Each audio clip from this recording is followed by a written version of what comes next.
Hello. How are you? Pen, what's up? Congratulations, you are indeed first. McCool, what's up? Death of Rabbit, what's going on?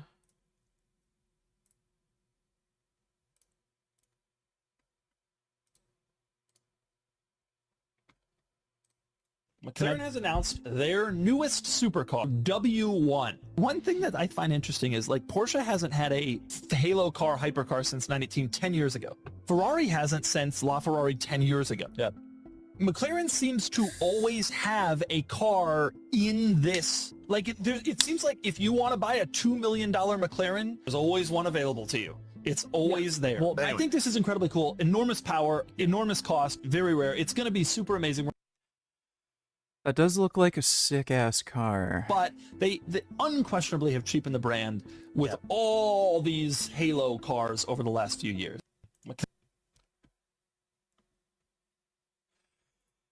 No, you don't. Spaghetti.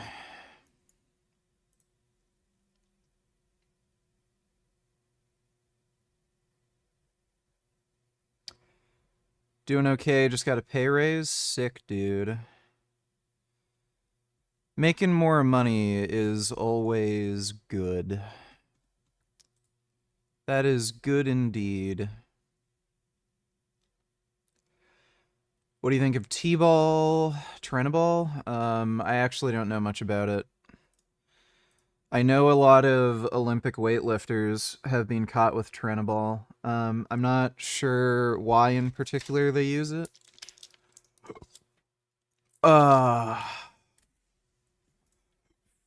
Maybe we could, take a look.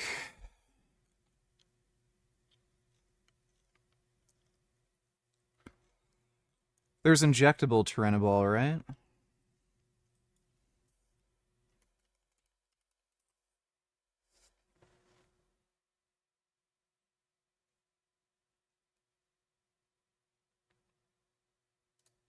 And they're always asking, like, what would be the peak athletic performance drug? My 2 cents, Turinabol. Yeah, isn't there injectable Treneball? I don't know if it's only an oral.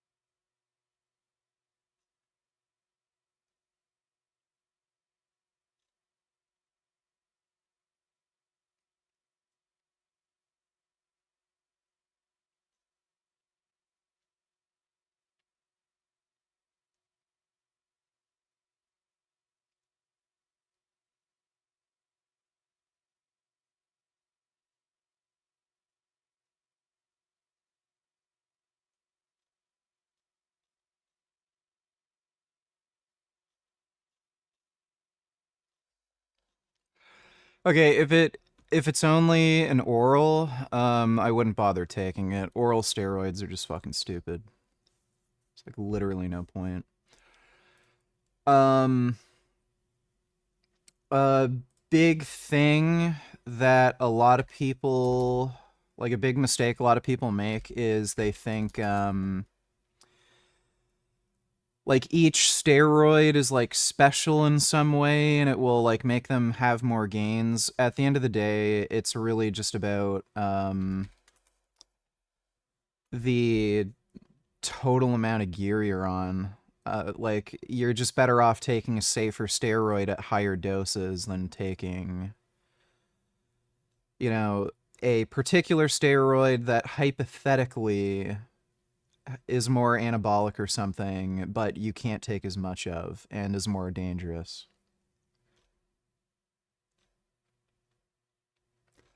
For some reason, I thought Turinabol was injectable.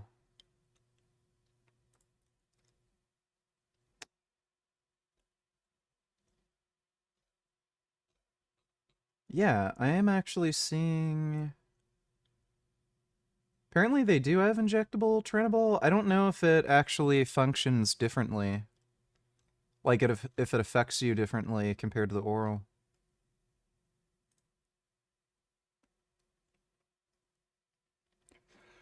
How's training? Going well. Making gains. Feeling great on the testosterone. Russo. Androgenic reading, according to the Anabolics 11th edition, there's no data available, and the anabolic being greater than 100, testosterone's 100. Personally, based on feel, it did not feel that androgenic at all. I have experience with this compound, and I thoroughly enjoy this compound. Good afternoon, VG. It's time for your slop. Libtards shilling for fat gossins. If you look at the people from Hamas when they get photographed, they're well fed. None of them are hungry. I guarantee you, look at their faces, look at their bodies. And instead of food, they could use some Ozempic. One thing that stood out to me was when he said he spent as much time with Netanyahu as he spent with his own wife, which explains probably a great deal why the Trump administration is so pro-Netanyahu.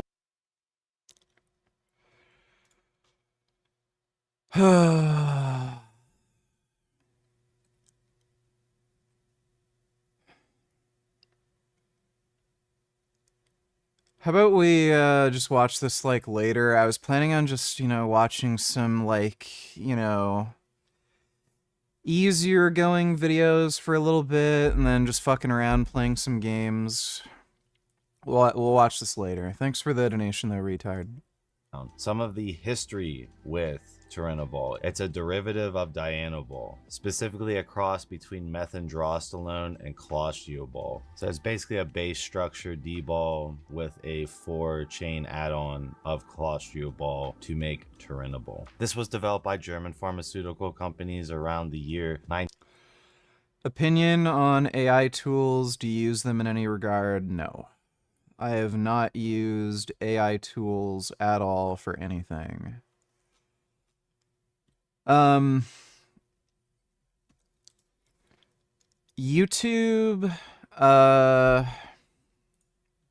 actually this would probably be a better video on Trenibol. YouTube, came out with new community guidelines where apparently if you're using, AI to make videos, they're kind of unclear, but they're going after people who make AI videos where they have like AI voiceover, and like AI basically constructs the video. I don't know if they're specifically going after videos that are completely done by AI or if it's like really mostly anything with AI, because they specifically mentioned AI voiceover videos. So I don't know if it'd be worth it for me to ever, like, use something like that for the video content I make.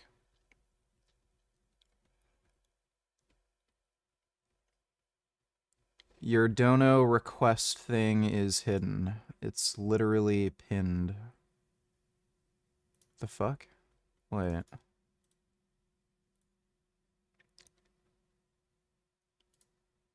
Pin message. I literally pinned it. That'd fix it? I can see it.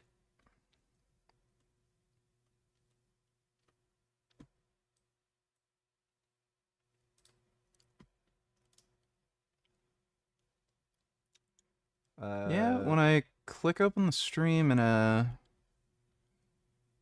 the thingy window, the normal window, it looks like it's pinned. Weird, so it should be pinned now.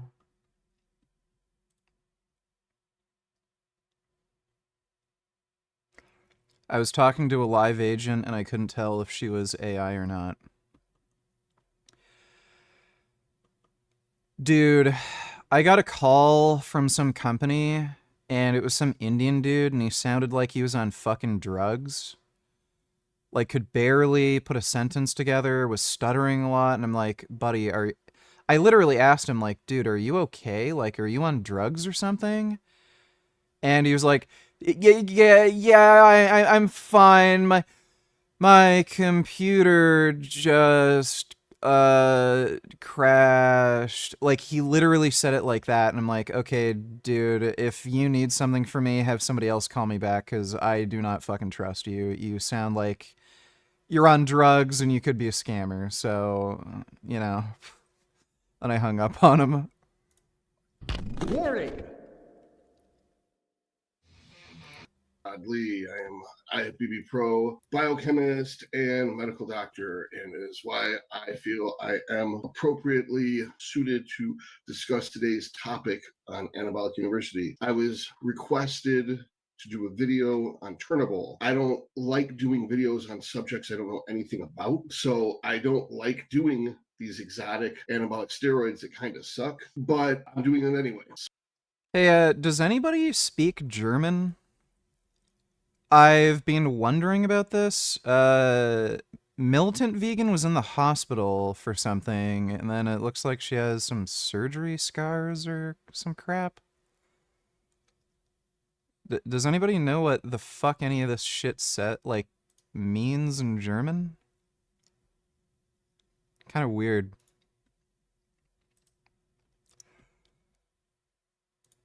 I don't know what she had done here.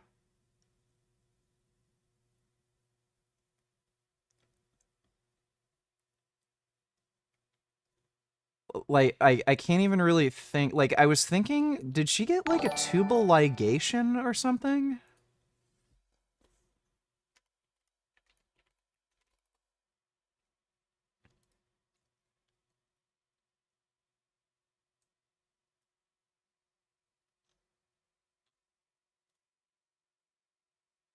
Yeah,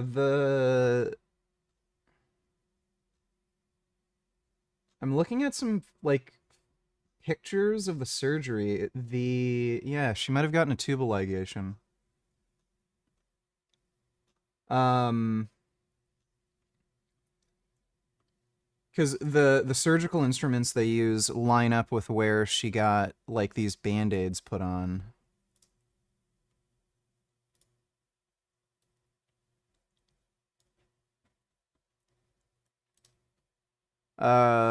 Was nothing serious? What was it? Vegan donated $2.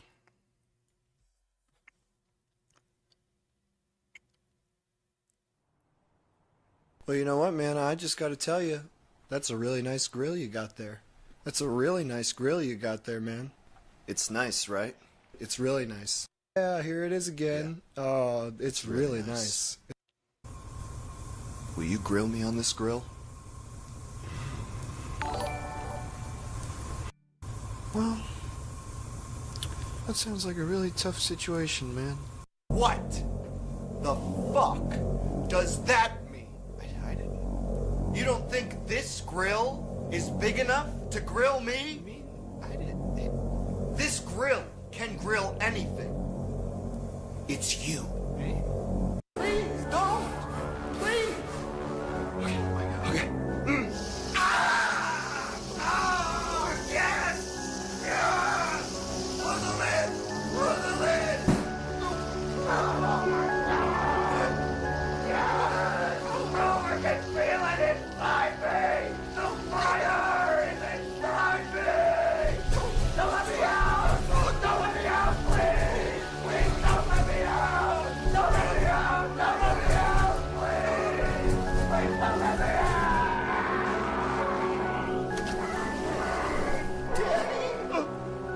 Where's... You ain't... Oh, shit!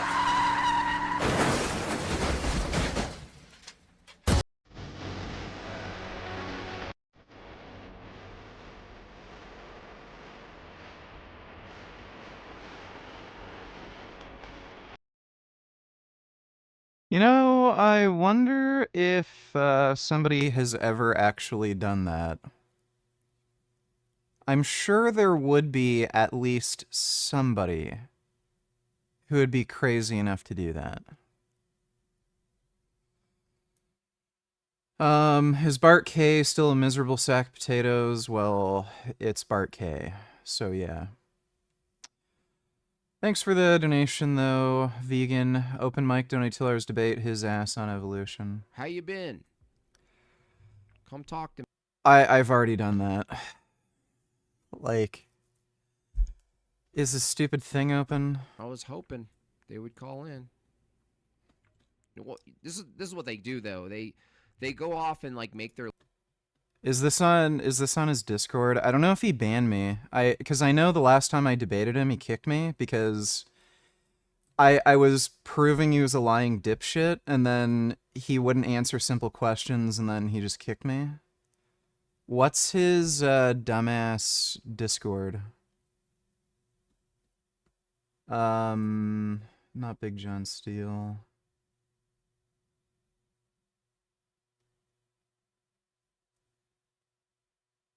I was a Discord member of his at one point.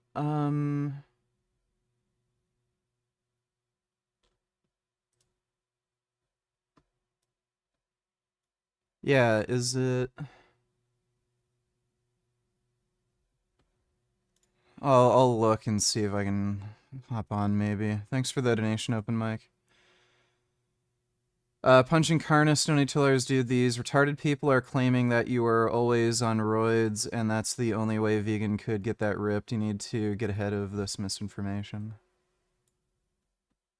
Well, that's Genetic Beast. Nobody cares. We already reacted to his stupid videos. And we've already reacted to this one too. I don't think she was suggesting that I was always on steroids. And again, she's kind of a fucking moron, and nobody knows who the fuck she is or cares what she has to say. I'm gonna make a video talking about when I went on steroids, why I went on steroids, you know, like all that crap. So don't worry, like next couple days I'm gonna just put that video out. But look, nobody fucking cares. No one fucking cares. I was a little apprehensive of doing steroids, partly for that reason, but, you know, I really thought about it and I realized literally nobody fucking cares. Made by Jim Bob. I wonder if he, like, flat out banned me from the fucking server. Because I know he kicked me from the thing. I swear I joined a server before.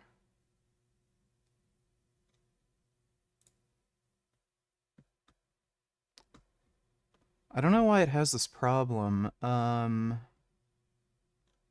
Where's the... Fuck.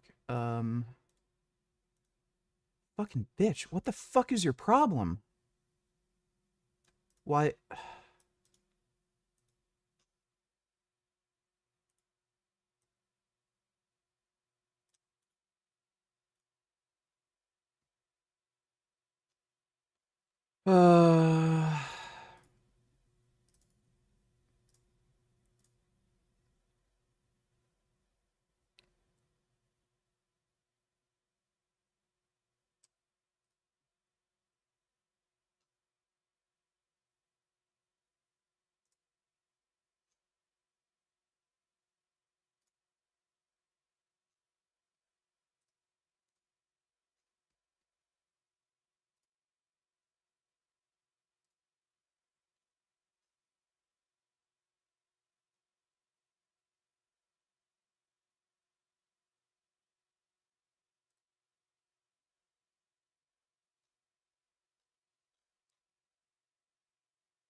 Text discussion.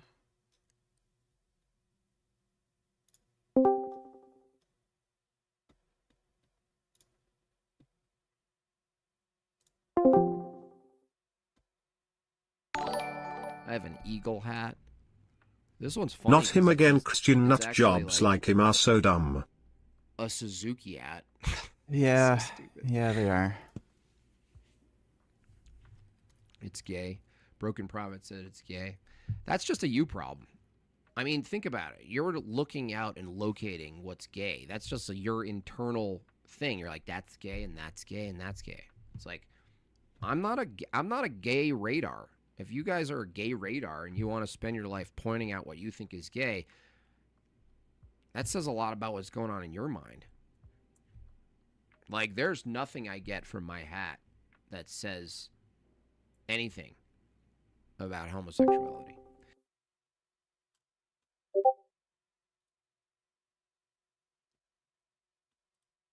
Okay. Did I close that? Oh my gosh. So dumb. How annoying. See? Would you like, can you reset your permissions? Just keep me, just. Hello?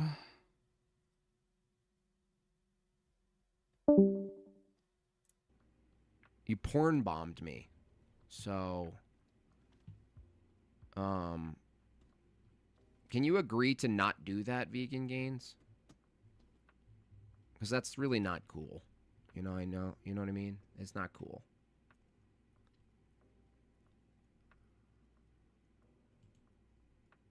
It's like that really warrants like a permanent, completely a permanent banning when people do that. It's like you deserve nothing when you do that. But I'm like graceful and charitable. And then the people porn bomb. It's like, dude, why? Why you gotta go and do that? I didn't porn bomb anybody. What the fuck is he talking about? Okay, I'm trying to connect. I don't know. Every time I sign into Discord, I think there's some troll that came in who might have done that to like bother me and him, but I've never done that to anybody. I'd never do that.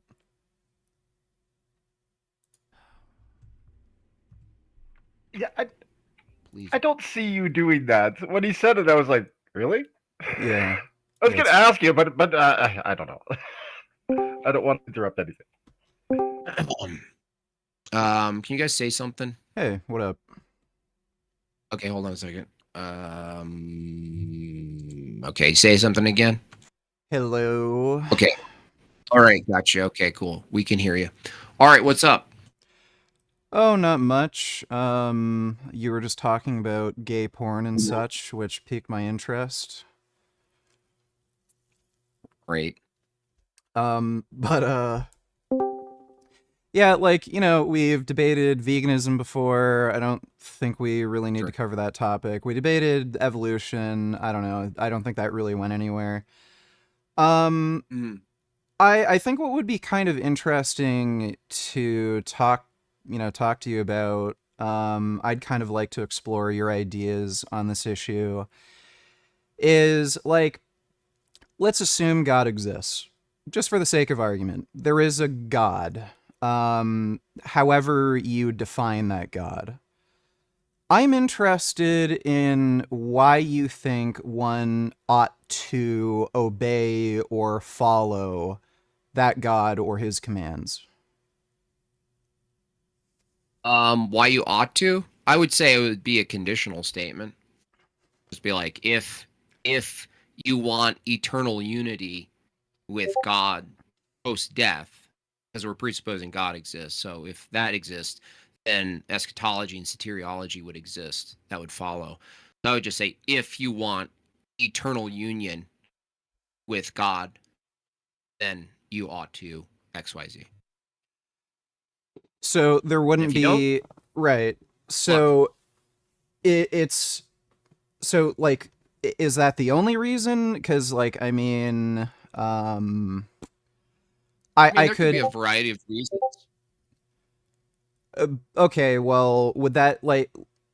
So this is... Good enough reason for me. So yeah, so I'm a nihilist and a moral anti-realist, and like from my perspective, like that Mm-hmm. reasoning makes complete sense. If you want to do something, then do it. If you don't want to do something, then don't do it. Like if the set of benefits or consequences either work or don't work for you, do whatever you want. Okay. Like I like from my understanding, you're not a moral anti-realist, you're not a nihilist. So I was expecting more something along the lines that like it is something, you know, you just should do regardless of whether or not you think it would benefit you or you have an interest in it. Oh, well, no, I mean, I don't know why I would take that approach, especially against a nihilist. It's like, I mean, if you're a nihilist, is there any reason why you debate any topic? Yeah, because I have an interest in it. There's no reason, like there's no teleology to it. It's just to pass the time of your life, right? Well, it's just simply because I have an interest in it. So yeah, but yeah, so it's just that you have an interest. So there's no reason, like you're not getting to truth or anything. You don't think like it's important to check someone's worldview and the validity, and that it should be logical, or that Well, I have an maybe interest in that. you have an interest in it. Yeah, I have an So interest in those things. right. So I'm saying there's no teleology to your interest, right? What do you mean by that?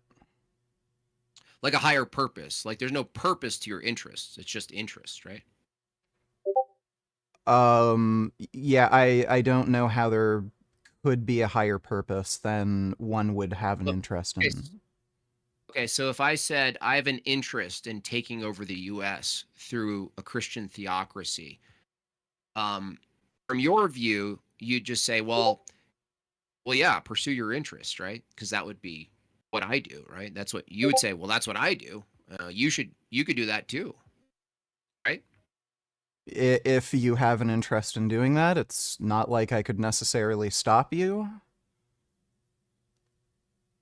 But what if you could stop something that you had an interest in stopping? Well, then yeah. So I don't know what you mean by creating some sort of, I don't know, Christian theocracy or whatever, but I would certainly have an Well, interest in stopping like the spread of communism or Nazism or fascism. but not for any higher goal than it's just your interest. So it'd just be like a group of people who have an interest in being a fascist, and a group of people who have an interest in not being a fascist, and then you just kind of see who wins, right? Yeah. I And don't who would what would ultimately determine who wins? just who has the most amount of might, physical or Foresight, right? otherwise. Oh, yeah. So there, from your view, anything you found sort of just like horrific or abhorrent or whatever it is, right? You had like a moral intuition, but you didn't really care. You were like, oh, I have a moral intuition about some group of people, little mustache man or anyone in between in history who did something. They were just, from your view, just pursuing what they were interested in, right? I think that's literally what everybody does, no matter the circumstance. Everyone's just pursuing their own interests. Okay, so do you attach, because you're a nihilist, you don't attach any moral value to people pursuing interests, do you? Well, when you say something like that, so from a nihilist perspective or a moral anti-realist perspective, like you could use those two terms interchangeably. When you talk about morals, it really is, you're just stating what the preference of a given mind is. So if something's morally right or morally good, that would be in alignment with someone's preferences. And if something's morally bad or wrong, that would be, you know, unaligned with somebody's preferences. So Okay, yeah. so when you ask a question like that, I Why don't you just I call it don't a know. preference though, vegan gains? Like this is the thing is like, why don't you just say I pursue my preferences and I act out on my preferences, and that's just descriptively what's happening. Like that's just what's happening. It's unfolding. I'm just not sure. Even Well, when I ask the moral, question, yeah. you, it doesn't. So I think when you say something like somebody's moral values, that's a more specific sort of preference. So you might have like a taste preference. You might like pineapple on pizza, but it doesn't mean you find it like morally wrong to eat or like to not eat like pineapple on pizza. So it's just a different type of preference that you're talking about. I You're understand. talking about, yeah, so you're talking about like social standards. Like that's what morals really are. There's like a social aspect to things. They're Well, pro-social I'm asking you. behaviors. Yeah, I understand. But from your view, I'm just asking from your own view. There's no need to add like a moral evaluation to preferences. You can just call them preferences. Like there's no need to take an extra step and say, well, I have moral preferences. Wouldn't those just be just more actual preferences? Like there's no need to call them moral, right? There's no need under your system to call them moral, right? Well, the best way I could describe it without using that specific word would probably be social preferences. I could use that term, but people are just more used to, the term morals. So I just use that terminology that most people understand. Really? Yeah, you're just using a norm, like a sort of a feature of Yeah, but a colloquial language. what's confusing me is how is that not the case in your Christian worldview?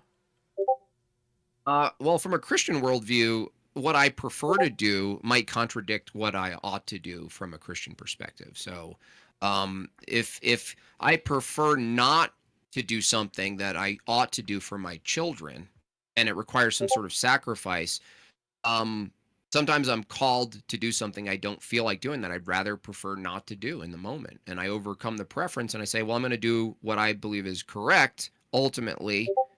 Um, in contrast to what I really want to do right now. And as a father, fathers in the chat know this, and as mothers, you know this as well. And so, no, like I might not want to save someone who's drowning. Like maybe I don't want to do that, right?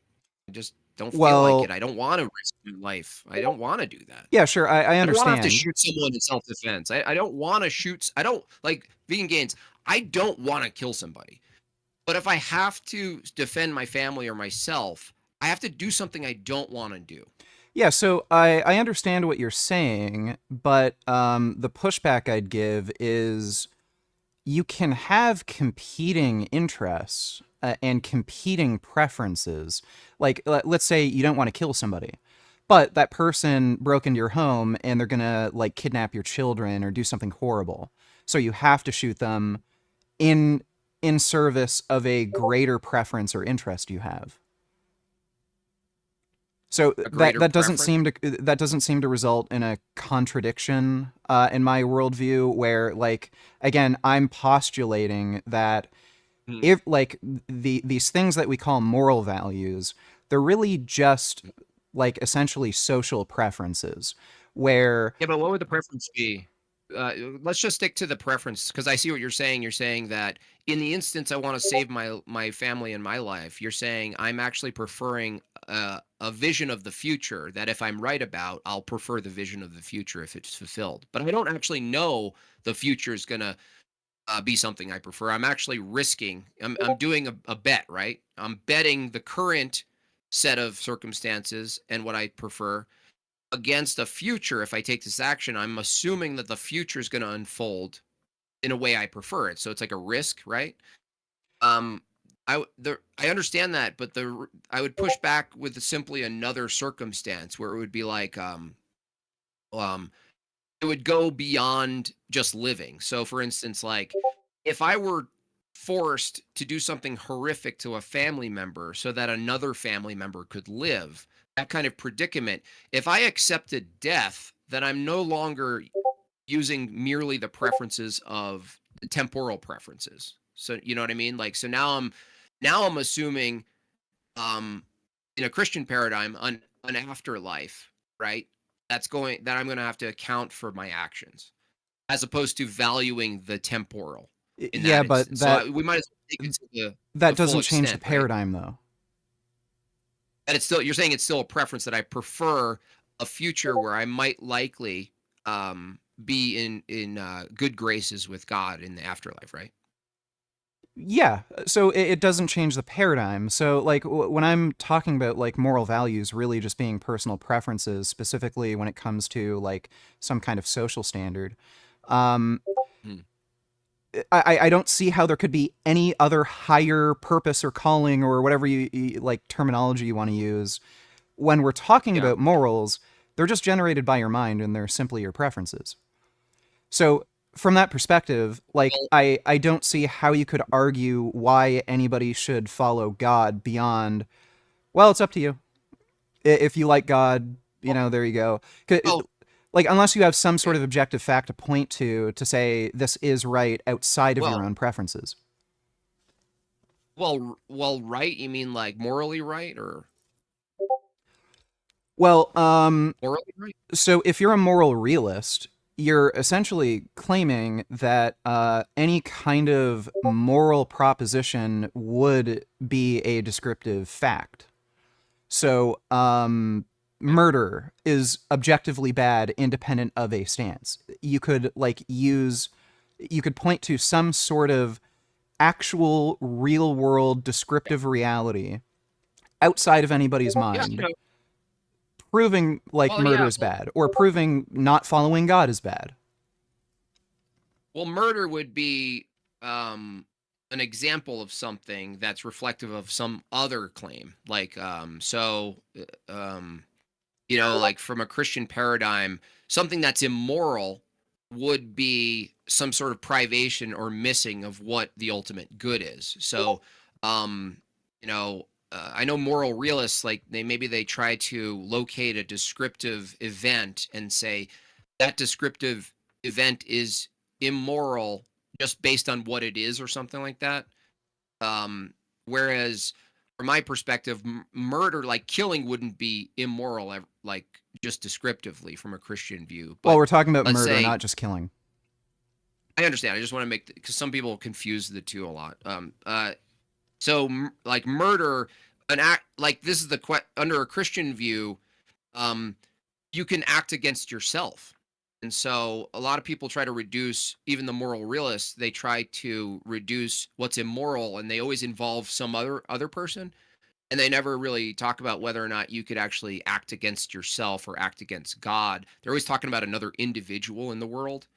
And then when you ask them, like, well, what's immoral about it? And you say, well, you're violating their autonomy. And then you go, well, can I violate their autonomy and it be a moral thing? And they say, yes.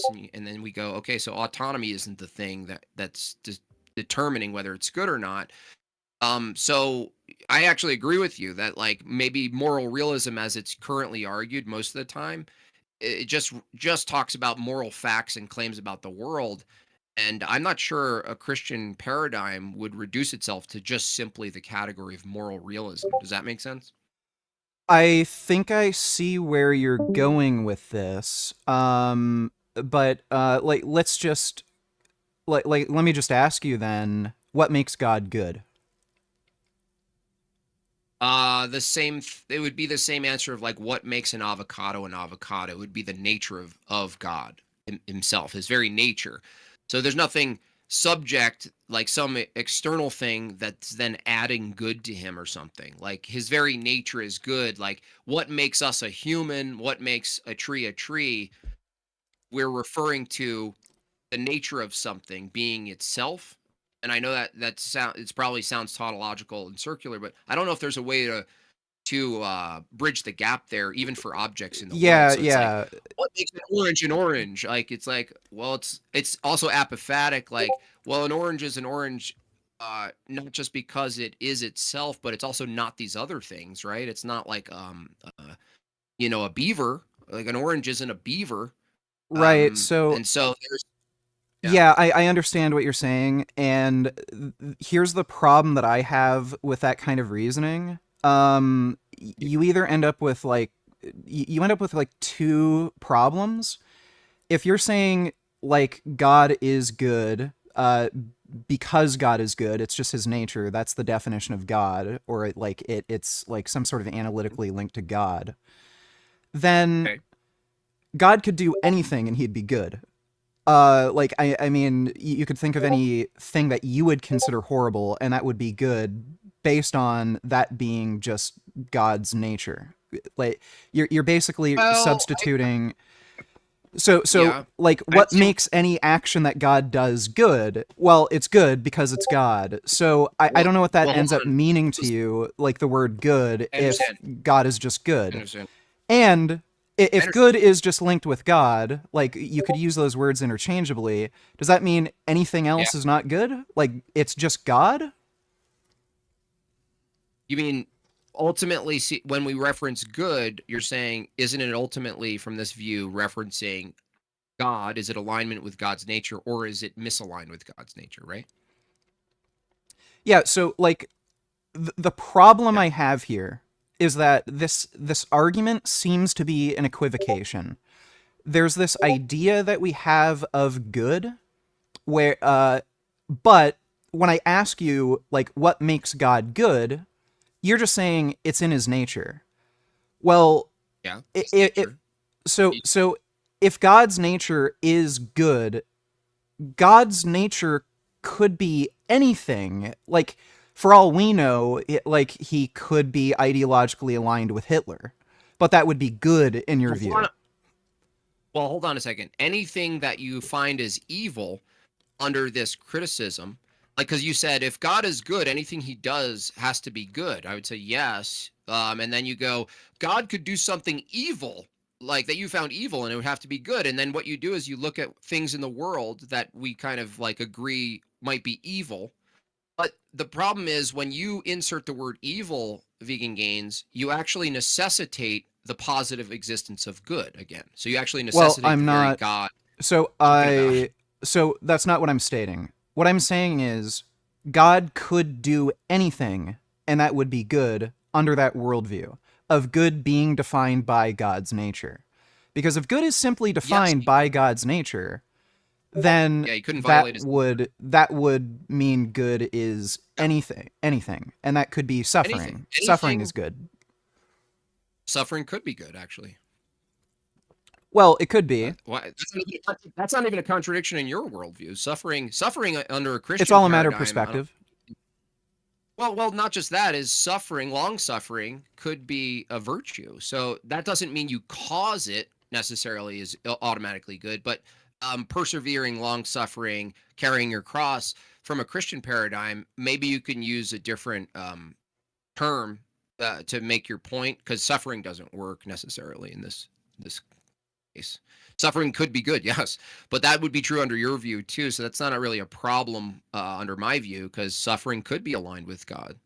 You know? Well, the issue. So name something that you think is evil, like, because the thing is, what you're getting is that's accurate is that if God is good and his very nature to be good, he couldn't violate his nature.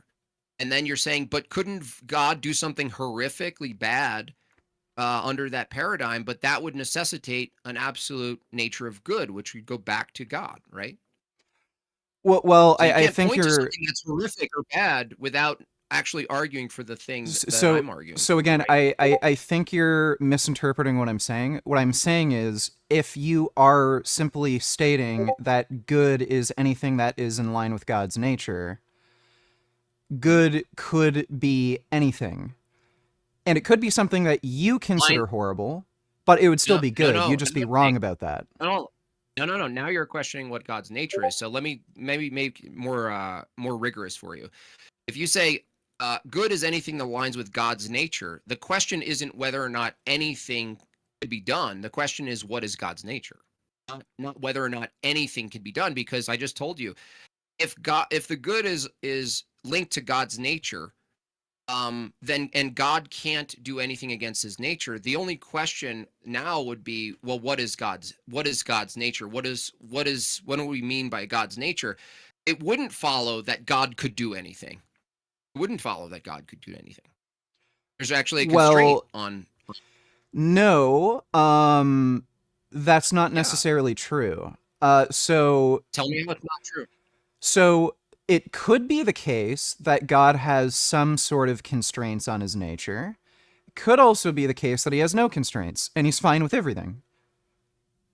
No, not he's fine. It's not an opinion. We're talking about the nature of a being, not an opinion about a menu that he doesn't like. So you're not internally critiquing anymore at this point, because now you're saying God could be really good in his nature, but he could also be not good in his nature. That's not what I'm saying. That's not what I'm saying. I think you're skipping ahead and assuming some things about my position. So again, if we're using the term good to be synonymous with God's nature, then we're not talking about the good as in some sort of concept. We're talking about good as a descriptive fact about the nature of God. Now, the descriptive nature of God could, in theory, be anything. It could be somebody who really likes to see children being abused. It could be... No. Stop it. Stop it for a second. It can't be anything. It can't be evil. You understand? So when you say God's nature could actually be evil, I understand that, and that's the point. Right, but that's... You can't equate... Hold on. I just got to correct you here. You can't go from what we're describing as God's nature and then making it identical to actions in the world, like abusing children. Because abusing children would be an event that happens in temporality. And the question would be, is abusing children aligned with God's nature? That would be the question. You couldn't say God's nature could be abusing children. That doesn't make any sense. Natures don't do anything. A nature doesn't do something, right? A nature is what something is. A person is who something is, and then the actions are what the person enacts in the world or whatever. So maybe you could all of these categories. Yeah, maybe you could clarify a little bit just to prevent us from talking past each other. So when you say God's nature, what is meant by God's nature? Like his preferences, what he likes, dislikes? No, God preferences is a temporal phenomenon that assumes that you have intake of sense data and an evaluation of new sense data. If God is all-knowing and all good, he's eternally uncreated. That is his nature, all-knowing, love, and all of the rest, right? So if that's the case, it's not produced by sense data and evaluation. He's not in the world. That would make the world the source of his evaluations. That would mean he needs the world to evaluate what he is. No, if God is eternally uncreated, and his nature is good, right? His very nature is good. He doesn't achieve good. I'm not a Mormon. He doesn't equivocating achieve again. good. What do you mean? So I asked you what makes God good, and you said good is in his nature. But when I asked you to define what good is, you said whatever is God's nature. So you're equivocating. You're using good in two different... No, hold on a second. You're using two different definitions of good.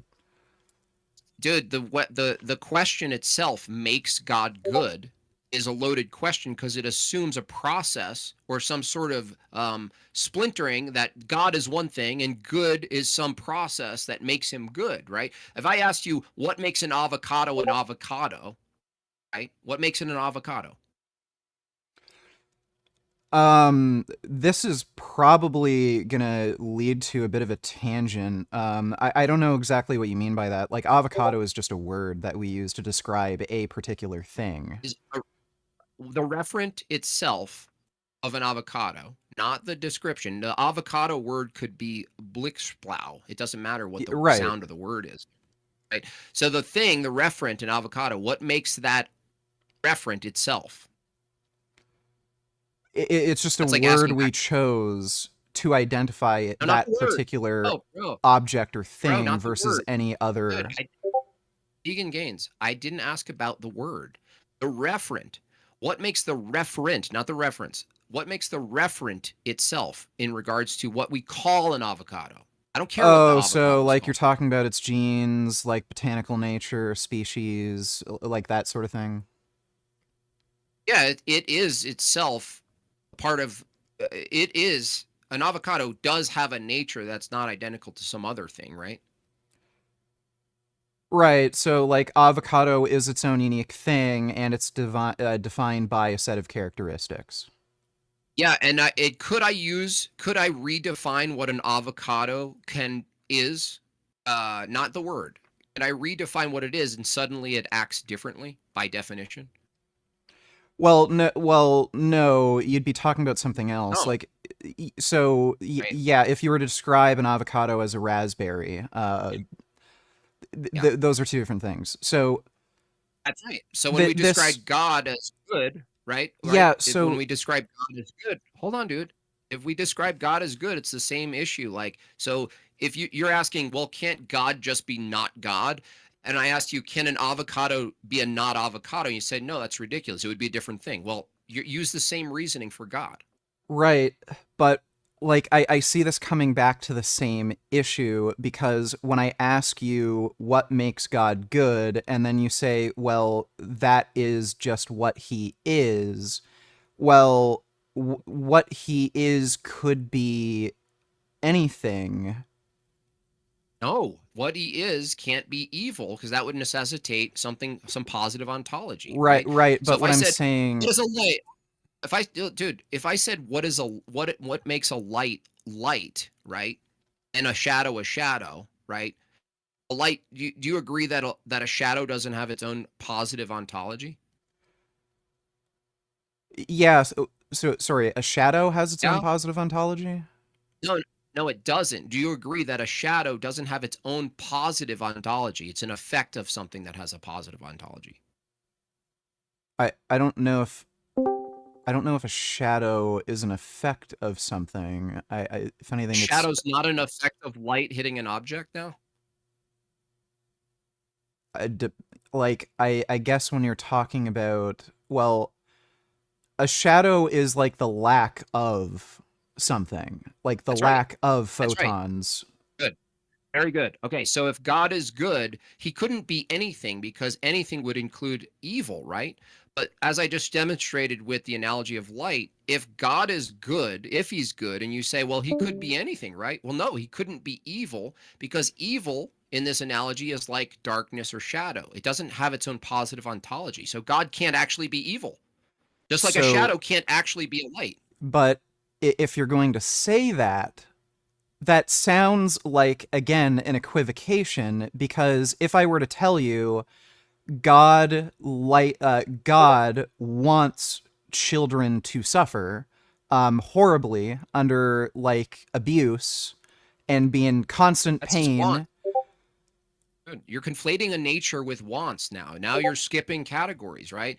I have a nature, right? Human So nature. You have a is human is a nature. Hold on, good just let me just do this. Dude, just focus for a second. You have a human nature and I have a human nature, right? yeah, sure. Okay, for the sake of argument, we have a human nature. Now, what we want, right, would be proper to our nature, right? I don't know what you Proper, mean I by that. mean, right? Like we couldn't have the want that a lion wants because that would violate the identity of what we are as nature, right? We are not lions. So we could I don't never know how that's officially. necessarily the case. Like we do How would you? you're not, How well, you don't believe in would evolution, but like we do share an evolutionary history, and like and we should have a human nature though, and we don't have a human nature. You just denied the human nature that you're referring to now. There's no such thing under evolution as a human nature. I That's in like, flux. do lions want to drink water? Do they want to live? Do they want to eat? Like Oh, those things are in alignment no, with human nature. hold on. No, lions, a want. Would you agree that a want is a thoughtful desire? Yeah. How do you know a lion wants to drink water rather than he just does drink water? That his biology guides Well, him to drink water. that is clearly the case with human beings. Wait a second. What's clearly the case? Do you think like an infant child has any kind of thoughtful desire for like breast milk, or do you think they just cry and there's like some weird inbuilt biological That's one part. mechanism? Well, vegan gains. Now you're taking a particular time frame of development and trying to make a sweeping statement about humans in general. Well, a baby who is still in its development, its mental faculties are still in development, isn't really a good example because you're using an Well, that's a exception human. rather than looking at it. Well, yeah, no, but it is a human. But when humans develop, let's say, I can be more precise if you'd like. When a human develops the capacity to want things and think about their wants, right? Right. They could actually think about their wants and evaluate whether or not they want to fulfill their wants, right? A lion a lion is not doing philosophy about his wants and needs Sure. to our knowledge, right? Yeah, like to our knowledge, like I'm sure they don't have the same, like they may not have any degree, but I'm sure they don't have as a great of a degree of like semantic understanding. But Right, but there's wants and needs, and you'd say they're temporal, right? Wants and needs are given by our experience in the here now, the time space matter, right? Would you agree? what do you mean by that? Our wants are given by our past knowledge of the past, right? They're informed by back knowledge and informed perhaps with a sense of the future, and we develop wants based on inputs, right? I suppose wanting something does necessitate some kind of future concept. I don't know Okay, good. necessarily And a a past past, though. concept, but a future concept, sure. Well, no. Well, how could you have a future concept if it isn't a mirror of something you know about the past? It uses induction, right? Like if you pictured a future where you're in a place, there's no way you can construct the vision of the place without an idea of what a place is. What is its features? Does it have trees? Well, that's back knowledge. You can't construct like let's say like a prototype of a vision of the future that's in the here now Like, that yeah, isn't populated with so objects of the yeah, past. like I guess you do have to have some prior understanding. Okay, cool. Sure.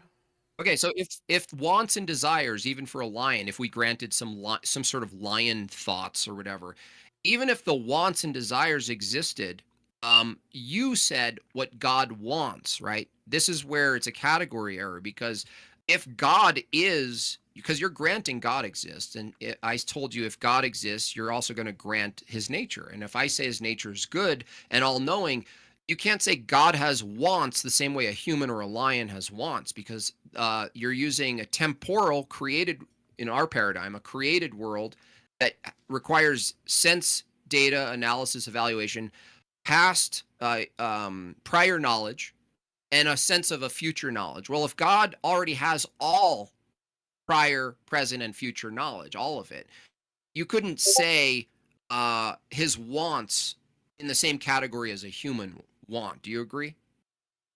We can assume God may have different desires than a human being because of the type of knowledge he has, sure. I would grant So that, then but God want, when you're God wanting describing abuse. right, but when you're describing God as good, like good is in God is just God's nature. So Yeah. I should be very clear here. When you define good, good is God's nature. Yeah, good is So is his being. Yeah. yeah, so good Being. equals God's nature. Now, if you're Well, no. saying Well, that, no. Hold on. Well, I'm not saying just that, but for the sake of argument, I'll say, yeah, good would be not the fullness. Like it wouldn't be reduced just to good because we would say there's other.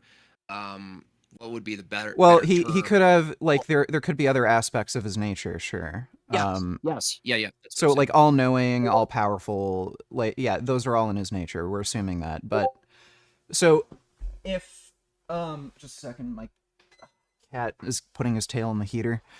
So if good is defined as God's nature, does that imply God would be either in favor or against certain things?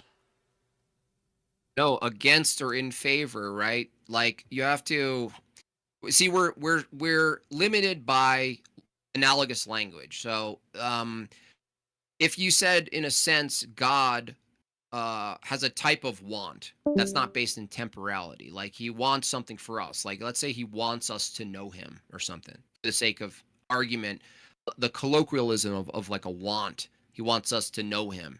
He wants maybe for us to be united with him. Maybe for the sake of the only type of desire that's isolated and peculiar to God and only God, there's a type of want. It wouldn't be our type of want. So if we agree there, you could say there's a type of desire God might have, but I wouldn't reduce it to the same temporality that we have. It's not like based in the same an input system, if that makes sense. So yeah, you could say that. Okay, so just to clarify, like, assuming we're using this definition of good is what God's nature is it in God's nature to want more children to be abused or less children to be abused? Does he want more genocides or less genocides? Well, genocide, yeah, okay, so genocide would be unjustified killing of a specific type of people. Right? Unjust. That depends. Well, is it well, definitionally a genocide? Is it from, because I want to be clear on this, because if genocide is defined, because you use the term, so we need to know what you're talking about. I hold that genocide is actually an unjustified targeted killing of a specific group of people. Specifically unjustified. Because it could be the case that you can justify a targeted group of people. You could actually justify it. Yeah, so maybe the example. Well, that's interesting. So maybe it's interesting. Yeah, so like maybe I should just use a more specific example. Like I know, like, YouTube TOS, Mustache Man eradicating Jews. Does God want more of that or less of that? Well, that's unjust. But eradicating groups of people could be just. So that's why when you say genocide, if they're hold on, let me finish. When we say the word genocide, I have to make sure you are not just describing just fly on the wall an event. You're actually I understand. To that's fair.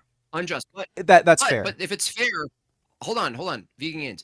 If it's fair, then this is what's perfect about this, is that just now needs some standard. And I would argue, from my paradigm, God is also in his nature just.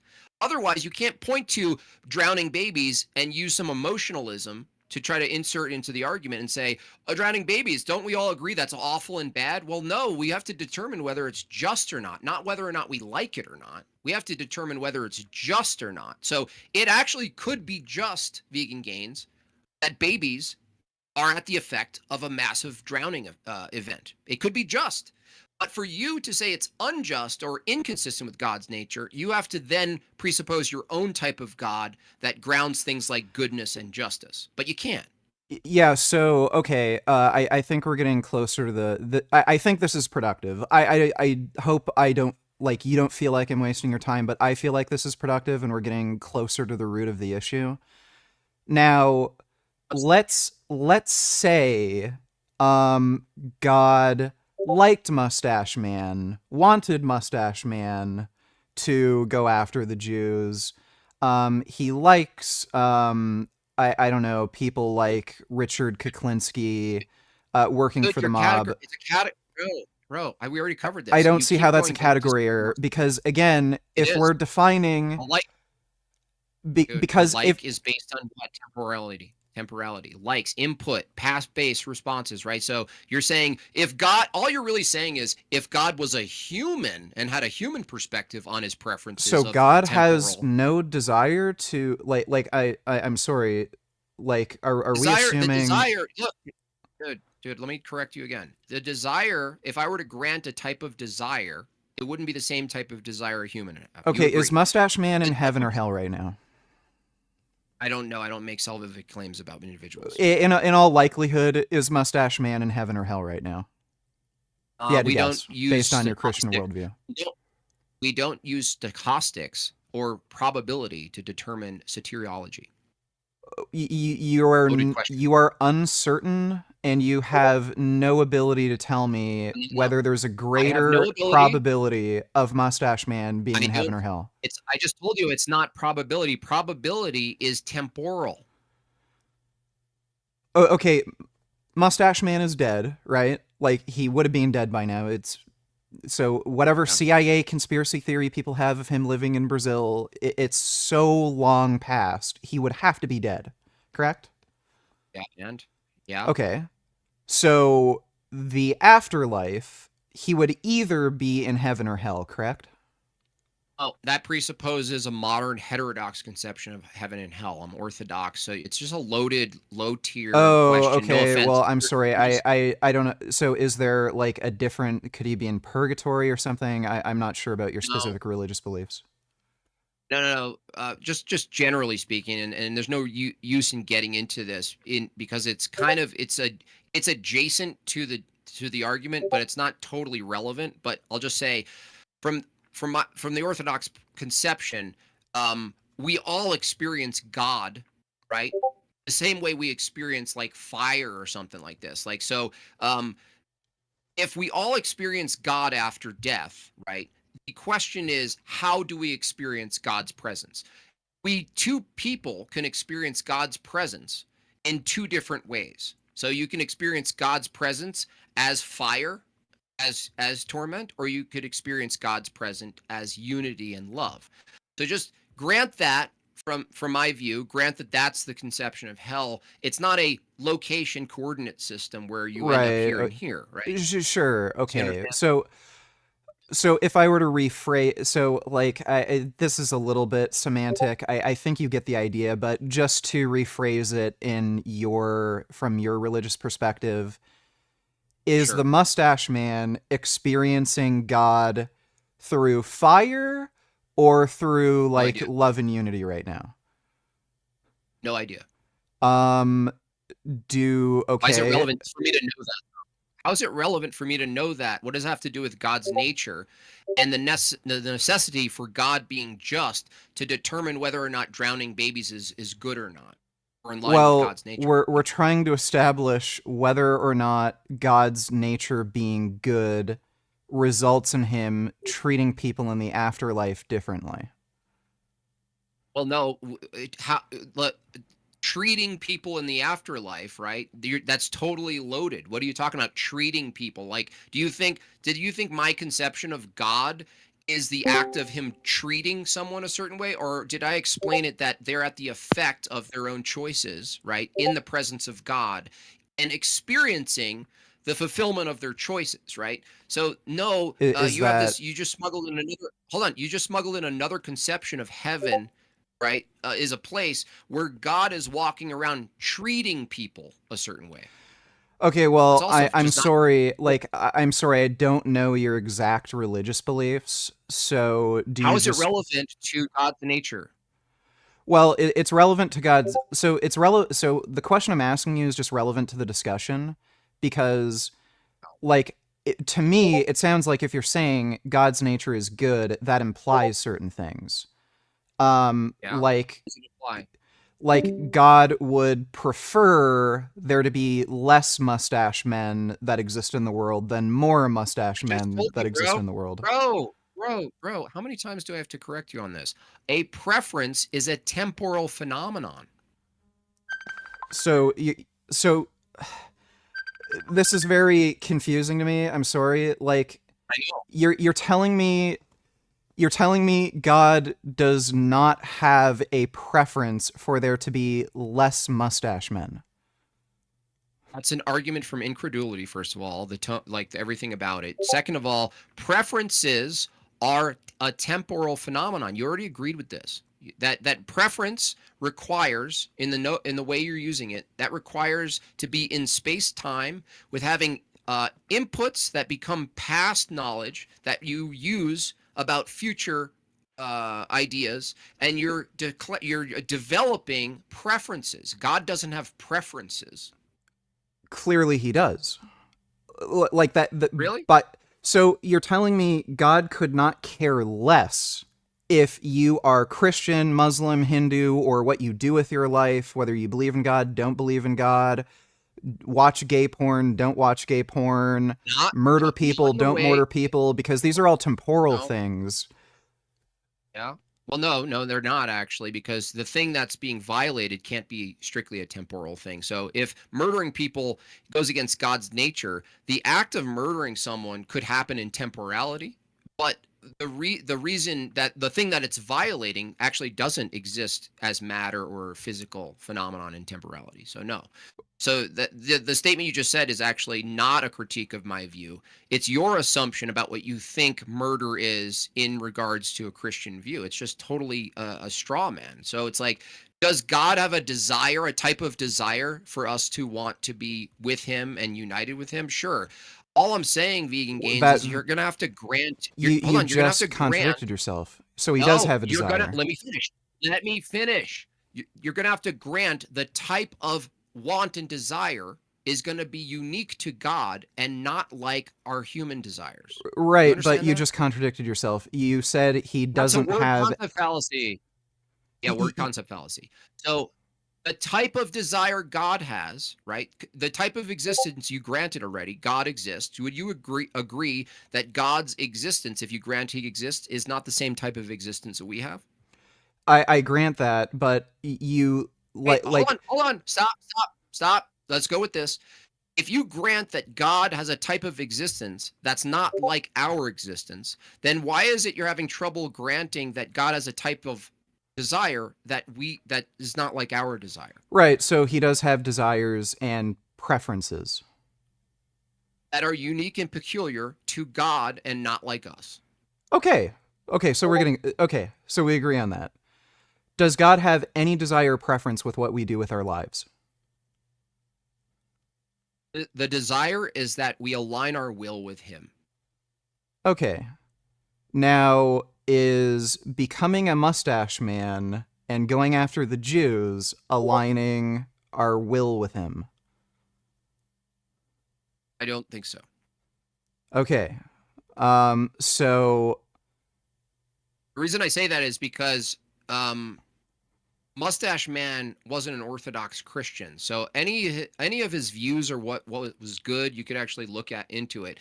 Any of his views of what was good for existence or bad for existence wasn't based in a grounded paradigm. It wasn't based in Christianity, Orthodox Christianity. So any of his assumptions, he could even be descriptively right about his criticisms of the bagel people. That still doesn't follow that the way in which he proceeded with his circumstances were aligned with God's will.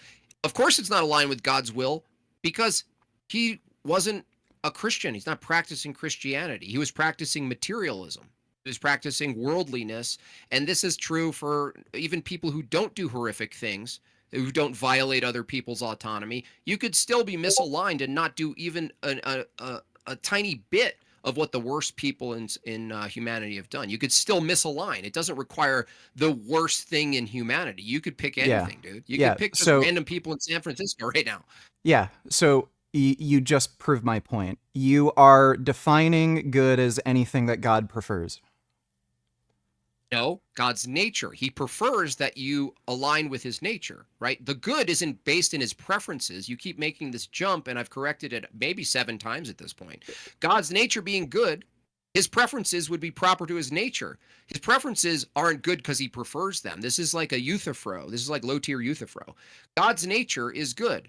Him having a type of preference or a desire, it's not his desire that is the standard for good. His desire is a reflection of his nature. That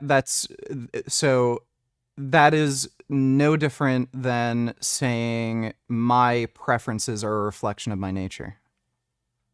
Your preferences are proper to your nature. Your nature is fallen. Your preferences are pretty aligned with a fallen man.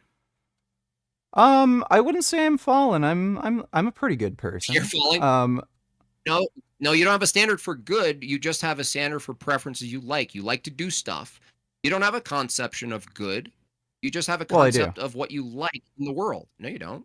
Well, I do. It is what I prefer. You're God. So you're God. Yeah. Well, If you're defining God as an all-powerful, atemporal being, I'm not over. God. But if we're defining God as just something that has the power to produce good, then yeah. Okay, cool. So if you grew a little mustache, vegan gains, which would be hilarious, if you did that and fulfilled an exact simulation of what occurred in the 40s or whatever, would it be good that you did it because it's your preferences? To the individual. To you, would it be good to you? Yeah, to the individual by definition. Yeah, so not to others. Could you? Well, no, to others who agreed with your preferences. Yeah, to others who would agree with the preferences. There's like a social aspect to this. So why are you using Little Mustache Man as some sort of like? So you've proven reference? My point. I think you've. No, hold on. Dude, you're interrupting me. Why are you using a reference that you yourself couldn't say was bad? Right? You're saying that's proof that God could like bad things, but no. That's not what I was saying. You're misunderstanding again. Dude.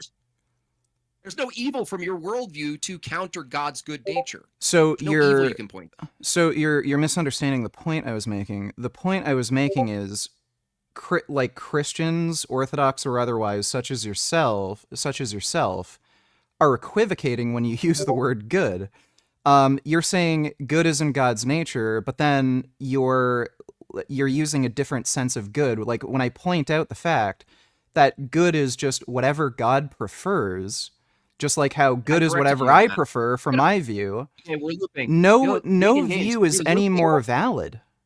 Well, we're looping again. I already corrected you. If God's nature is what makes him good, and you didn't even like if you don't like the answer to how that's the case, that's fine. But you can't take that view and say God is good, his very nature. You made an oops there. Dude, hold on. Let me finish. And you said God's nature is what made him good. So now you're using good as different than God's nature. No, I'm not. You're equivocating again. No, dude, you're just not being charitable with my language. If I misspoke and said it's God's nature is what makes him good, fine. I retract it. What I meant is if God's nature is good, then his preferences would merely be a reflection of his nature. How would that not be the case for me? That your preferences would be reflective of your nature? Yeah, but your nature isn't good, right? You're not nature from your view. Your nature isn't that good results or evil, in the right? same problem because now you're equivocating again. That's a fake laugh. So that's not a fake laugh. I'm genuinely like you're equivocating again. Dude, what's your nature? My nature is good. No. It's not good. You don't have a standard for good. Yeah, it's my nature. Okay, your nature is good, right? Yes. Is your nature eternal? I don't know. Depending on how long I live, maybe. I don't see how that's relevant. It's relevant because if you claim your nature is good, right? But the good is only grounded in your temporality, then the good is not universally good, right? So your nature actually isn't the good. Your nature is temporal and dying. You would just die, and then the good would go away, right? What makes God's nature universal? You did not answer. You just totally dodged what I just said. Okay. So if you're not gonna engage with what I just said, well, okay, well, I'm sorry. Well, I didn't mean to skip over. Say that again, because I said if you just claim your nature is good, right? You're trying to do a parody of the position, right? You're saying your nature is good. The problem with your view is that good is not universal. Like you're referring to something as good, but you were created. Like you came from a past. You came from two parents. Sure. And you're going to die. And so whatever you're referring to as good is now temporal. It's not absolutely good. It's temporal, and you're just referring to yourself as good. But that's not actually pointing to anything, because your nature is also, that means good, the nature good, that's grounded in you, self-proclaimed good, source of all good. What you're saying is that the good is a particular that's going to die out when you die, right? Sure, but just because something is temporal, that doesn't make it either non-universal Non-existent. or universal. Of course I it don't does. see What are you how talking about? eternality. If it's a particular, if you, a human, are a particular and you die, even when you're alive, the good, as you refer to it, is not universal. It's a particular. How does God being eternal make his nature universal? If God is eternally uncreated, and you granted God exists, and he's good, that means he's eternally good. So he's uncreated, and part of his nature is you being said good. universal. So what makes it universal?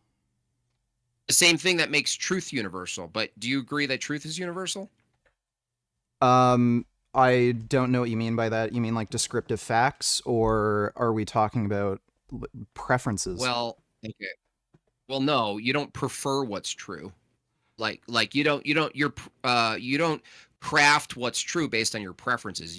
Can't something not be true? So you debate flat earthers, right? Hold on. You debate flat earthers, right? Yeah. Not If regularly, they but prefer I have. I know, but just for example, if they prefer that the earth is flat, it doesn't make it flat, right? That's correct, but in that case, we're talking about descriptive facts. We're not talking about Okay, well, normative even claims. descriptive facts, right? If there's a truth to the matter, okay? I'm asking you a question. Does truth exist? That's what I'm asking you. Yeah, sure. We could agree on that. Would you agree? Okay, hold on. Do you agree if truth exists that there's only two options? It's either concrete, physical phenomenon, material phenomenon, or it's conceptual. Do you agree with the two options? If truth exists, it's either concrete or conceptual? Yeah, there's only two options in which we know things exist from your paradigm. Like, it's either concrete and material or physical, or it's abstract and immaterial. Like, is there a third option? Abstract and immaterial. What do you mean by that? Abstractions. Do you agree that abstractions exist? It depends on what you mean by that. Numbers. Do numbers exist in an abstract way? I still don't understand what you mean by that. Do numbers. You know what I'm referring to when I say the number 7, right? Yes. Like 7 apples. Okay. Can you find a 7 in nature? No. It is a concept. It's an idea. Great. That's what I mean by abstract. Abstract definitionally means a concept or an idea. That's what it means. So okay. Do you agree? So the question I'm asking you, Vegan Gains, is when you say truth exists, you're leaning toward the side that it exists conceptually as an idea and not as a material object. Is that fair? I don't know why the two are necessarily separated. Is there a difference between conceptual and material? I don't know why there's a difference between the category of ideas and physical phenomena. I mean, our mind is produced by like certain brain states. So, if we consider our brain to be like a computer in some way, and like a bit is flipped, and that's what produces, the idea. That is a physical thing. So I don't know why you'd necessarily separate the two, but this seems like a bit of a tangent because it's not a tangent because dude, you're now getting squirrely because maybe you intuitively know where this is going and you want to jump off the train. But this is really not going anywhere. It's kind of besides the point. It is. No, stop dodging here. Liz, you're trapped here and maybe you don't know it, but here's the thing. If you are going to make ambiguous concepts and ideas and actual things, if you go with actual things, you've just proven my point. If truth exists, and you said, I don't know why we're making a difference between concepts, abstractions, and reality, hard reality, you're actually going to have to say now that truth, the type of existence truth has, is in a particular instance in a particular brain. Are you willing to try to bite that bullet now?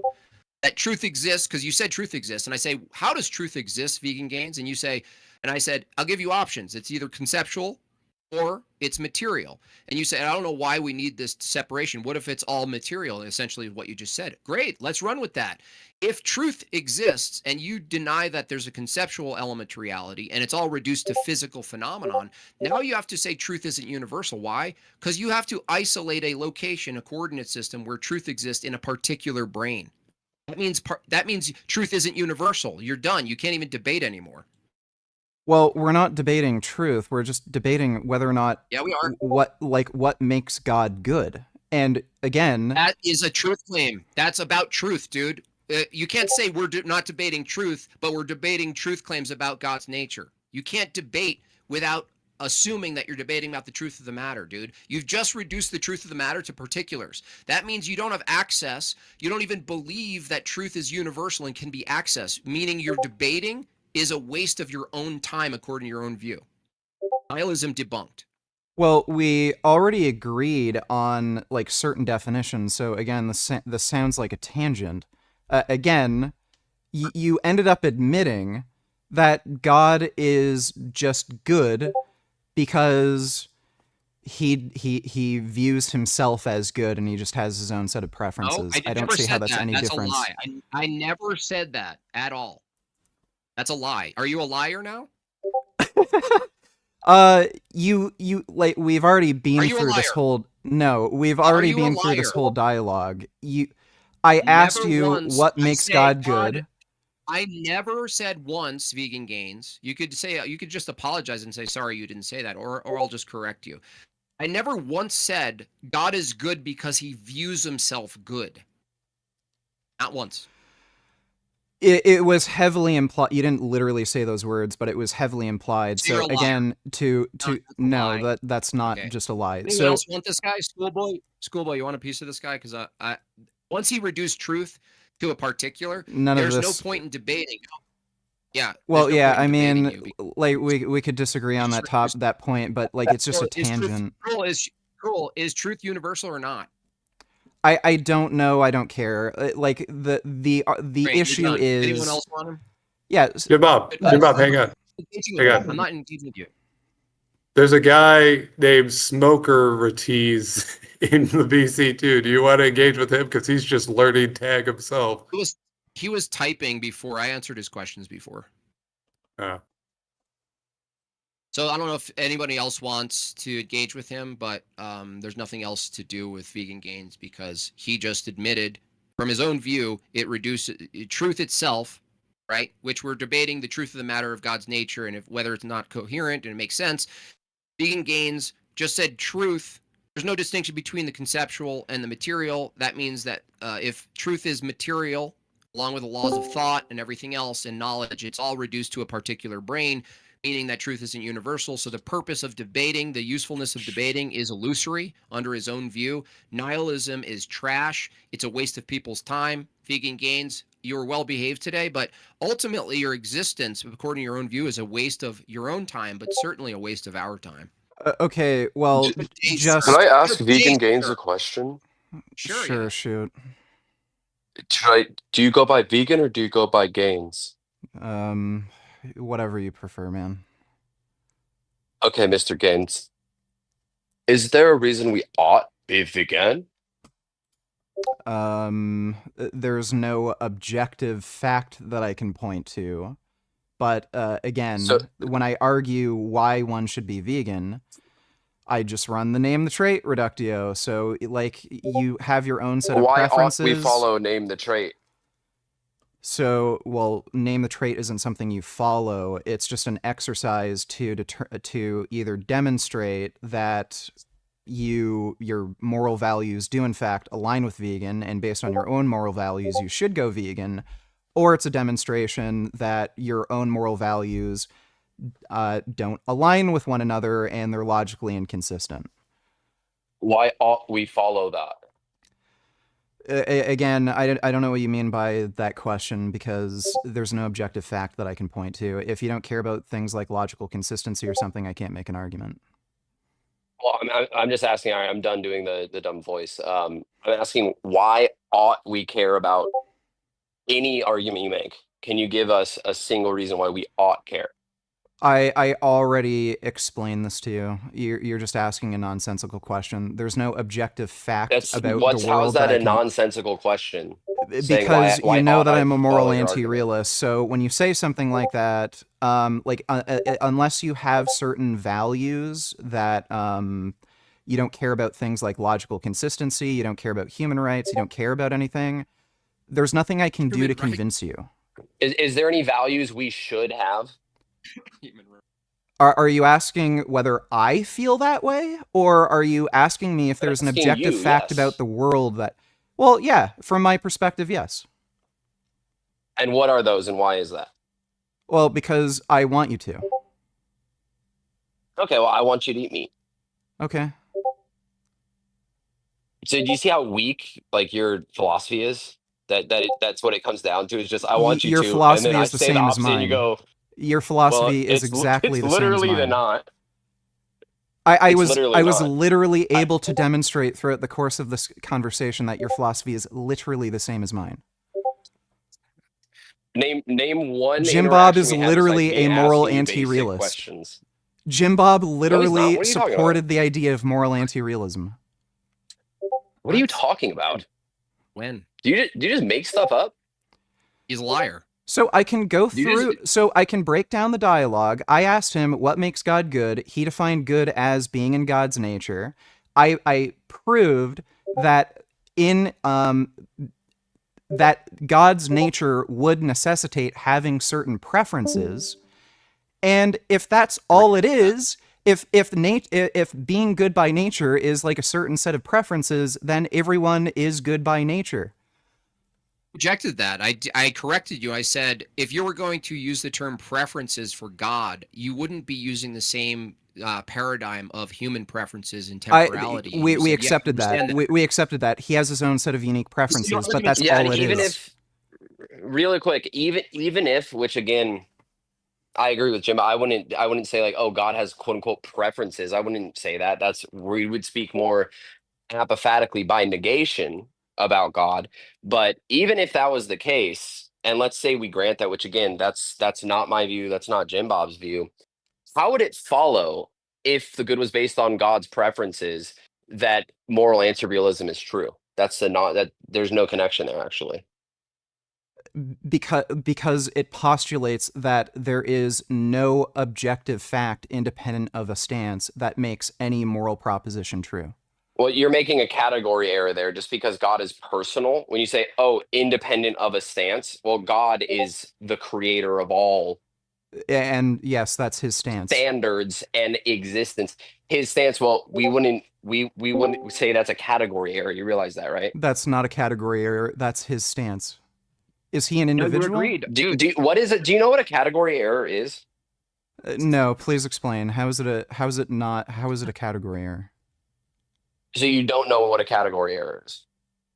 Not well. If you believe it's a category error, then make the argument for it. Yeah, so what a category error is, we're saying there's two different classes of things, and because you use a similar word, that means it automatically fits into that class and it follows all the same rules and behaviors of the thing from a totally different class. That's the category error happening. Okay, so because God is personal, that doesn't mean that everything changes on a whim. That's, again, a category error. God doesn't just change on a whim. That's not who and what I'm not God saying is. he changes on a whim. Well, you would say that that's not objective. And again, it would be objective because regardless of what we do, that is the state of affairs.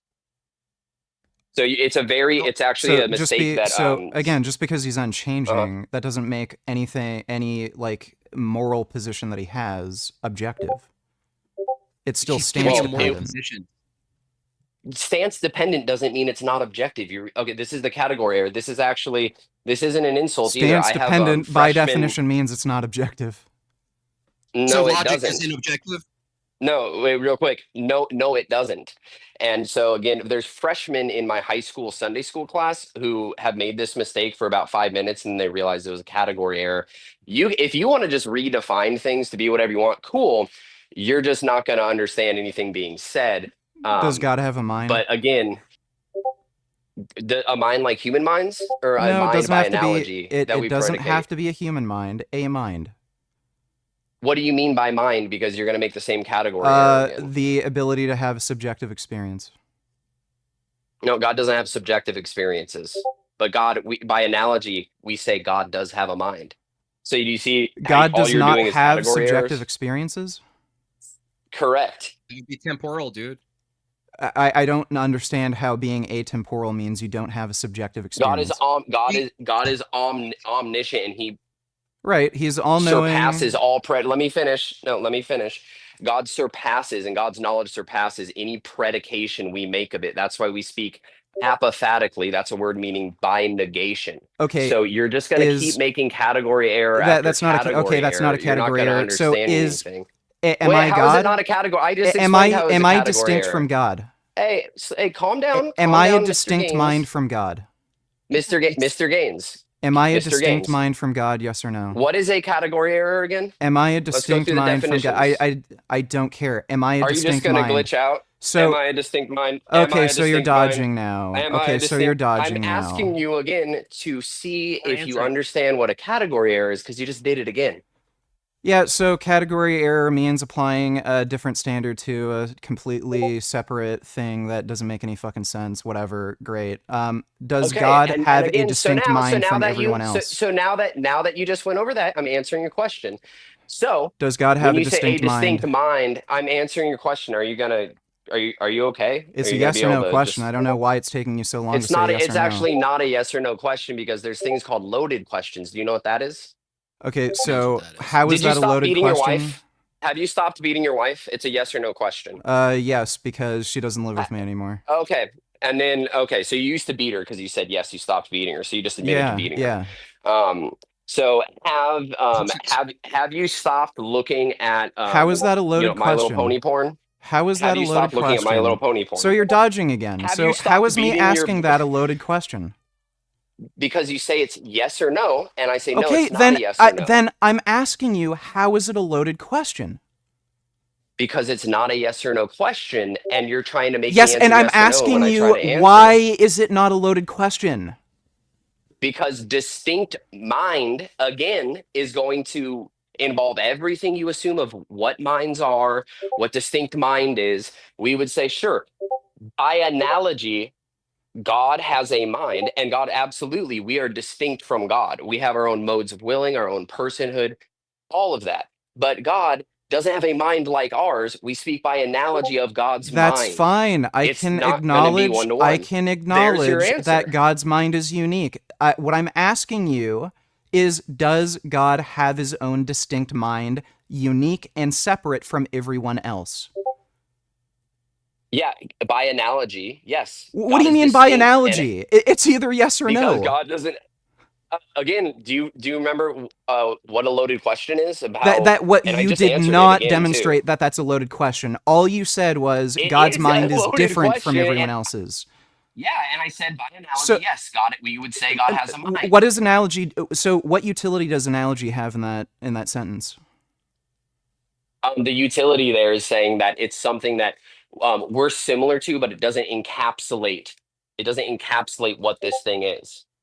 I Because wasn't God asking you transcends to all our predication. encapsulate what God is. I'm just simply asking you, What does he analogy have meant. a Dude, do you want to distinct get to your mind? actual argument, or are you're just gonna like? I don't even know what your Yeah, the attempted argument I rhetoric is right made, now. the argument I made is that God just has his own preference, just like everyone else. And if you're going to claim, And there's the good, category error again. There's the category error again. okay, no, there's no category error there. What's a category error? Why are you asking me that? There's no fucking Because I category want you to error. We learn. already I acknowledged want you to that learn. God's What mind is a is category different. error? It's unique. Yes, a cat's mind is different than a human mind. A dog's mind is different from a cow's mind. We know And all different these minds things are you're saying different. are all created class of things that don't dictate the rest of reality. Vegan gains. Yes, but the issue that I brought up with Jim Bob was that if he's defining good as God's nature, then that Well, would we wouldn't define good as just God's nature. But God Not is all good that by is. nature. Yeah, again, it's Yeah, so but if if uh-huh. well, wait, then that creates the problem. If God is good by nature, then what makes God good? Well, no, you don't understand. You're trying to do the Euthyphro Right, dilemma, so you're but saying God equivocating. is good. But are you Let gonna him let me answer, dude. finish? Are you gonna let me answer? Was I interrupting you? Yeah, you were. I Can you wasn't. apologize to Jim You Bob? just kept saying over and over again, are you going to let Can me you finish? apologize? Can you call Jim Bob sir? Just real quick. Hello? Hello? Did you Are you have dodging? anything to say, or like you sounded Yeah, like you so were going to again, say so something, saying but you keep distracting and keep well, trying to you dodge. keep interrupting and you won't call Jim I'm Bob not sir. interrupting. I was literally not talking, and then you kept saying hello, All right, hello, just call hello. him sir and I'll know it's No, okay to go on. I'm not playing games. So say whatever you wanted to Okay, say. it's not a game. It's just okay. All right, sorry, Jim Bob. But Okay. no, again, saying that oh, God is good by nature. Sure, yeah, we can say that, but we're not saying, oh, God's nature is this thing. We don't predicate about it. That's all going to be by analogy, and goodness is inherent to all of God's energies, and goodness is also us participating with him. There's multiple senses of these things, Right, so but you're there's nothing equivocating. above. There's no equivocation here. I literally equivocating is saying you're using this term, you must mean this. I Yeah, just so differentiated. can I did the you opposite of equivocating. can you make a Are you formalized dumb? argument for what makes God good? Make a formalized argument. Why Like would I need to give P1, you any type of P2, formula? Q Why would I need to do that? to prove so that I Give could me a prove that reason you're why I equivocating. ought. Hey, give me a reason why I So you ought can't make an give argument. you an argument. So you're Can you give me using a good reason in I two ought? completely different senses. You're using Dude, good as I literally just said, have you ever said dude before? Have you ever said kid before? You mean goat when you said kid? Yeah, you're using exactly. good in Do you think two. words only have one meaning, vegangains? Yeah, In well, any context? no, they don't. But that's what an equivocation That's is. not equivocation is. No, equivocation is you assuming I must be You're using it the same using way all the time. No, you're using you're using the same word in two different ways and equivocating the two definitions. No, I differentiated that there's multiple contexts and ways you can use a term. Yes, I That's understand the opposite of that. equivocation. The issue is that you're equivocating. Is this what you've gotten reduced to, where you just try to avoid Okay. any actual argumentation, that you just Okay. like, you just want to go in circles till So your do you opponent think just it laughs at you? so do you think it might be useful to maybe just make a formalized argument so that you can maybe be more clear and concise and we can I give continue you the any conversation? formalized argument? So you don't Why want so ought you I give don't you? actually want to No, I don't need progress to. the conversation. I don't need to make. So I do do you want want to to progress it. I've progress asked the you basic conversation or questions, not? but you're trying to just say, "Oh, I only will do things in this way." Why? So Why would I even give you the time to do that when you say, "Wait, let me every finish." Hey, stop. every Vegan time gains, I ask calm you to down. clarify, you I'm just gonna go and interrupt. talk So whiny look, like if you want to and then clarify your just, position we and can progress the just, conversation, I would appreciate it if you just made a formalized argument. That's great that you appreciate it, but why do you do that?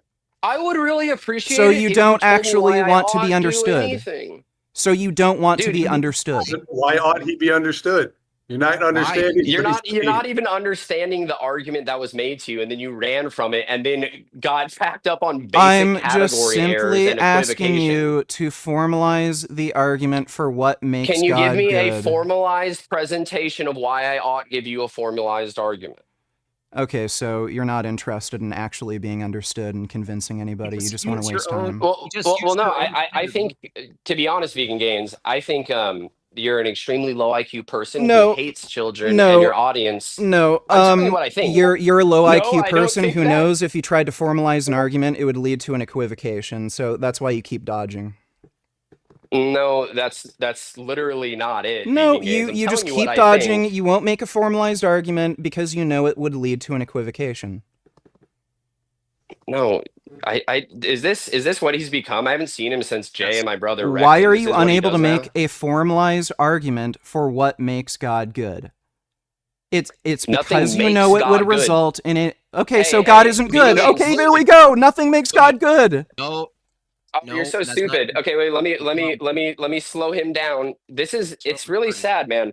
God You isn't good. You just try admitted it. to Oh well. I That's said not the same nothing thing. makes God good. Does something make me a human besides being a human? Nothing makes God good. So God could rape kids, and then that would I be asked him the fine. same thing. Dude, No, follow vegan TOS, dude. gains. Wow. Follow No. TOS, okay? Yeah, he's a this is Starting sad, debate man. now.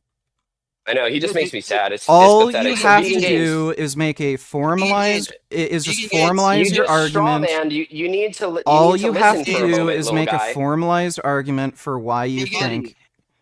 What? Buddy, real quick, I know things get really like frustrating with people, but when we're out on the playground with other people outside of our vegan community where we joke about stomping babies' heads, we want to actually engage in I arguments, never little guy. talked about stomping So, babies' no, it's okay. heads.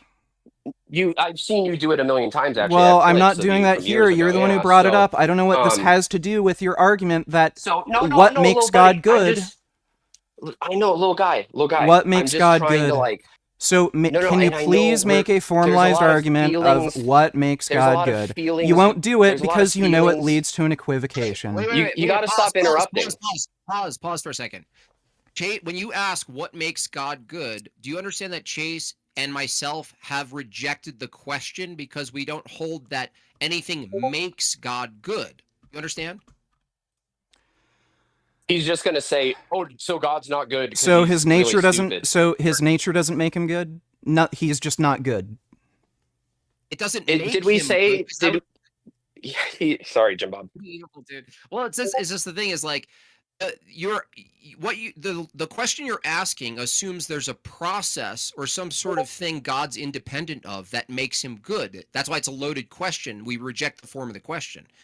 Maybe you could reformat the question and we might answer it. But So, you okay, saying then- what makes hold on a second. This reason Chase and I brought this up to you, you said, is there anything that makes you a human other than your nature? The nature is that you're human. It's a silly question. Nothing makes you. You are universally, there's a category that you are, that's human. That's like saying, is there anything that an avocado makes it an avocado and not something else? You would reject the form of the question, right? So maybe reformat the question. I see that as disanalogous because you're talking about you're talking about descriptive statements. No, we're talking about an uncreated thing that nothing else moves upon. Okay? And to say something, what makes something good is going to put a standard above God himself. So when nothing is above, and dude, are you Yeah, just sure. gonna interrupt? I know there's a lot of feelings running around right now, big guy. It's summer. You seem you to know, be I the one more know, triggered like, than me. You're the one who keeps no, I talking know, about I know babies there's a and lot of shit. feelings. No, I know there's Just a let lot him of feelings. answer, Let's dude. just, yeah, let's just. I Talk know more there's a lot of update. feelings. I know feelings are tough to deal with sometimes. But so when you say something makes something else, right? Well, you're talking about what's uncreated. So right there, the question itself is broken. So again, we're getting to trying to get to actual nuanced understanding of what this is and what it means, but you're too busy just going, oh, so nothing makes him, so he's not. It's literally not what we said. It's either you're bad faith, which I know you Yeah, are, or you're so I stupid, think which I also know you are. So I think I understand the misunderstanding here. We're talking about a quality of something. So God has the quality of being good. Even that is too much predication because Oh, goodness, so God like doesn't I said, have the quality of being good. Okay, so Dude, God is not good. is that what I said, little guy? Yes. Answer vegan gains. Bad faith. So- you ask a question, he starts answering, you interrupt him and skip to a conclusion you want to make. Shut up, dude, for a second. Well, Let him answer. here's kind of what I think. I think that after recess, maybe like some dodgeball or you play like tetherball out on the playground. keep I think maybe the yapping. feelings. Huh. Are you? I know there's a lot of feelings. I know. So many feelings. Dodgeball. Do you want to talk about them? Yeah. You know, I find it really like hurtful that you keep like dodging my questions and not answering and keep bringing up irrelevant stuff. Could you like just maybe stick to the topic? I'd appreciate it. Is that all the feelings you wanted to get out? Yeah, Okay. Well, I'm glad the feelings were shared, feelings were that's heard. good. So again, do you think you can use words in different contexts like kid or dude? Have you ever said kid or dude before? Does God have the quality of being good? Why Yes are you or asking not? me a question when I'm trying to illustrate your category Yes, errors? you Why, can okay, are you can incapable use of words actually in trying different to engage? contexts. Have you ever used words in different contexts, or Oh depending my on the god. context, they have a What different are you meaning? doing? Have Get you? down! Get down! Get down! My cat keeps fucking jumping on my monitor. Get down! A lot of feelings, big guy. I know. A lot of feelings today. So, why are you asking me a question when I'm trying to walk you through that words have different meanings in different contexts? What does this have to do with Is he just anything? gone? This guy's a waste. He's just gotten dumber over the years, and Yeah, that's great. So, there's what does nothing this have to there. do Just anything? Does pray God for him, have the quality of being good? Yes or no? He just told you he rejects the thing called equality. That's reducing it to a certain paradigm that he rejects. Do you understand that? Okay, so He doesn't understand. He's not going to care. But so I think right. Bobby, you know So what could be help? You know what could help? If you put him in like team sports, he could get some energy out. And he could learn like cooperation, like military, like soccer. You know what I mean? He'll learn how to like engage with right. other kids and So stuff. Because he's just got a lot of feelings. so you can't define what good is. The thing is, and I'll end with this because it's just going to loop, is that Vegan Gains, during the conversation, you agreed that God's existence wouldn't be identical to created existences. So once you granted that, all of this stuff you're doing now and trying to challenge, you're actually going against the thing you already you agreed to, which is God's ontology, his very existence wouldn't be identical to the existence of created things like humans. Therefore, it's not a big jump. It shouldn't be controversial for you to go, well, yeah, if God exists in a particular way that's unique to God, that's not like these other things. It doesn't follow that they're completely unlike each other entirely, that one's not reflective of the other.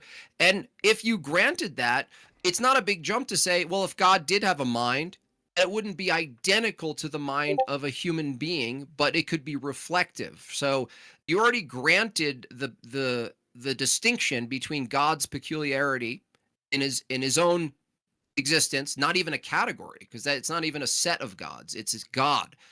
And that's not like created things, but you've spent the whole time, Vegan Gains, trying to argue by transposing human things like minds or preferences onto God.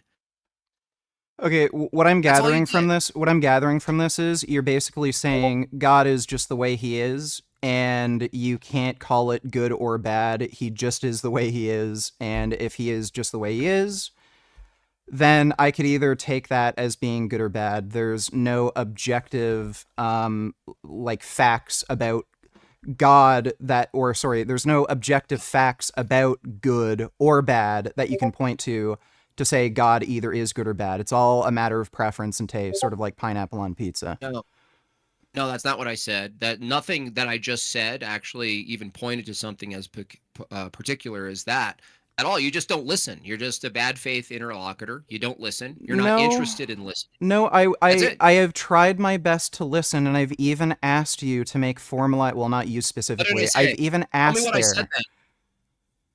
Tell me what I said then. If you listened, what did I just say that you didn't respond to? What did I just say just now? I've lost it now because my cat keeps fucking around on my desk. I think he's hungry, and it's distracting the fuck out of me. I think I have ADHD. No problem. All right, well, I'm going to wrap this up. Thanks for jumping on, Vegan Gains. Yeah, take care. Oh my god, that was brutal.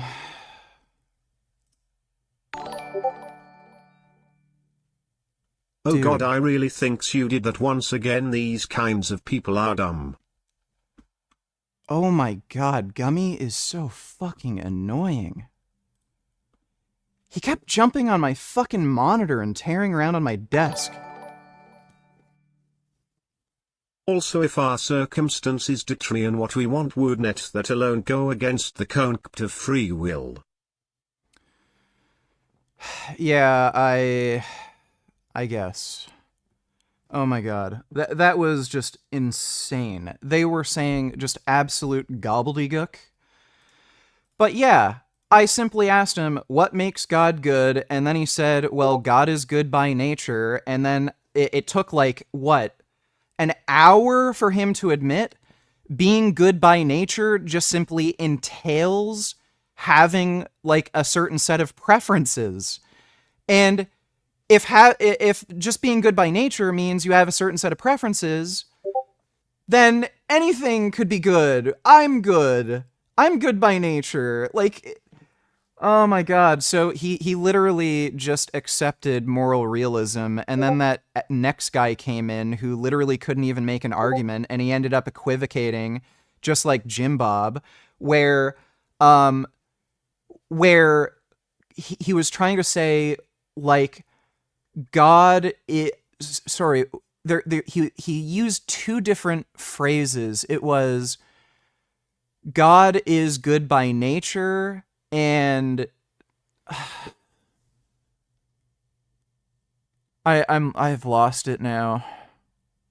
Dude, that stupidity fried my brain. Basically, the problem was they're equivocating, and they're using good in two different senses. They're using good to mean some kind of, like, they're moral realists, I think. They're using good as, like, some sort of, why do I keep hearing these fucking notifications? Shut up! Oh my god!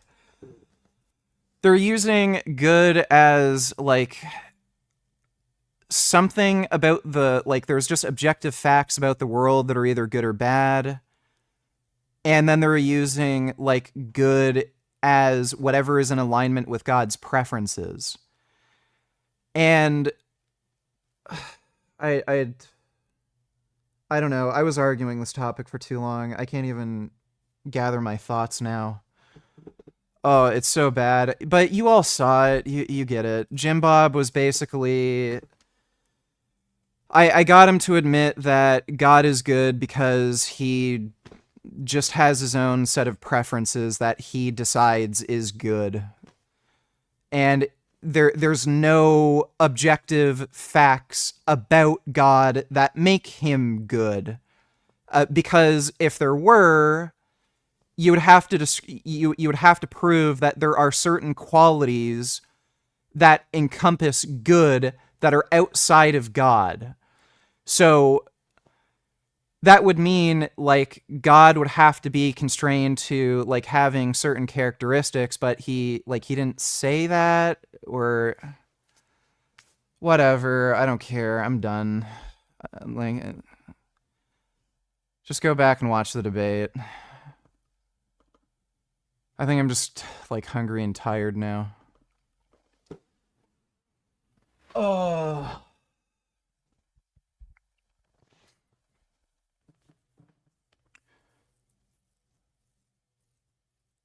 This is frustrating me.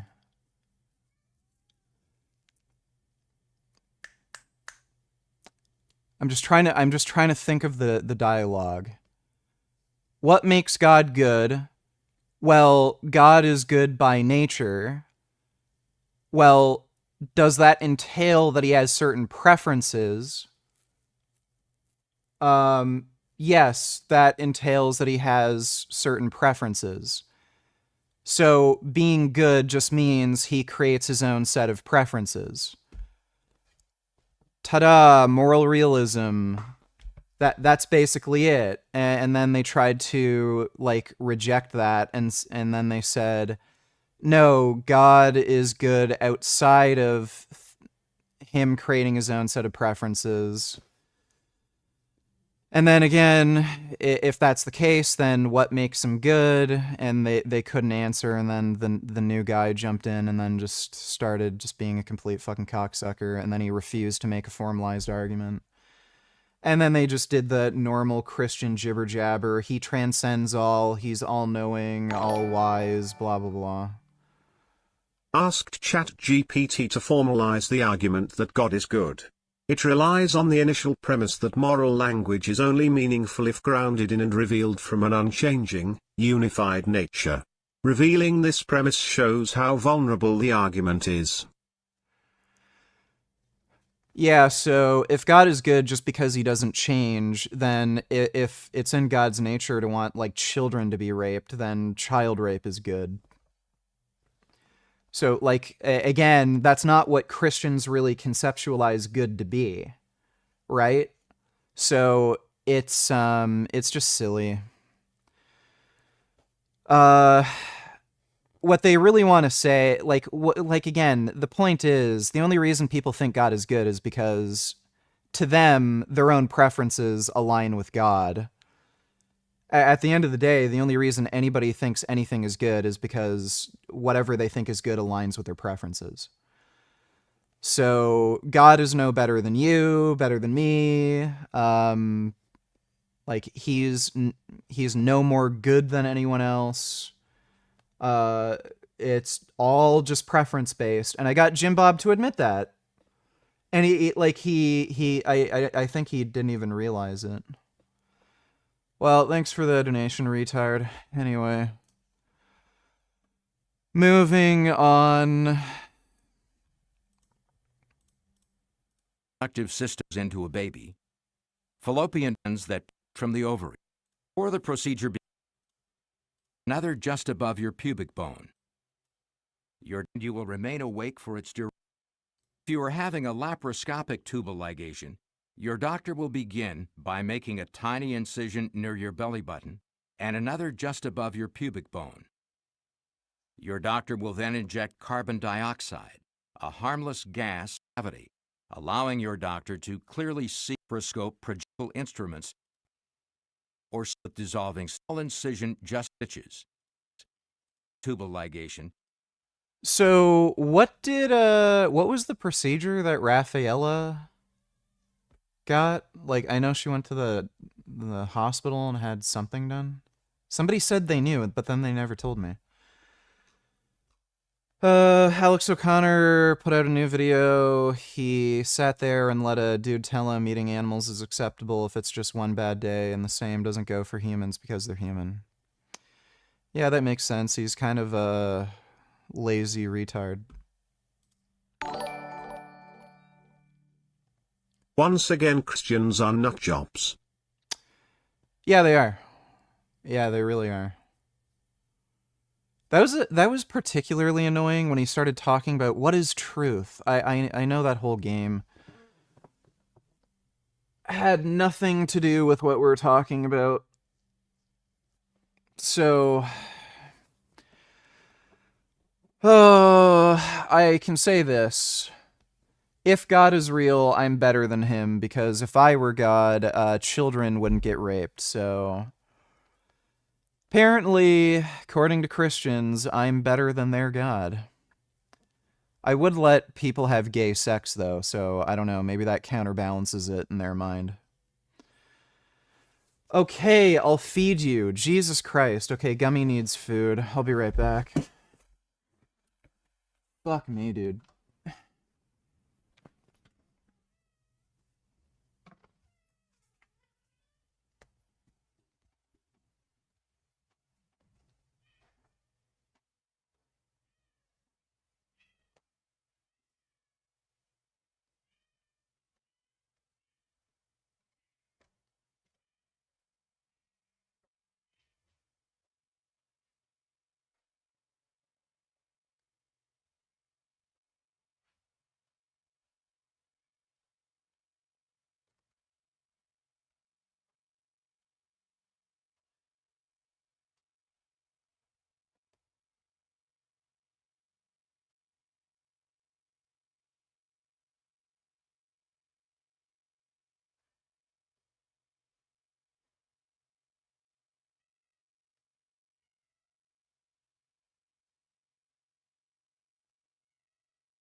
All right. Dude, I am super hypoglycemic right now from the human growth hormone. Slip cocked only 2 hours when I was 19. I fucked a 44-year-old woman. Is that okay? Yeah, it's fine. She said I looked young, but she still fucked me, and I'm a white boy, and she was a thick black chocolate girl. I enjoyed it. Is she weird, though? She may have been bordering with the law on this one. Are you, like, fucking retarded? You realize 19 is a legal adult, you dumb fuck? Thanks for the donation, stupid. So Turnabol is basically 4-chlorodianol. There's a hydroxyl group on carbon-17, there's a methyl group on carbon-17, there's a chlorine bound to carbon-4, there's a double bond from between 4 and 5, and there's a double bond between 1 and 2. So it's basically equipoise without an ester, but with a methyl group, which makes it basically dianabol, only it has a chlorine bound to carbon-4. Now, a lot of what the typical morons are going to think is, because it's got a chlorine, but it's dianabol, it's going to work like dianabol. And this is why stupid people shouldn't do steroids, is that that's not. Also asking what is true is like questioning if bamboo is a stable part of a panda's diet. Just crazy nonsense. What do you want? I just fed you! Holy fuck, you have food, you have water, what do you want from me? Dude! We are empty space with a pattern of energy flowing through us. They say soul, we say consciousness. We don't know where consciousness comes from. They say God, we say energy. Theists would say their soul comes from God. We don't know how energy is created. A temporality doesn't make God's will incomparable, it's what makes it the unchanging standard our human will can be measured against. Most people are morally superior to God because they wouldn't allow child rape, as God's will does, expressed temporally. Okay, that's all very good. Thanks for the donation, Zed and Retard. Dude.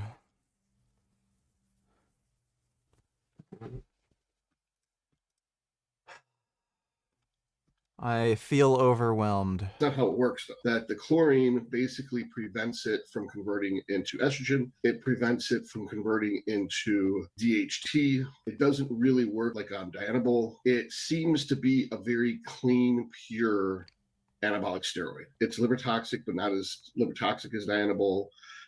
The data is confusing about its half-lives.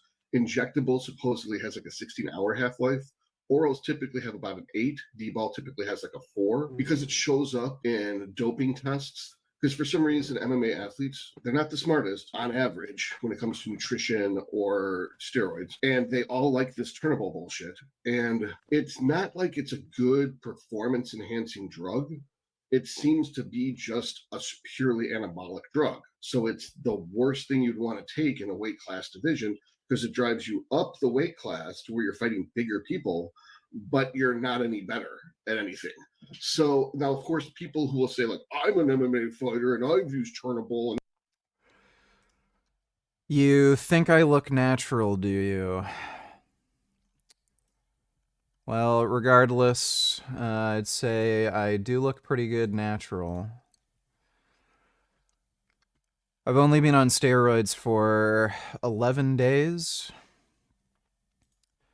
So I'd say fairly good so far. And it was great. That's not what I'm saying. I'm not saying anabolic steroids aren't better than nothing. I'm saying that Turnabol doesn't make as much sense as, let's say, Anavar, because Anavar is purely performance. Anavar is perfect in every way. No way are you ever going to find an oral steroid that's better than Anavar. And you're pretty much a moron for using something. Yeah, I'm gonna game later. Different because there's a better alternative. It's the same situation I ran into with the nandrolone crowd. There were so many people angry at me because I didn't agree that nandrolone was the greatest thing since sliced bread. And my point wasn't that nandrolone is better than nothing. Yeah, I'm such a retard. I literally took steroids 11 days ago, but I don't look like Ronnie Coleman. Oh my god. Why would I even bother taking steroids if they don't instantly make me gain 100 pounds? course, if your Fucking choices dumbass. are being natural or being on DECA, use DECA. But there's so many better choices than DECA. Why the fuck would you use it? Whatever your goal is with DECA, there's something better. Whatever your goal is with Tren, there's something better. That don't ever use something that has side effects, because there are plenty of steroids that don't have side effects, that have the same effect you're looking for, but have no side effects. So you'd be a moron to use something that has side effects, but they've already. I'm on testosterone and growth hormone. So I started with a dose of 30 milligrams per day. I ended up getting inflammation in the gland underneath my nipple, so I've reduced it to 20 milligrams a day, and I just started taking an AI to get the inflammation down. Second day I've taken the AI, and it's almost completely gone, so... already used it, so they get butthurt because I'm calling them a moron. And that's what I truly, from the bottom of my heart, if you can get away with using a drug and not have any side effects, great, good for you, don't listen. But I'm not talking to you. I'm not talking to the exception. I'm not talking to the outliers. I'm talking to people right up the middle. And the majority of people are going to have side effects with D-ball. The majority of people are going to have side effects with DECA. Majority of people are going to have side effects with Tren. Majority of people will not. Feelings, big guy, don't need tellers, get 4 gummy.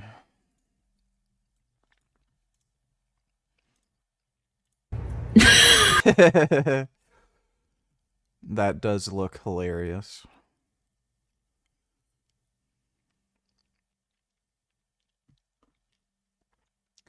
VG when injecting roids.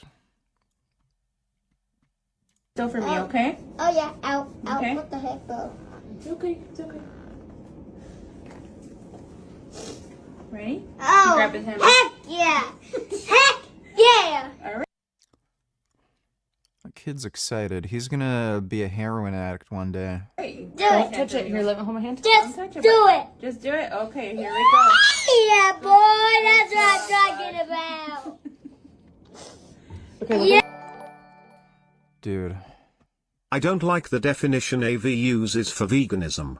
Gary even says veganism isn't about stopping lions, he is literally folding under the heat a bit. How are your romantic relationships going? Just fine, I guess. Talking to G about his stance on lions and zebras. And I got an interesting story from him. First of all, stop hating on zebras, but this is just a theory. My goal is a vegan world for human beings, getting rid of exploitation, and humans are... Dude, he said the same thing in the interview I did with him. I don't know why you're... It's not that deep. Thanks for the donation, Poopy. I don't know why anybody freaks out getting, a needle for drawing blood. That kid's a fucking pussy. It's not a big fucking deal. Like, dude, I've gotten blood drawn when I was a little kid. I didn't give a shit. It's a little pinprick. Like, give me a fucking break.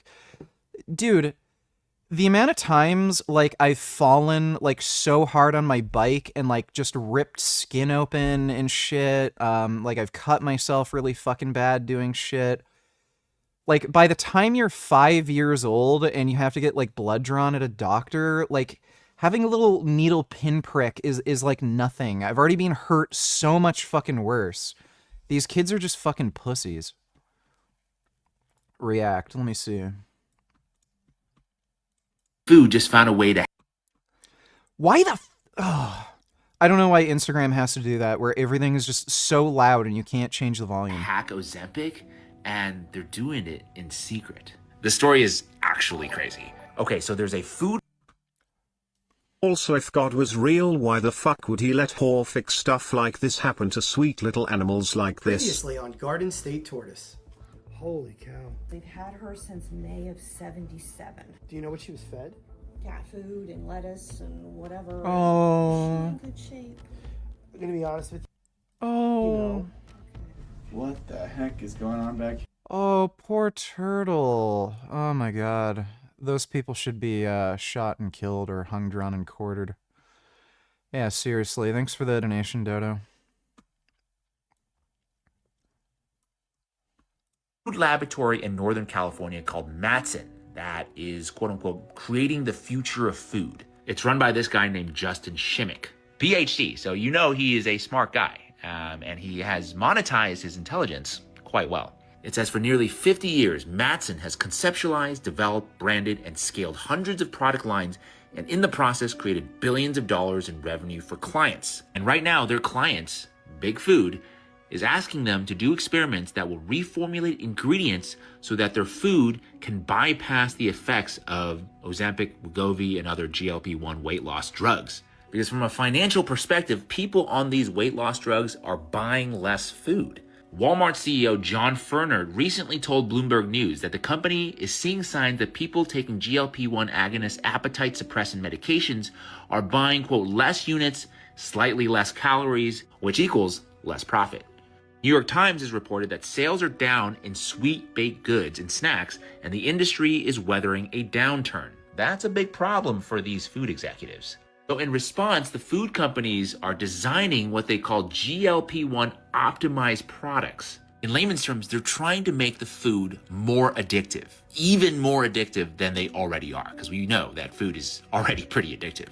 Quote, there is little the industry hasn't tried to keep health-conscious consumers eating.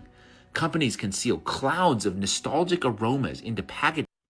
Oh my god, that's great. So the guy basically is saying horseshit and nothing and wasting our time so that you get more audience retention. Yeah, I can see through your fucking trick, buddy. Go fuck yourself. From China. So I'm in a grocery store right now, and I wanted to show you how the American tariffs are affecting Chinese customers.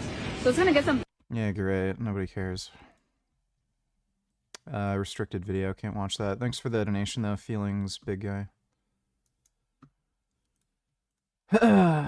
Know the future just by crunching some numbers. It would be quite a superpower. From what we understand, most physics laws.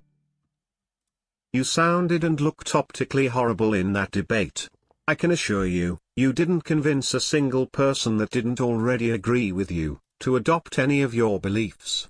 You looked like an absolute clown and even made veganism look bad. Jackass. All right, that's great. Appreciate the donation, 21st.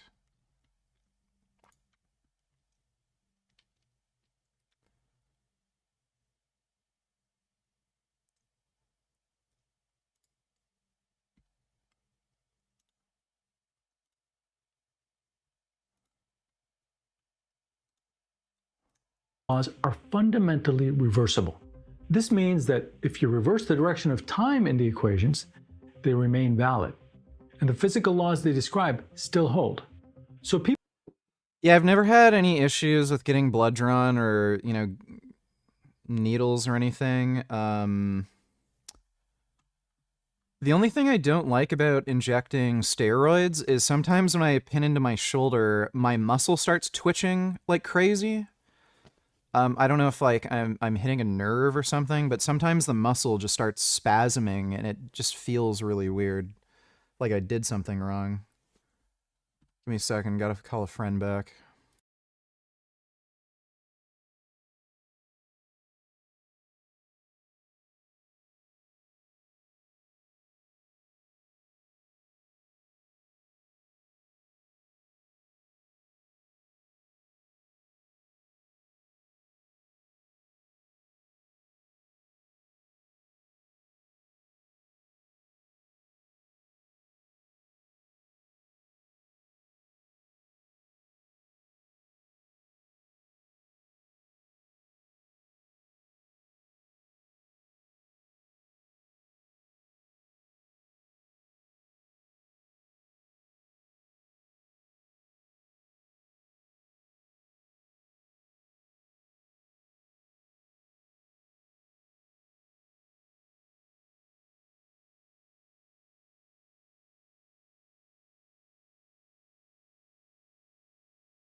Okay, whatever. I'll see if he calls me later.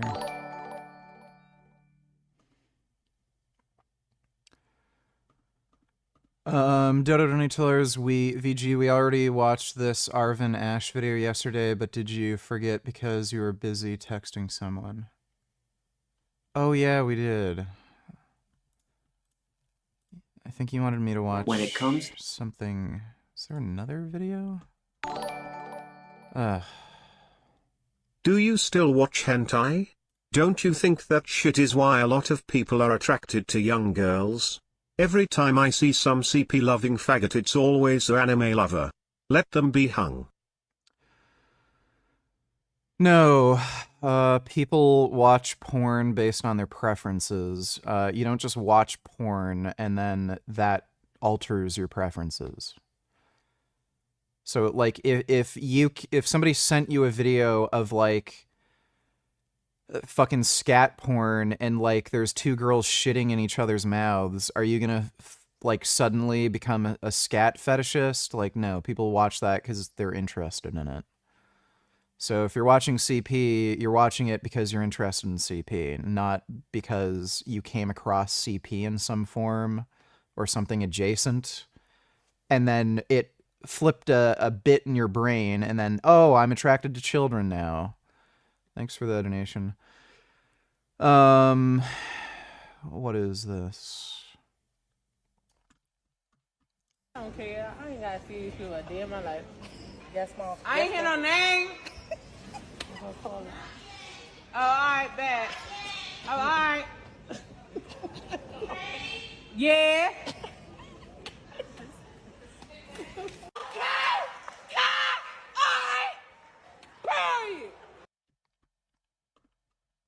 Okay.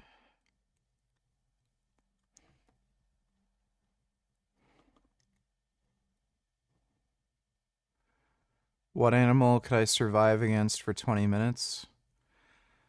I would say probably the lion would be your best shot, then the grizzly bear, then the tiger, then the hippo. Thanks for the donation though, Dodo. Oh wait, there's another one. This is the country of Myanmar. Okay, I can take a look at that. Thanks, Dodo. You know, it's a miracle animals like this turtle still somehow manage to survive even after being kept on a kitchen floor for 50 years. It's no wonder reptiles like this avoid extinction for millions of years. Yeah, kind of. Thanks for the donation, Dodo. If that's the case, then why do these Christian nut jobs insist that being gay is a cussy?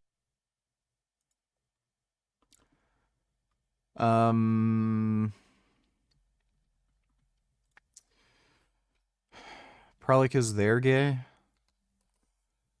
Thanks for the donation, Dodo. I appreciate it.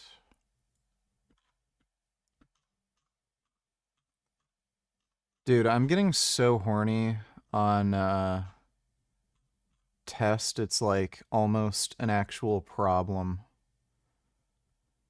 At least my abs look good. But girls in my DMs are taking up a little bit too much of my time. Thanks for the Sometimes also referred to as yeah. Burma, and it really only appears as a functioning. Oh my god, this is 43 minutes long. Okay, let's watch the... And if you're making me mad, like, why are you doing that? Like, hug a person like me. I came out of hell. Like, when I'm off, hug me and say, hey, calm down. It has to be not just because you went through something. We have to tiptoe and conform to it. I am not the first person who starts popping off. On God. On the Lord. Peggy Watson, that cream of some young guy loving piece of shit, just teamed up with another piece of shit. You guys may know him. That flat-faced fucker, Jack the Shithead Doherty, who I like to call Jack Epstein, because honestly, when you see what he does with those girls, I don't see the difference. Well, this time, they were doing a lot of things together.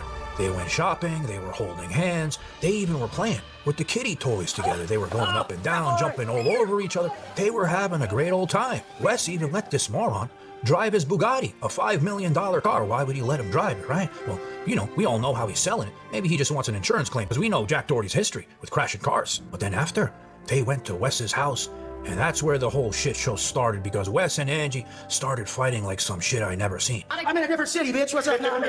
We're at the house, and I'm wanting my dick sucked, and I can't get my fucking dick sucked. I'm pissed. Well, then get the fuck out of here. Be by yourself. It's like, dude, I'll fucking come down the street and saw your head off. What are you talking? I'll fucking kill everybody. Leave me the fuck alone, you know? Like, if I'm gonna fight a chick, I might as well just throw her in the water. So you're not just gonna need one bag of popcorn, but you're gonna need two when I show you exactly what happened. And I mean, I built my life off fucking caring not enough about others that I put myself in the line of fire. And me and Jack put ourselves in the line of fire every day. You don't walk in our shoes and take all the heat we take all day. People talk shit to me all day. It's like, dude, I'll fucking come down the street and saw your head off, motherfucker. What are you talking about? So remember how I said in my last video, you know, we figured out that Wes loves the channel. He watches my videos. Well, now I realized he's listening to my advice too, because remember how I told him, you know, he should stop lying and just tell the truth? Well, on this live stream, he starts ratting on himself. So they start the stream, of course, going shopping. I mean, what's with these men going shopping to all these bougie places together? You guys remember the last time we saw Little Pump Man, Wes's little boyfriend, right? And they were shopping, walking around the mall proud with those purses, going to those bougie places. Yeah, well, now he does the same shit with Jack the Shithead. So while they're shopping, you know, Jack is sticking his stupid head in the display cases. He comes across this piece of jewelry, and it looks like a pair of handcuffs, right? It's $100,000. He shows it to Wes, and look what he says. I think he knows he's fucked. That one's for you. Yeah, the handcuffs are fire. You should get a handcuff. Yeah, you should get a handcuff. I was gonna have someone make me one a while ago. You should get a handcuff. Yeah. I'll probably go back to prison anyways. Remember how I, you know, pointed out that this asshole doesn't like paying his taxes? He owes millions for 2023.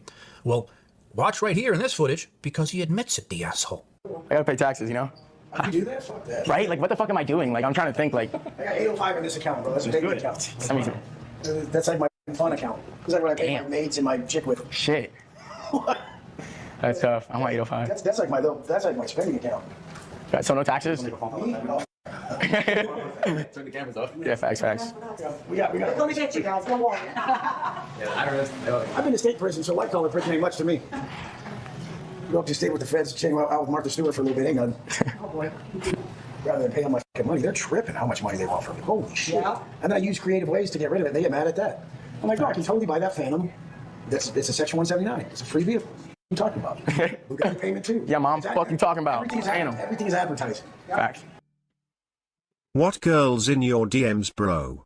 You mean transvestites and gross ugly dykes like Jasmine DMing you?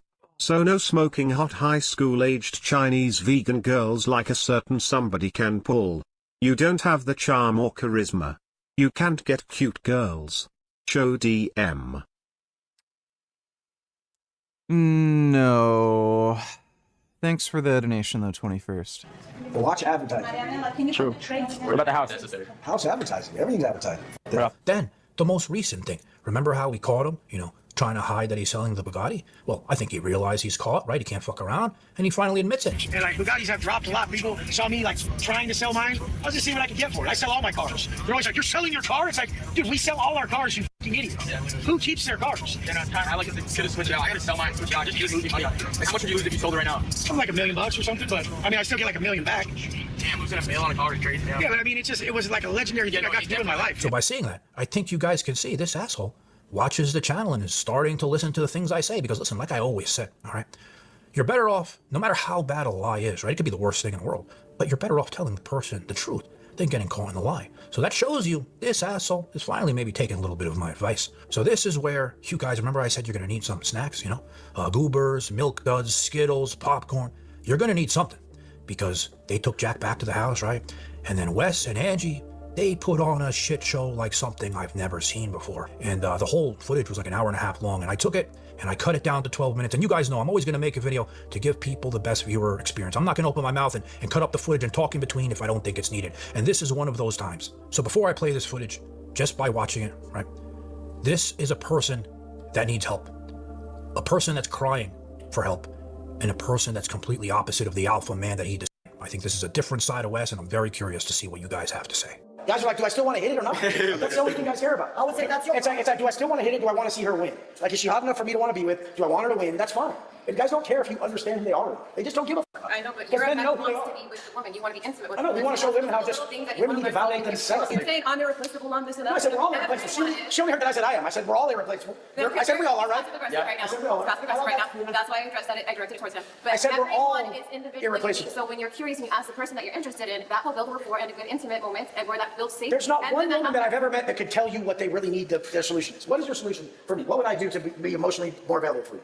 And it depends on the circumstance. Hey, See if how I need a moment to myself because I'm spread thin with different things, and I say, hey, I need a break, I need a from my day, even though to you it doesn't look like work, but I have an emotional or a mental overload of all the things I have to do with kids, and I'm like, it has nothing to do with you. I just need a minute. I just need you to respect that, and that would help me a lot. That's it. Well, I can do that. I'm just going to start doing more streams with people and I'll make it so you want me more. Watch. I'll play that game double time. I'm in a different city, bitch. What's up now? I'm fucking Bugatti, bitch. What's up? Oh, yeah. Yeah, but that's just so, that's so immature. No, it's not even a game. The only way it's not a game. You just The only way guys cannot get what they want is to do something else. They have to redirect their energy. So if I really want to be with you physically and you're too tired, then I have to fucking go do something else to where I'm distracted. So I have to go do something with Jack and I might forget. If I'm at the house and you're at the house and I'm wanting my dick sucked and I can't get my fucking dick sucked, I'm pissed. Like, Yeah, fuck, pissed. you know? Like, So this is the thing. Then go find another bitch. Be like, fine, no. Dude. Like, there's a child there. Like, why would you talk like this in front of a child? Like, and this isn't a baby either. Like, old enough to use a tablet and understand words. Like, that's just so fucked. But I'm not trying to say like that. She didn't know what we're saying. She said in front of the baby. Well, try but just a little bit of, just a little bit. I was going to say PJ, but I forgot to. Alone time, baby doesn't know what we're saying. The whole thing is it's words. So I mean, it's the reality of life. So I mean, exactly. I'm just not jaded to reality. It wouldn't bother me either way if people heard the words at 2, 5, 6, 12 or whatever. I was literally around drugs at that age. I have different views, so that's why sometimes we beg. Yes. Yeah, but I mean, my views got me further. So I'm just saying, this whole thing is, the way I think and the way I operate got me way further. So when you guys really want to learn how to level up as women, you have to listen to the people who got way further than you and how they got way further. Yeah, that's what I was the conversation I was having with Christy yesterday, word for word. No, but this is the thing. Fuck it. I don't have to like everything about anybody. I'd be fucking stupid to think I would. You really think you're gonna like everything about everyone? What the fuck's the matter with you? Like, and if you're gonna nitpick the shit you don't like, well then get the fuck out of here and be by yourself. Like, dude, I'm not gonna nitpick the shit. Like, you're hot as fuck. I want it to work. I'll do these things. If I was wrong, I'll admit it. What the fuck? Like, let's not overcomplicate it. Intelligence and genius is simplified. The way all these people do their shit is such a shit show of fucking just too much information. It's not intelligent to have that much questioning. Like, let's just make it simple. You like me or you don't? Were you reading the one from What? I read the book from here in prison, yeah. That's how you What was it? You say it loud, say it again. Yeah. You say it loud, say it again. Say it loud, say it again. Say it loud, say it again. And it brainwash people. So I brainwash people in a good way. But I still know I'm brainwashing them. And I love her. I'll do anything for her. And like at any time. Like that's just as much as I know love to be. I don't know how to fully change character overnight or responses or the way I've been for so long. I don't know how to change that overnight. If you're gonna tell someone to change, you better break it down. Like you better break it down into steps and really teach it. This is what I'm coming with. Well, the thing is, though, there are people who think that you just have to like conform to what they want, and they're gonna bypass everything you say. Nobody They wants you don't to conform. They're the people like me that she thinks are wanting to conform. I'm saying I don't know how to do it. When I was in prison, if someone called me a bitch, you have to kill them. Okay? Like if someone calls you, if in prison someone calls you a punk or a bitch, you have to f them up. And so out here, when people are calling me a punk or bitch, I'm like, oh, what the f? Like, stop! I don't know how to take this. And they do it on purpose, knowing that I'm f***ing mad. And if you're making me mad, like, why are you doing that? Like, hug a person like me. I came out of hell. Like, when I'm pissed off, hug me and say, babe, calm down. She won't do that. She'll be like, look at you. Instead of hugging me and saying, hey, I don't want you to be so mad. Like, I know you've been through hell. She'll never just hug me and tell me it's going to be okay and chill. And I asked for it. I'm like, just hug me, just chill. Hug someone who's like talking at me or yelling at See, me. I don't go to that. I talk like this. Do you guys think I'm talking at you or yelling at you? I talk like this. This is how I talk. When she watched my videos and didn't know me, it was like this. And then I still talk like this. This is just how I talk. I just talk like this. Like, even when someone confronts me, like, what? I didn't do it. Like, I don't know what you're talking about. Like, I talk fast, and I talk like this. And she's like, what the f*** are you talking like that for? Talking that? And I'm like, I'm not. I'm just f***ing like, what do I do? People with me just gotta realize, like, I'm so easy to deal with if you just be like, hey, let's all calm down. I love you. Like, I got you. Like, I'm like, okay, because I think there's, like, a problem gonna happen, Like, I have PTSD like a motherfucker. And, like, I've been through a lot. And, like, for someone like her in our house like this, a piece to, like, even want to argue with me, it's like, dude, just hug me. Just chill. Like, I'll kill everybody. Leave me alone, And so I just don't get why people don't get that with someone like Some people doesn't get, like, when you even, sometimes you're overwhelmed, and you just want to hug. Just give me the hug. It's gonna be okay. You won't do it. If we're like fighting, I'm like, let's hug it out. It's not coming. I know, because you're not gonna be like, hug me. No. I know, but no. I'll take a resentment before we get there. I'm not the person who initiates it. So before we even get there, I'm like, let's just hug and not fight. Like I said, no man is ever trying to fight you ladies. It's not happening. Everybody you've ever dated, you've called you like that. No, I haven't. Every single one. It's either I'm too much or not. Tell me what right now. No. Yeah. Sounds like some gay whining bullshit. Country in our imagination on maps. When you look further inside, Myanmar is without exaggeration the most geopolitically complex country on the planet today, where it's extremely difficult for outsiders to figure out what's actually going on. The country has been completely consumed by a brutal, multi-sided civil war that has been going on for more than 4 years now, that has shattered the country into a complicated mosaic of competing militias, warlords, resistance fighters, and a totalitarian central regime dominated by the military that came to power during a coup d'etat in early 2021 that overthrew the previous democratically elected government. You may have seen memes about this coup back when it happened then, centering around this woman who was filming herself performing an aerobic dance routine as the country's military was busy storming and overthrowing the government right behind her. That coup is what triggered the current civil war in the country, and over the past 4+ years of fighting across Myanmar since then, more than 82,000 people have been killed, while more than 3.2 million others have been internally displaced, making the war that's still raging in Myanmar among the most violent and destructive active conflicts taking place anywhere in the world today, but also one that has only attracted a fraction of the international attention as the other ongoing major wars in Ukraine and Gaza have garnered. But Myanmar, a country of some 54 million people in the heart of Southeast Asia, is actively in the process of dying, with potentially catastrophic consequences for the rest of Asia and the world. Myanmar's economy has crashed by at least 20% since the civil war began.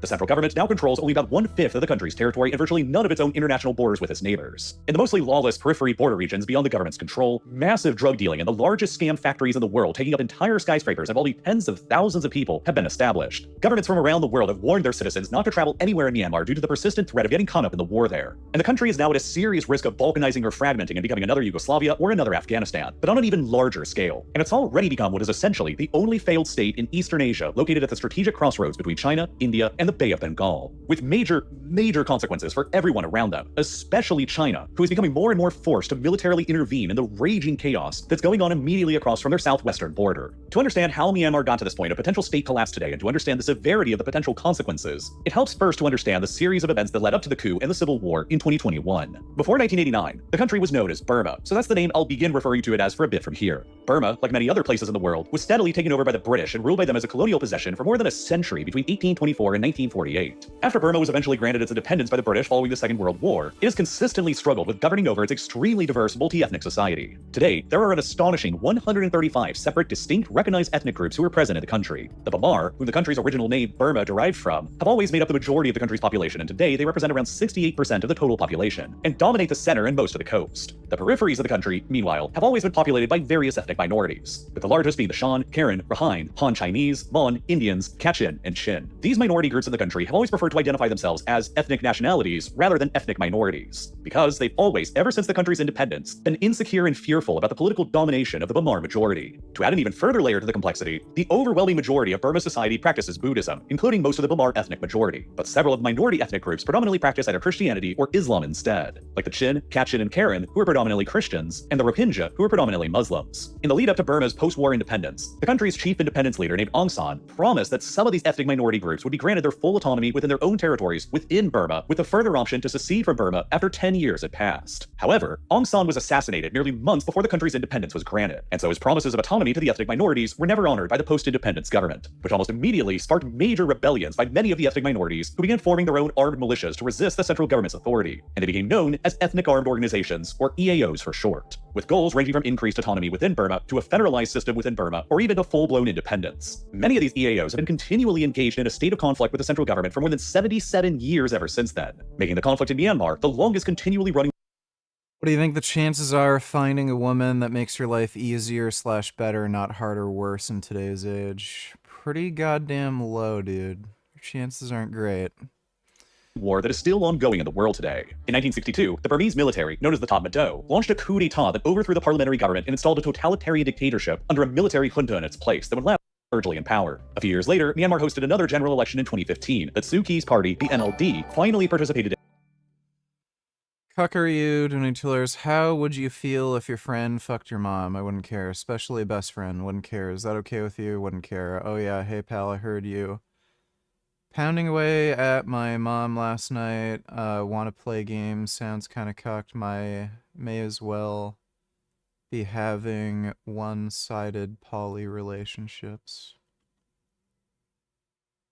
I have no idea what you're talking about. Thanks for the donation, Cucker, you. In for the first time in a quarter century, and like in the 1990 election, they once again won with the people decisively. But this time, unlike the 1990 election, the Tamado actually decided to recognize the results and cautiously agree to enter into a power-sharing arrangement with the NLD, giving up a bit of their absolute grip over the country for the first time in more than 53 years since the 1962 coup. Since Aung San Suu Kyi herself was still legally barred from running for office, she never became Myanmar's president. But after the election, the NLD created a new position to give to her instead that they call the State Councillor, which made her the de facto leader of Myanmar anyway. It's hard to describe just how high the hopes were in the world for Aung San Suu Kyi and the NLD's leadership in Myanmar after the 2015 election. There was a serious hope that after more than 50 years of continuous authoritarian military rule in the country, Suu Kyi was finally helping to transition the country towards democracy. But then, very quickly after her government began administrating things, the military decided to do something that captured the entire world's attention and severely undermined international trust in her government. The Rakhine state in the west of Myanmar across the border from Bangladesh has always been among the most unstable and violent regions in the country, stemming from its very high levels of ethnic and religious diversity. One of the largest groups of people present in the Rakhine state at the time were the Rohingya, one of the very few Indo-Aryan ethnic groups who predominantly practice the Islamic faith in the country. There used to be around 1 million Rohingya people who lived in the Rakhine state, but they've always faced enormous levels of persecution and disenfranchisement by the ethnic Bamar and Buddhist-majority Tamado and the Myanmar government. The Myanmar government has continually maintained that the Indo-Aryan and predominantly Muslim Rohingya are non-indigenous to the country, and that they were only brought over to settle in historic Burma by the British colonial government during the 19th century. The Rohingya themselves insist that their own history in the Rakhine state goes back thousands of years, but the Myanmar government refuses to even call them by their own name, officially calling them Bengalis instead to further discredit their right to live in the country. The government has asserted that the Rohingya are a product of British-era colonial settlement policies, and on that supposed basis, they stripped all of the 1 million plus Rohingya in the country of their citizenship back in 1982, which has left the Rohingya as the largest stateless population in the world ever since. Further restrictions were placed on the Rohingyas' freedom of movement and education access, which led to multiple academics and scholars calling the conditions faced by the Rohingya in the Rakhine state as similar to the apartheid policies experienced in South Africa. Understandably, the Rohingya launched multiple armed insurrections against the military and the government throughout the 1990s and 2010s in the face of this repression. And in October of 2016, an attack by one Rohingya militant group on a police station in the Rakhine state killed 12 Tatmadaw police officers, which led to the military deciding to retaliate with genocidal fury. The Tatmadaw immediately launched an overwhelming crackdown in the Rakhine state against the entire Rohingya community, killing more than 6,700 Rohingya in just a single month, burning down and destroying enough Rohingya villages that they were captured by satellites, and forcefully driving out more than 700,000 Rohingya across the international border into Bangladesh as refugees, representing most of Myanmar's entire Rohingya population and one of the 21st century's most egregious cases of ethnic cleansing. It's likely that tens of thousands of Rohingya were ultimately massacred by the Tatmadaw during this crackdown in 2017, and their forcing of hundreds of thousands of survivors into Bangladesh triggered the largest refugee crisis in Asia seen since the Lol, you faggot. Of course you wouldn't care. You literally married a man with a girl's name and fucked quote unquote her asshole all the time. You would still be friends with someone that was fucking your mum? Probably fucking in your bed and shit. White ho? 'Cause I don't care. Thanks for the donation, Cucker, you. You know, it's funny how, no one cared. Like, I saw some posts about this on Facebook, you know, here and there, but no one cared about any of this. No student protests, like, no media coverage, really. But then, you know, the Palestine thing, after October 7th, immediately everyone was like, yay, October 7th, fuck you Jews. Genocide, settler colonialism, and then you have a way worse humanitarian issue that was completely unjustified. No one cares, whatever. Like, again, it's all anti-Semitism.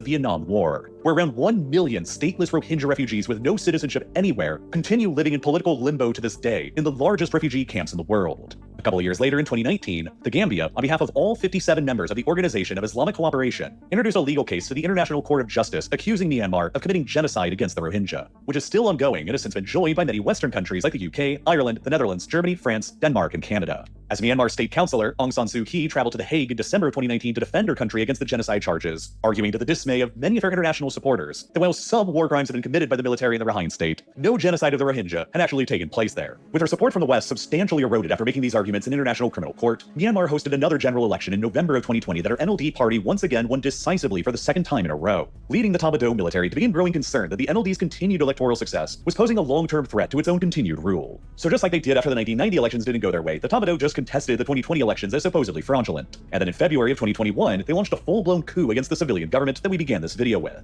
arresting dozens of the newly elected government officials before they could assume their positions, and once again imprisoning Aung San Suu Kyi, who's remained in a mix of solitary confinement and house arrest for the past 4.5 years ever since. Almost immediately after the coup happened, protests against the violent seizure of power erupted in Myanmar's capital city, Naypyidaw, which the military characteristically responded to with overwhelming force, opening fire on the protesters with live ammunition and killing more than 600 people in the process. Thousands of politically motivated young people from the Bamar-majority heartland of the country then fled into Myanmar's surrounding mountainous peripheries, where they linked up with many of the long-standing and heavily armed EAOs to receive training and weapons, before returning back to the heartland again to engage in ambushes and partisan warfare against the restored military junta in the country, which catapulted Myanmar into a state of full-blown civil war. The junta responded with massive violence, launching airstrikes and military operations across the whole country against the resistance, and installed one of their own generals, Min Aung Hlaing, as the regime's de facto leader and acting president. Within a few months, the motley collection of forces opposed to the military regime, including ousted elected officials, pro-democracy protesters, and long-oppressed ethnic minorities, banded together and formed the National Unity Government, or NUG, with the officially stated goal of removing the military from power and establishing a fully federalized democratic Myanmar in its place. Within time, the NUG established its armed wing called the People's Defense Force, or PDF, to fight against the junta and their allies in the country, which by 2024 would grow to encompass an estimated 85,000 soldiers. Over time, many of the 25 active and heavily armed EAOs around the periphery of the country, many of which have thousands of their own soldiers, began breaking their ceasefires with the government and aligning themselves with the pro-democracy forces in the country against the junta as the junta began losing ground, while a few other of the EAOs, for a variety of reasons, aligned themselves with the military instead. Beginning in late 2023, the Tatmadaw began experiencing an increasingly high number of military setbacks and loss of territory. As of mid-2025, the Tatmadaw only maintains its control over about 1/5 of Myanmar's territory, and has lost control over most of the country's external international borders, though it still dominates the Bamar heartland in the center of the country that is the most densely populated part of Myanmar, with all of the most major cities. The PDF and the EAOs have consistently struggled with taking over major cities in the country during the civil war, and so while they currently control more territory than the regime does, most of it is sparsely populated rural countryside. Throughout the past 4+ years of war here, Western countries have largely ignored what's been going on, largely disillusioned with Myanmar's pro-democracy movement following Aung San Suu Kyi's defense of the military's genocide against the Rohingya, and distracted by other large-scale conflicts closer to home like Ukraine and Gaza. But in the absence of large-scale Western involvement in the conflict, China stepped onto the scene in Myanmar to fill the vacuum and has become by far the most influential outside power here, working together with both the military junta and various rebel factions at the same time to advance their own interests. Myanmar is one of the most important countries right now for China's geopolitical calculus, and Beijing's interests in the country are numerous. It is the only country that directly borders China that is experiencing a major war on its own territory, and so naturally, China would be concerned about ensuring stability along the entire length of their border that stretches in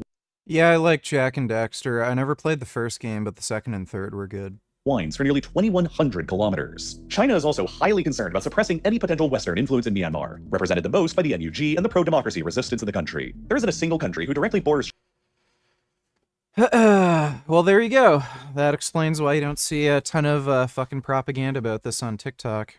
China that is explicitly pro-Western right now, and China would like to keep it that way. A pro-Western government in power in Myanmar would become an outpost of Western influence on China's southwestern flank, with potentially disastrous consequences for China's strategic planning regarding an invasion of Taiwan. For this reason, China has primarily supported the Tatmadaw military regime in power in the country, but has also supported a whole host of rebel EAOs at the same time who are not ideologically committed to democracy, undermining the NUG and the pro-democracy resistance while keeping Myanmar chronically unstable between the Tatmadaw and the EAOs, neither of which have proven capable of decisively defeating the other over the years since they both received China's support in different ways at different times. From Beijing's perspective, the most ideal government in power in Myanmar would be pro-Chinese, like the Tatmadaw has often been. But barring that, their next most preferable option would be an unstable Myanmar that cannot effectively push China's influence out. And the least preferable option would be a fully democratic federalized Myanmar that would probably grow closer to the West and undermine China's strategically critical influence and investments in the country. What are these strategically critical Chinese investments in the country? Israel is a fucking terrorist state. Fuck Israel, vegans for free Palestine.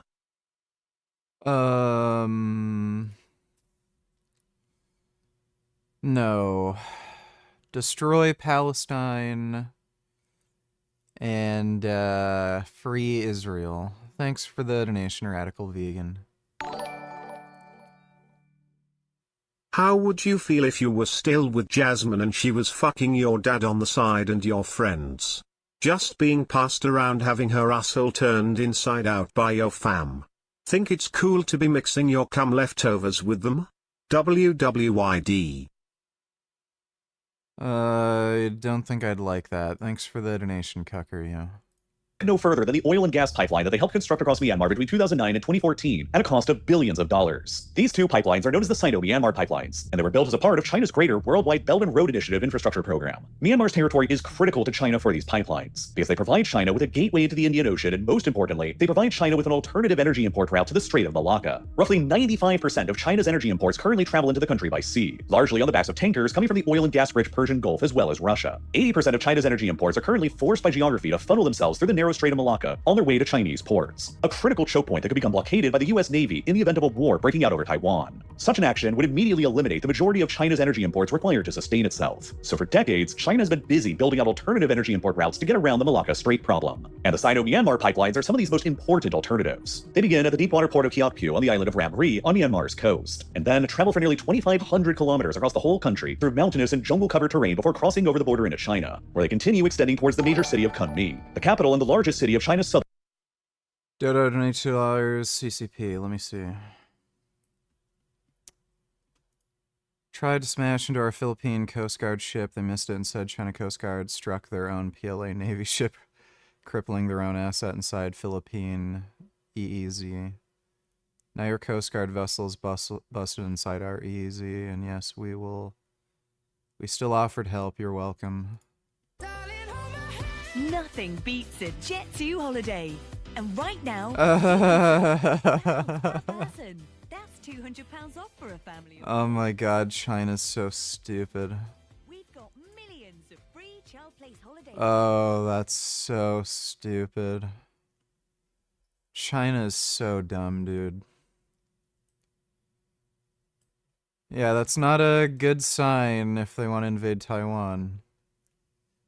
Russian parliament threatens war against Azerbaijan. Russian State Duma member threatened Azerbaijan with an import ban. And launch of a special military operation.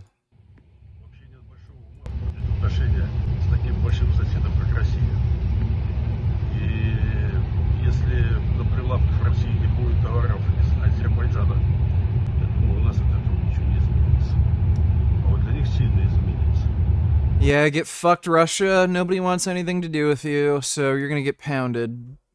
Fucking cocksucker.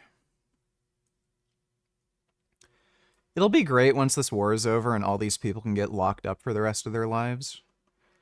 Woman decided to not pay her hairdresser, asserting that she didn't receive the hairstyle she requested, leading to a tense standoff. Yeah, you're supposed to put mousse on. I know, but you only put mousse on when your hair is done. Is your hair not done? What are you talking about? I mean, I'm just asking common questions. I don't need the attitude. But no, like, this is not what I wanted. Like, the picture that I shown, I wanted it to be on this side, and you put it on this side. But you didn't tell me that. What are you talking about? Because I'm confused now. Like, now you're not making any sense. Like, If you want to do that, I'm not here to argue. I don't know if this is staged or if she's just trying to get out of paying the hairdresser. Like, is what I asked. You look good, though. And that's just what it is. Start cutting these. Out my way? What you mean? Can you move out my way? Move out your way. Yeah, I think this is staged. Big drones flying over. And so when the Biden administration said, oh, it was nothing, this is just an airplane or a kid's drone from down the street, no, it wasn't. Like, I'm obsessed with the whole UFO thing. What's actually going on? What were those videos all about? What's actually happening? I still have a lot of questions around that. Yeah. You know, I've heard what the public official line is. I just personally still have a lot of questions that are unanswered. Yeah. Because it wasn't just New Jersey. It was Yeah, a lot of the displacement in Africa is due to Islamic, it's like, yeah, Islamic tribes and jihadist terrorists just massacring villages, and then they end up getting displaced and they end up fleeing to countries like Sudan and shit. No one cares. You know. happening in different parts. Can't blame it on Jews. I know I can't tell you who it was and what it was, but Yeah. I can't really tell you. I'd love to tell you actually, but it's not a big deal. It's But, not something frightening. No, but I just, so obviously it's something that I know about, and it's not a problem at all. Yeah, it's probably just some planes. No big deal.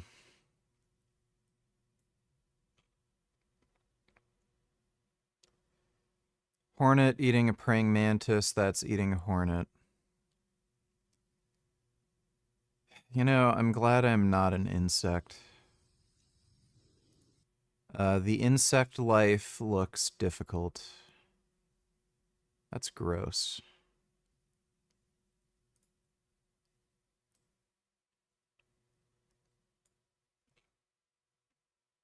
Dude, did some fucking stupid asshole put a snapping turtle in with a fish?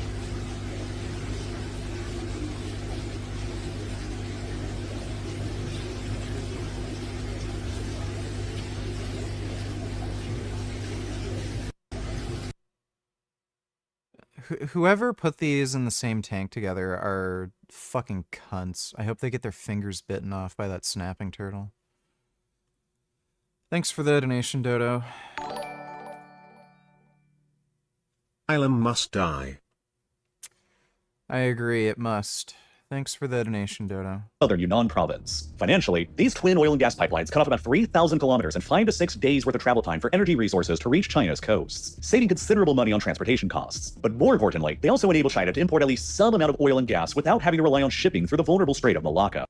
Further through junta-controlled territory in the Bamar heartland in the center of the country, where it's come under rebel attacks on at least 2 separate occasions continues. As Operation 1027 continued gaining momentum here, the Commando began growing increasingly desperate to halt them by resorting to massive and indiscriminate airstrikes and artillery barrages against civilian targets, dramatically increasing the casualties of this horrible conflict. Knowing how much importance both the junta and the rebels place on appeasing China, some Myanmar civilians have increasingly started sheltering around the pipelines, since they know that it's the last place either side will ever willingly attack. And thus, it's maybe the safest location for anyone to be at in the entire country now. In addition to the pipelines, China is also heavily interested in Myanmar's own natural resources as well. Myanmar generally produces about half of the entire world's heavy rare earth elements, a subset of rare earths including terbium and dysprosium that are critical for green technologies like wind turbines and EV batteries. Virtually all of Myanmar's heavy rare earths are also produced in a relatively narrow mining belt in the country's northern Kachin state, immediately across the border from China. But as the Chinese encouraged Free Brotherhood Alliance routed the Tatmadaw junta in the Shan state during the 1027 offensive, the Kachin Independence Army, or the KIA, an EAO operating within the Kachin state, managed to take advantage of the chaos and seize control over this heavy rare earth mining belt only a year later in October of 2024, dealing yet another major defeat to the junta. Since then,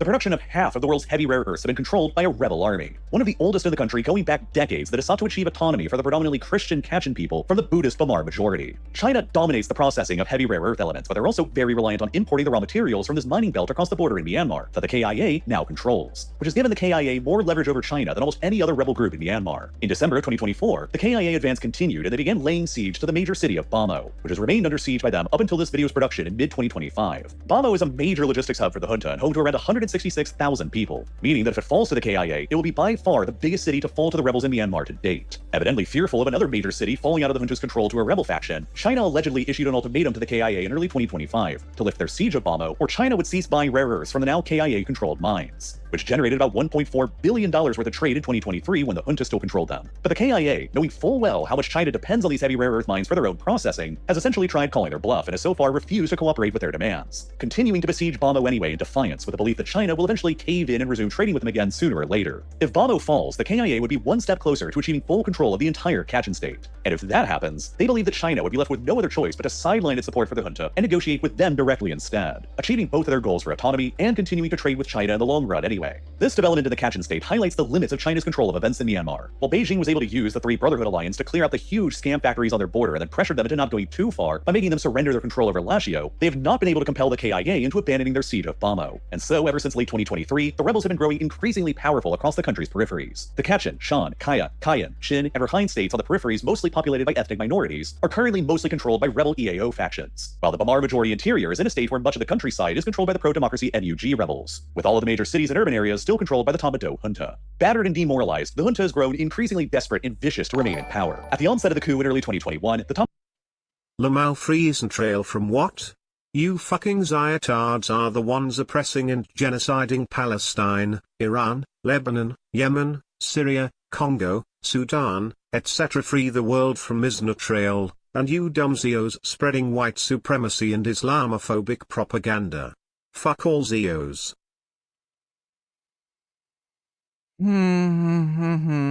Yeah.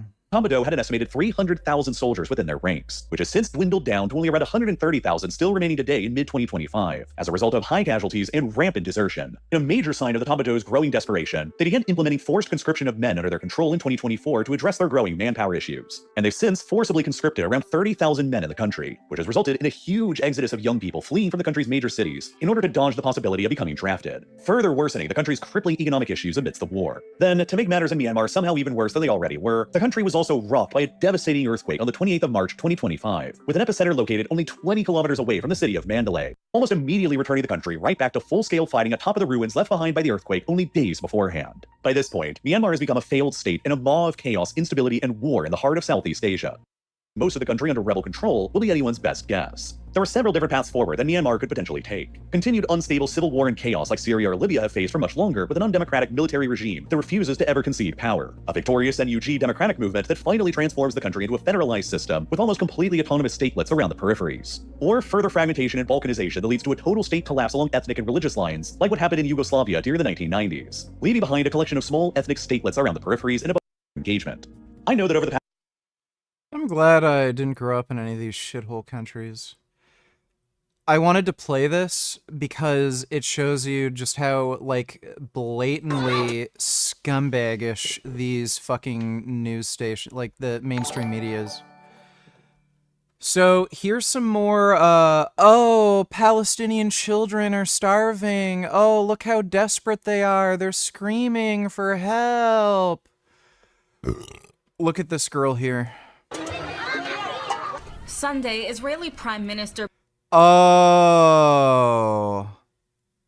Oh, did you see that?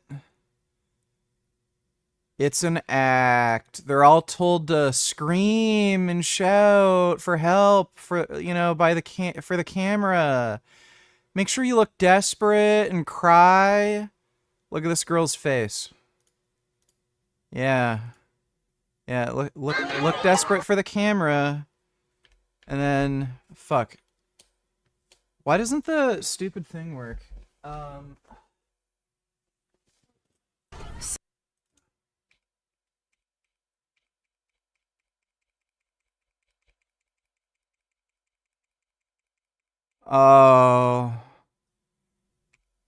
Uh-oh. Oh no. Oh, she broke character. You're gonna have to redo the take. Oh no. You'll also notice they film all these shots from a really low angle. The reason they do that is because they want you to think there's like hundreds of people waiting for food that are starving. There's probably only like, 10 people here. And they got them to all like cram in together and like, scream and like bang the pots and pans and shit. If it was at a high, wide angle, you'd be able to see there's nobody around and there's only 10 people. All of this is fake. All of it. Mr. Benjamin Net. Yeah. It's all fake. Yahoo doubled down on claims that Hamas Fucking is retarded. responsible for starving Gazans, accusing the international media of taking Hamas at its word. They don't, like, none of these people care. They just use propaganda footage. One donate $2 VG's favorite songs.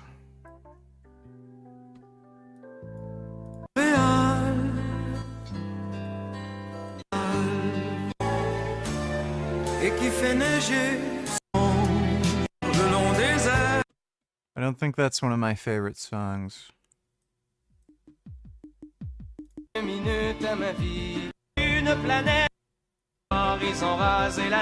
Yeah, that is also not one of my favorite songs. Thanks for the donation one. He accused the UN of holding up the flow of aid into Gaza, showing pictures of what he claims to be truckloads of rotting food. Hamas created this. Yeah, UN is trying to block aid shipments because they're pissed off that Israel's sidestepping the UN and using different agencies and NGOs to distribute food. So the UN is trying to sabotage the aid operation despite them saying Israel's withholding aid. No, the UN is withholding aid. Problem. And it was directed against us immediately. We have a starvation policy, which is completely false. As he laid out plans for the next phase of the war, Netanyahu said roughly 75% of Gaza is under Israeli control, and ending the war comes down to 5 principles: disarming Hamas, freeing all hostages, demilitarizing Gaza, Israel overseeing security control, and establishing a non-Israeli peaceful civil administration. But instead of ramping up war efforts, the families of hostages still held by Hamas. These people are stupid. Outrageously fucking stupid. Want the return of their loved ones to be top priority. They're calling on Israeli companies to strike until their release is secured.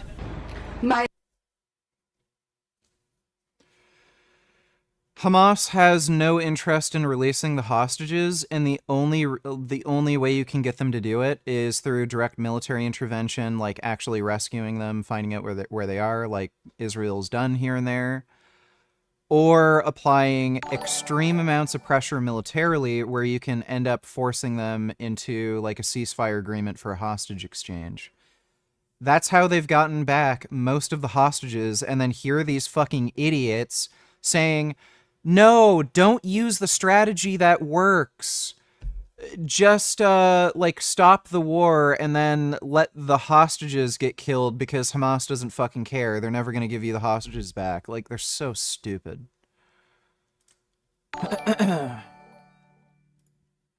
Did you hear what Donald Trump wants to do in Washington, D.C., lol? No, I didn't hear anything about that. Not hear anything about that. Brian Tyler Cohen is the head of Asmongold? I don't know. I don't think so. I don't think people realize how, like, Asmongold is consistently streaming. Doesn't he normally carry like 50K plus concurrent viewers on Twitch? And then his YouTube reach is huge. His YouTube reach is massive. I don't think people realize how big he is on YouTube.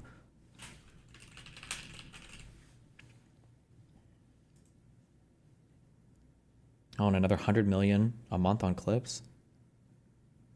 Like, Asmon, like, is easily making like 10 million a year is like a low ball in terms of what he's making off of just the on just the YouTube shit, on just the AdSense. I don't even know if he does sponsors or whatever.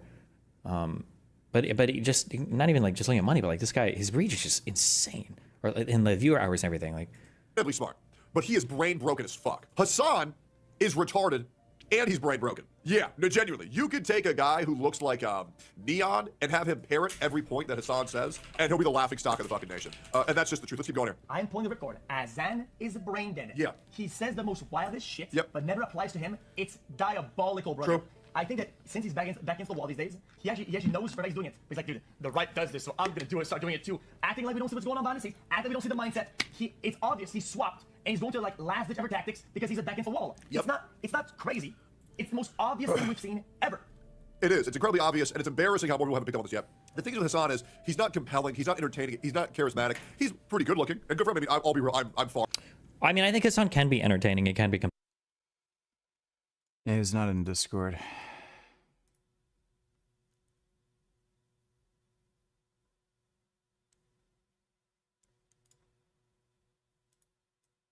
Might watch this. The Greg Doucette, more plates, more dates beef is kind of interesting. I have to poop. There's a poop in my bum that needs to escape.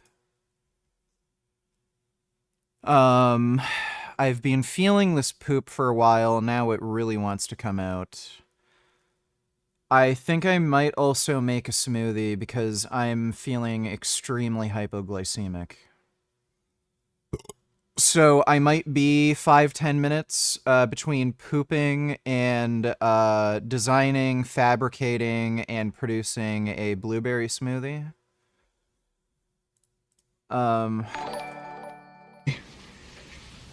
In 3 months, Negro. I know you. Played football against each other.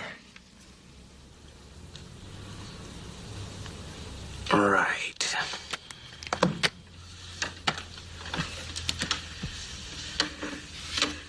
Hey, you were the puss. Always bled. I hear you're giving Jerry Mitchell a hard time, man. It's gonna get even harder. You are gonna do shit to him. Asshole.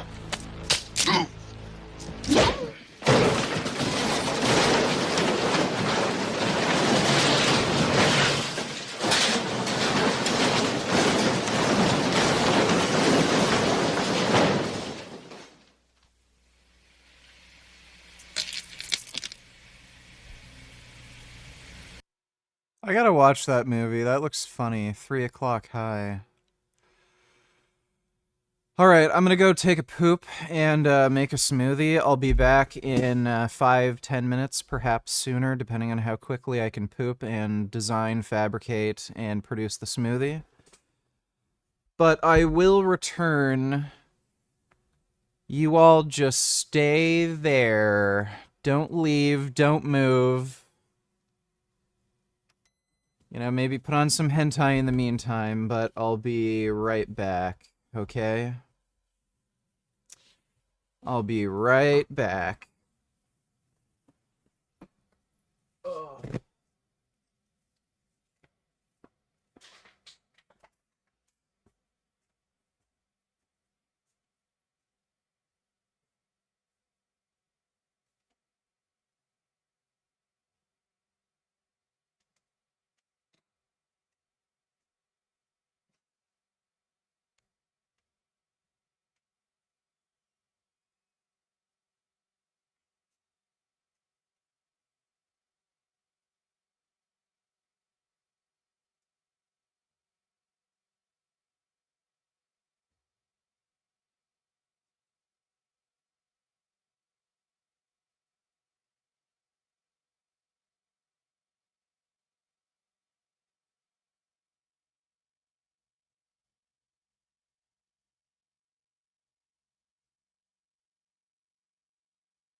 I'm back, just like I promised. Random $2. My girl never asked for money from me, but she is clearly poor and barely getting by. Should I offer to pay for her bills or assure her that I would help out if she's not going to be able to afford rent, or is that a mistake? That is fucking stupid, dude. The only person you should be looking out for is numero uno, so yourself. Buddy, anytime you give a girl the idea that she can use you for money, they're gonna take advantage of you like fucking crazy. So, look.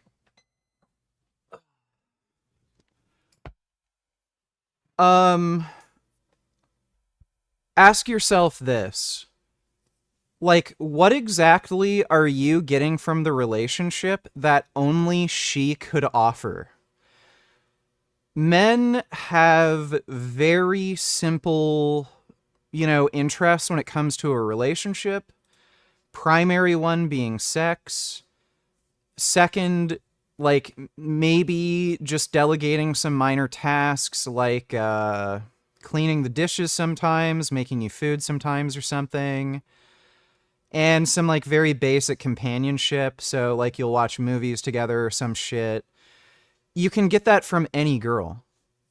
So, if you could get that for free with other women who aren't broke and can make money and have a job and are productive, why in the fuck would you give this chick money? She's not even asking for it. Like, it's just stupid. So, yeah, don't be a fucking simp. She doesn't deserve any fucking money from you. Is she providing so much to you that she deserves money for it? Like, why isn't she paying you? It's just ridiculous. And I mean, think about it this way.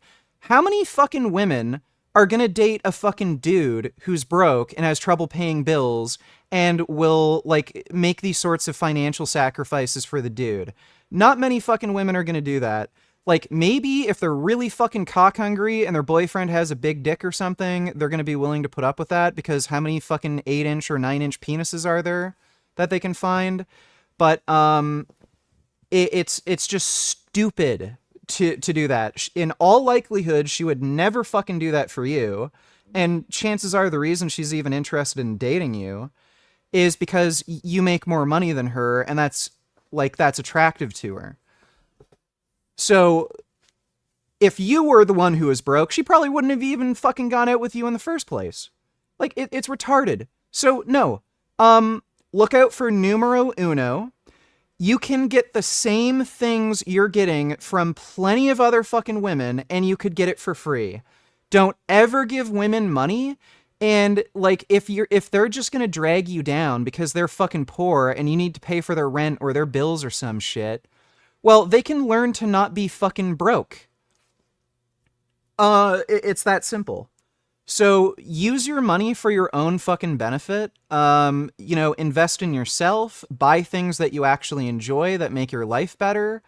Like, save money for a rainy day or retirement, or reinvest it into your business or something. Use your money for something that's fucking productive. Don't throw it in some, like, fucking pussy well, where you think somehow the relationship will get better or something just because you give some fucking girl money. It's going to make the relationship worse. I can guarantee you, as soon as she finds out that she can take advantage of you for money, she's going to start asking for more things. So it's not going to be rent anymore. Oh, could you buy me this dress? Could you buy me this shoes? Oh, can you take me out to dinner? Can you cover the bills this time? It's just going to be more and more and more once she can find out, like, once she finds out she can take advantage of that. So, yeah, no. Don't let women drag you down. Find women that will, at the very least, like, neutral. So maybe you have to deal with a little bit of nonsense, but you get a little bit of benefits here. Ideally, you want a woman who will, like, make your life better, but don't ever fucking deal with women that will drag you down and waste your fucking money, your time, like, and just nonsense like that. So, no, don't give her any of your fucking money. Don't ever pay for her fucking bills. Stupid. Thanks for the donation, though, Ran. Derek is back, but nobody cares. They don't like the fact that he's been lying. They don't like the fact that he doesn't address the allegations, that he hasn't responded to Coach Greg. Why would Derek address it? He would lose. Coach Greg, and in today's video, Derek is back, or at least what's left of him. Derek is well known for having the bowling ball shoulders, that massive physique, standing well over 6 feet tall and at his heaviest 260 pounds. He was open, honest, and transparent, and admitted to using and abusing performance-enhancing drugs. But since that time, he decided to only go on HRT. He realized that not only was it affecting his hair, but it was also taking years away from his life. Many people say, you know, you go on steroids and then you keep those gains for life. I disagree with you. Case in point. Let's look at Derek before. Check out the shoulders, the width, the mass, standing there in his tank top. He looks bigger than me. Now, mind you, we've seen his legs, they're not quite up to par, but his upper body, it's actually very impressive, or shall I say, it was very impressive. He had a passion for lifting weights, and he shared that with the world. But since that time, he doesn't give a shit. Do you really think that Derek cares about how wide his shoulders are? The aesthetics? Derek has tens, if not hundreds of millions of dollars. I have no idea. But I do know that he's doing all right. And so, do you really think he cares what y'all think about him? About his physique? About the fact that his company, or the company he's a part of, Gorilla Mind, is selling fake ajuga? None of you care about that. You don't care if he lies to you. All you care about is that Derek comes back and says he's juiced to the socks, that he uses big words and shares his stupendous vocabulary. He posts a video, it's back. And by it, he's not referring to his physique because there's hardly anything left. The return of the king, Gorilla Mind Rush. And so a man with over 2 million followers who hadn't posted in months, he managed to accrue 31,000 views in 3 days. And so Derek is back, but nobody cares. People have given up on him. They don't like the fact that he's been lying. They don't like the fact that he doesn't address the allegations, that he hasn't responded to Coach Greg, that he's simply dodging the fact that he has been lying to you, scamming you. And I have the receipts, the proof. Turkplex, it ain't Ajuga turkistanica. The plant that's been claimed, oh, but we don't claim it has turkesterone. We don't claim this, we don't claim that. Yeah. Right-click the URL, turkesterone. The turkesterone molecule on the bottle. And so we all know HDLD supplements, the only one selling actual Ajuga turkistanica. The rest, we just don't know. If it's coming from China, it's probably cyanosis, a copycat plant, and it sells for next to nothing. I was offered $5.85. I said no. Well, but Coach Greg is selling snake oil. Nope. I said no to the snake oil. What do you want me to do? Let's now press play on this video. The return of the king, who's looking more like, well, the jester. I'm not going to say a queen. What is this thing? What is this thing? AK, what is this that I'm looking at? I mean, it's the exact same sauna background. It's the same exact lighting, the camera. Derek wasn't photoshopping his physique. This is how he actually looks. You can see he's aged perhaps 10 years. I showed him to my staff and they said, how old is he? I said, I don't know, about 29. They said, he looks at least 39. You used to work.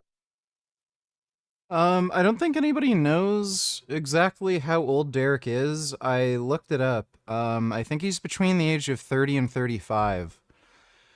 So he may, in fact, be younger than me, and yeah, he looks much older and shittier. He didn't look great to begin with. This guy has not lived a very healthy lifestyle, and I mean, he's kind of always not looked that great.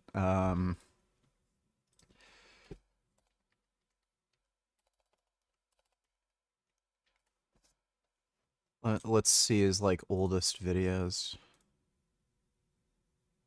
Yeah, he's sort of always looked like shit. Yeah, so this is from 9 years ago. So he would have been, like, 23, 24 here, maybe even younger. He looks like shit. Like, even with the webcam, you can tell his skin is fucking horrible, his hair's fucked up.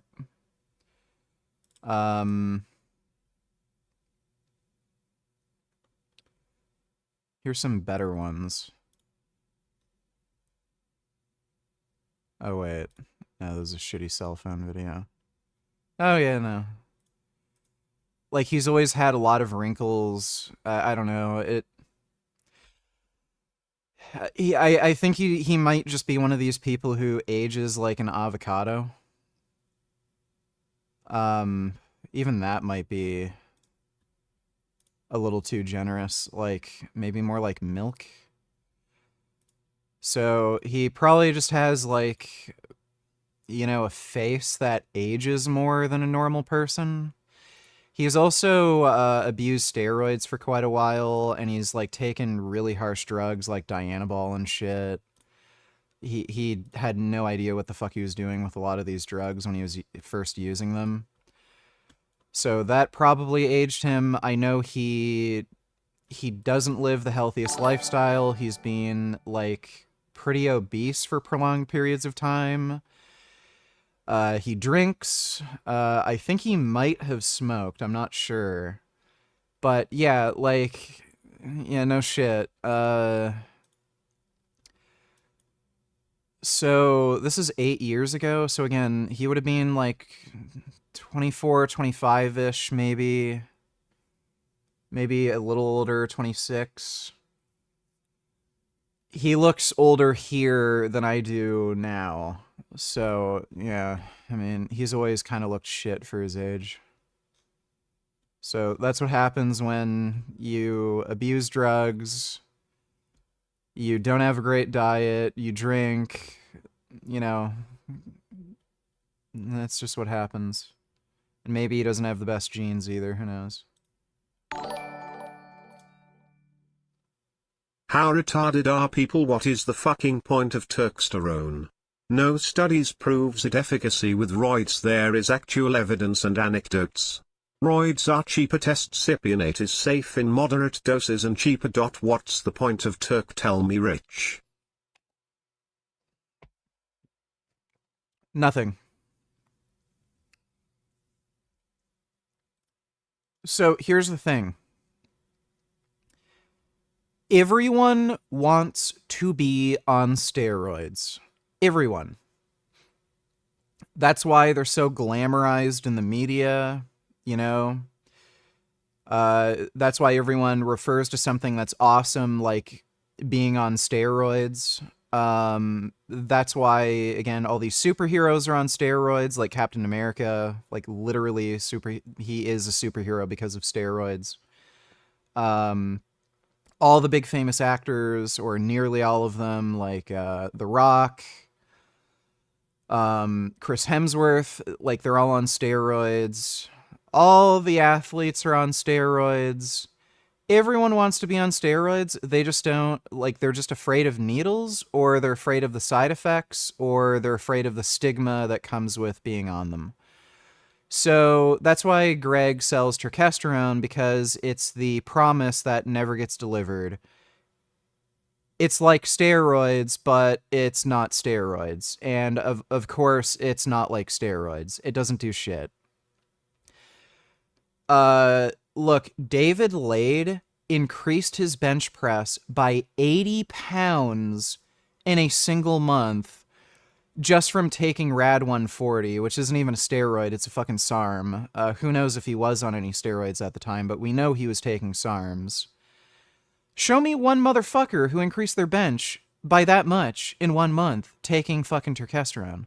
So one of the shittiest, weakest fucking drugs that you can take that isn't even a fucking steroid, it's just a performance-enhancing drug, works better than turkesterone. It's less good for you, like it has side effects on your liver and shit, but it actually works. Turkesterone doesn't do fucking anything, and nobody really knows about short or long-term safety. There's no human studies. And yeah, testcypionate is cheaper. Like, guess what? Quadrupling your natural test is going to do a fuckload more for you than taking turkesterone. And even some of the supposed mechanisms for how turkesterone works, you can literally modulate that with just food. Greg made a video recently where he said turkesterone can increase IGF-1, and it wasn't even by that much. You can literally just eat more protein and increase your IGF-1. So, like, just buy protein powder and eat more of it. Why would you take turkesterone? You can, like, take a myriad of drugs that will increase IGF-1. Why would you take turkesterone? And we know those drugs work. Like, it's stupid. I'm gonna do a worst of the fitness industry video on testosterone and break it all down. It's fucking stupid. Thanks for the donation though, Blake.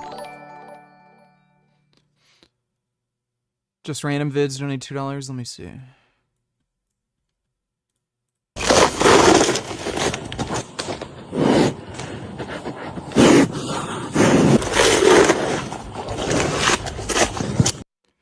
I don't know if this is real or AI, but I do know polar bears will eat lettuce. I think that is AI. But I know polar bears will eat lettuce. God, I turn 21 tomorrow. I can't Yeah, that is AI. wait to take shots at the bar. Girl, the only shots you're going to be taking when you turn 21 are shots of Ozempic, you fat donkey bitch. Oh my God. This looks uber fun. Good thing you have experience.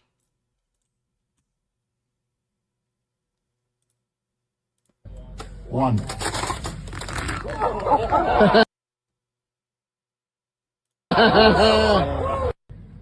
Two.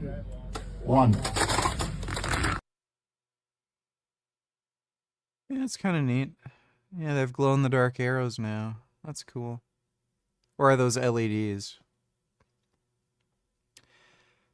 Yeah, that looks kind of neat. At least they're not shooting real animals. Thanks for the donation, just random vids. Didn't you tell Jasmine to quit her job and you started paying her rent while she was still in Belgium? Is it that unreasonable to tell someone who's struggling to get by that I won't let them be homeless? Also, didn't you pay for the rent for 7+ years? Yeah, that was a big mistake, dude. I should have never done that. Don't, like, again, no chick is worth that kind of trouble. One, they would never do that for you. Two, they're just going to realize they can take advantage of you financially. And three, if you can get the same quality, if not better, relationship with somebody else who you don't need to financially invest in, why wouldn't you do that? So look at it this way. Again, the things that men want in a relationship are very easy to find. You want a girl who's attractive enough where you want to have sex with her, just nice personality that you have chemistry with, will, like, maybe share some amount of hobbies, interests, like maybe she likes, you know, like hiking with you or goes to work out at the gym, you know, something like that. Like, very simple, basic things. Women want dudes who have, like, at least a 6-figure salary, at least a 6-inch penis, at least 6 feet tall, has, like, you know, looks handsome, will treat them right, like, has, like, a good family that they come from, wants kids, will be a good father, will be faithful, like, all these things that when you stack them together, they're very hard to find. You're talking about people who are in, like, at least the top 10% of society, if not more. So it makes sense for them to maybe make some investments and shit and, like, really try to find a dude. If what you're looking for is so available and everywhere, why would you pay money for it? So it's just stupid. Like, don't pay money for things that are common. Thanks for the donation, though, Ran. He looks, he's aged perhaps 10 years. I showed him to my staff and they said, how old is he? I said, I don't know, about 29. They said, he looks at least 39. You used to worship this guy who doesn't have the balls to even say his last name. Doesn't say where he lives, doesn't disclose anything. He just yaps a lot with big words, abused steroids, and sold you a lie. And in his return, why did he return? To help people, to educate them on important topics of the world?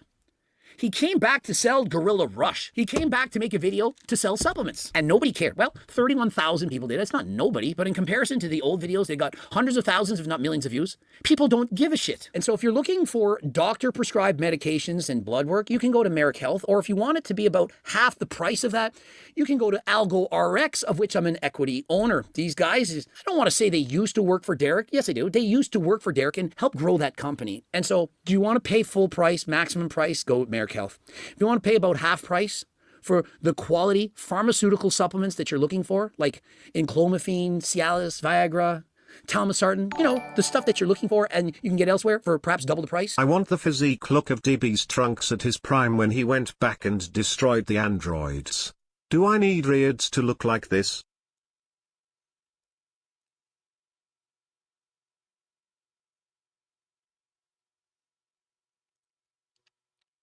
Trunk in his prime? The fuck is this? So I don't know if you mean like right when he went back in time or when he went through the time chamber and trained with Vegeta and got like really jacked.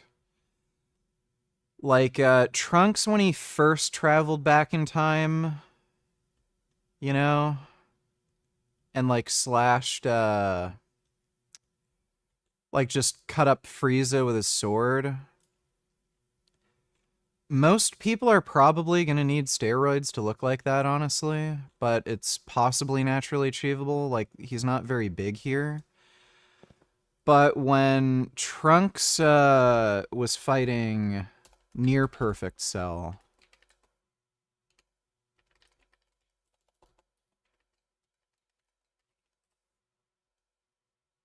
like, you're absolutely going to need steroids. Like, the guy was pretty fucking tanked up, bro. There's just no chance. So, yeah, Trunks, when he first went back in time, if you have really good fucking genetics, you might not need steroids, but after Trunks started training, you're absolutely going to need steroids. Thanks for the donation, though, Grey Knight. Well, if you can't afford it, you're not a millionaire, and you're on a budget, click that link, AlgoRx. Grey Knight donated to Larry's story. I thought I shared the proper link. Here's a better one. Yeah, you're pretty much guaranteed to need steroids to look like that.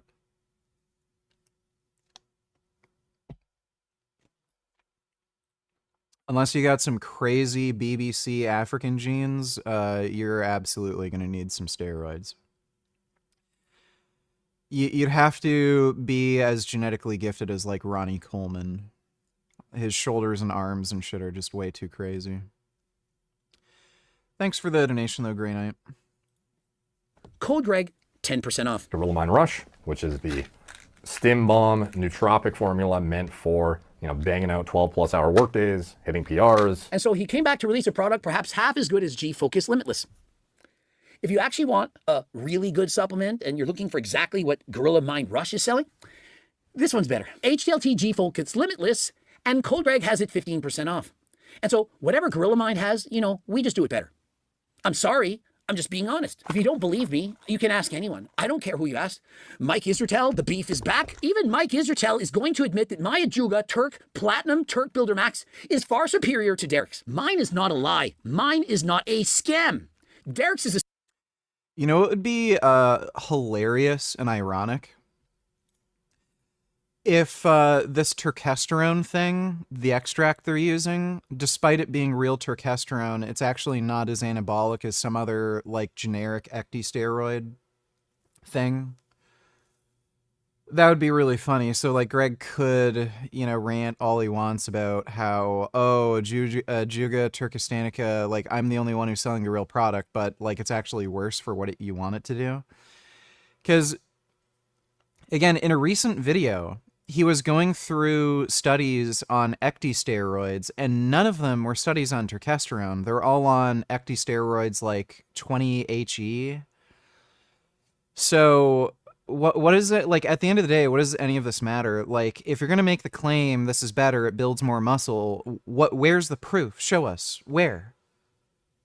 He's just so full of shit.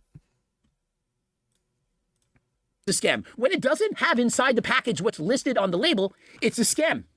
No matter how you look at it, Derek is lying. And so if you think Gorilla Mind is as good as HDLT supplements, then you're just a moron. You're an idiot. Or You just believe the hype. I mean, they sponsor hundreds of high-level influencers who have to have millions of followers, and so you believe them. And so that's what it is. But if you're looking for the best supplements, code Greg, 15% off. Many feats of highly demanding cognitive work or physical, feats were achieved. Derek, with that massive vocabulary, have you ever heard of the word succinct? Being able to speak and articulate and condense words into shorter sentences. To be able to squeeze, I don't know, a 56-minute and 17-second video into perhaps 20 minutes or less. Something that people will actually want to sit and listen through. You take all of that information and you squeeze it down. You simplify it so that the average viewer, who's perhaps at a grade 9 intellect level that they can understand, that they'll sit through it and get what you're saying. There lies the problem. You just yap for so long that people lost interest. How is it possible that Coach Greg, 20 years the senior of Derek, both of us on HRT, both of us using supplements, why did I maintain or in fact build more muscle than Derek? Derek looks like he's lost 30 plus pounds of muscle, while I look like I've gained. What is going on? Since the last 5 years, I haven't done a steroid cycle in over 5 years, been maintaining HRT. Why is it that I haven't lost all of my gains, but Derek has? Do you think Derek... Oh, yes. Yes, the only reason Greg has maintained his muscle mass is because of Turk Builder. Not because he's taking anabolic androgenic steroids in the form of testosterone replacement therapy. What a fucking cocksucker. Why are you taking testosterone if you're saying Turk Builder is what kept all this muscle mass? Fuck you, you fucking cunt. Derek uses his own supplements, or do you think he uses mine? What a dickhead. How many of you, raise your hand, think that Derek uses Turk Builder Max and Turk Platinum from HDLT supplements in secret? I don't think anyone believes that. How many people think it's more likely that he's using Gorilla Mind Rush, Gorilla Mind Smooth, whatever other supplements he's selling? It's Turk Plex. Dude, this is so stupid too. His supplements are better because he looks better and he takes his own supplements. Okay, let's look at the biggest, strongest bodybuilders right now who have supplement contracts with like Red One or something.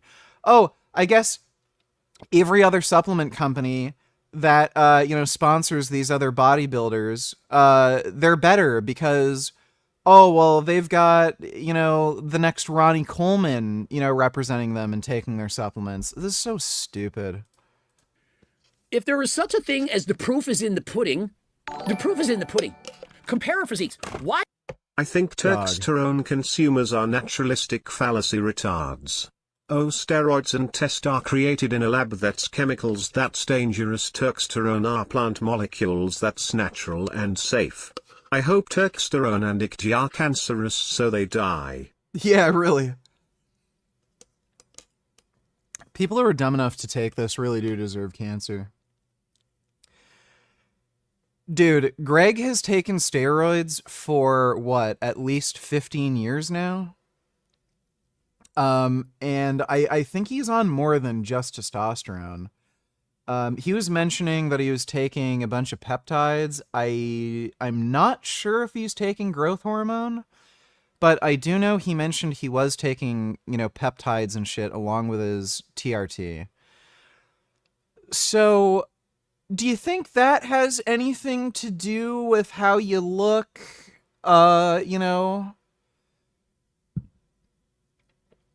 Like, before he started the supplement company, he looked the same. So you're on these drugs before you did the supplement stuff, and then you made these supplements and you looked the same. So I think it's the drugs you're on that are kind of helping you out, not the turkesterone, you fuckface. Greg is such a manipulative.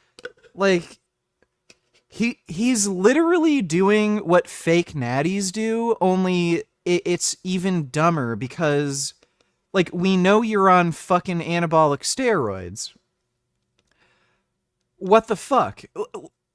Like, the fake natty thing is, oh, I don't take any steroids, but, oh, I take this supplement, and, it builds muscle and allows me to train. Buy my supplement so you can look like me. This motherfucker has admitted to being on steroids for like, what, 15 years or some shit of his life? And, why would we think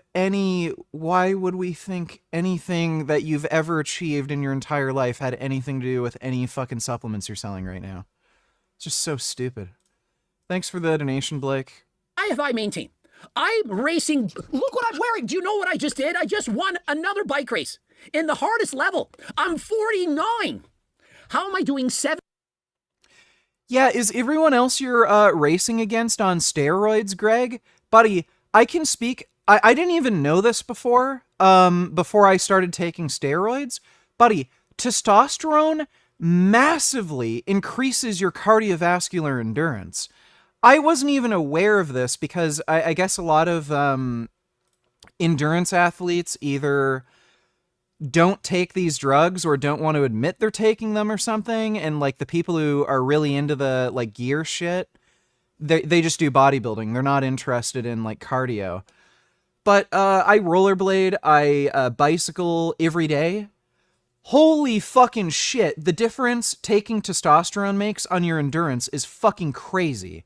It feels like you can just go into an all-out sprint and like never stop. It's freaky. Like if there's a big hill, you know, normally when you're natural, you'll be struggling up the hill, you'll be huffing and puffing really hard if you're like really trying to climb as quickly as you can. And then by the time you reach the top, you're like peaked and you have to like recover for a couple minutes before you can really start pedaling. On fucking steroids, it feels like you can push at like near 100%, like you're at 90-95% really rushing up the hill, and then it only takes you like 5 or 10 seconds to feel normal again, and then you can still like just keep going. The pace and how fast you recover after like all-out sprints increases massively. And guess what? Greg is on fucking testosterone. What a fucking surprise. And then he's like, I take terkestrone and I can ride bikes really good. Yeah, you're also on fucking testosterone. Guess what works fucking better, jackass? Do you think Lance Armstrong was on fucking terkestrone? Or do you think he was taking testosterone and growth hormone, fuckface? Holy shit.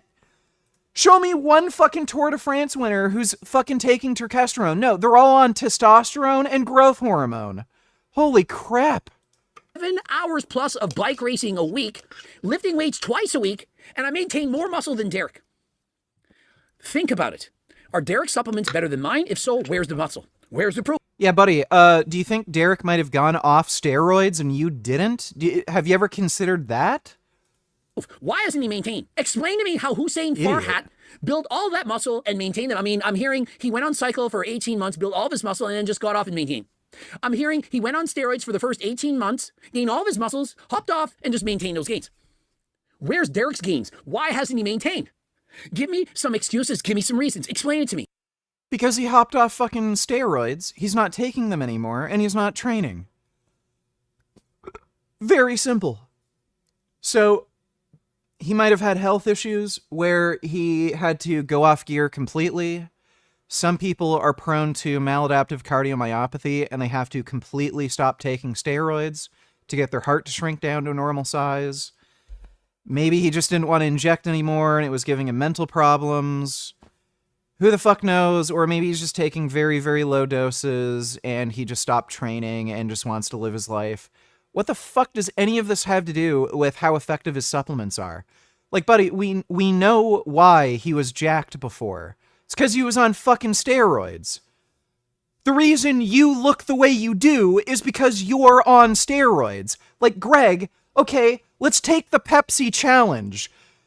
Go off steroids and only take the fucking stupid supplements you sell on your fucking website, and let's see from a year from now how fucking good you feel and how good you look. Yeah, right, you're never gonna fucking do it. Make it make sense. I want to believe. I want to hear how Derek lost all those muscles.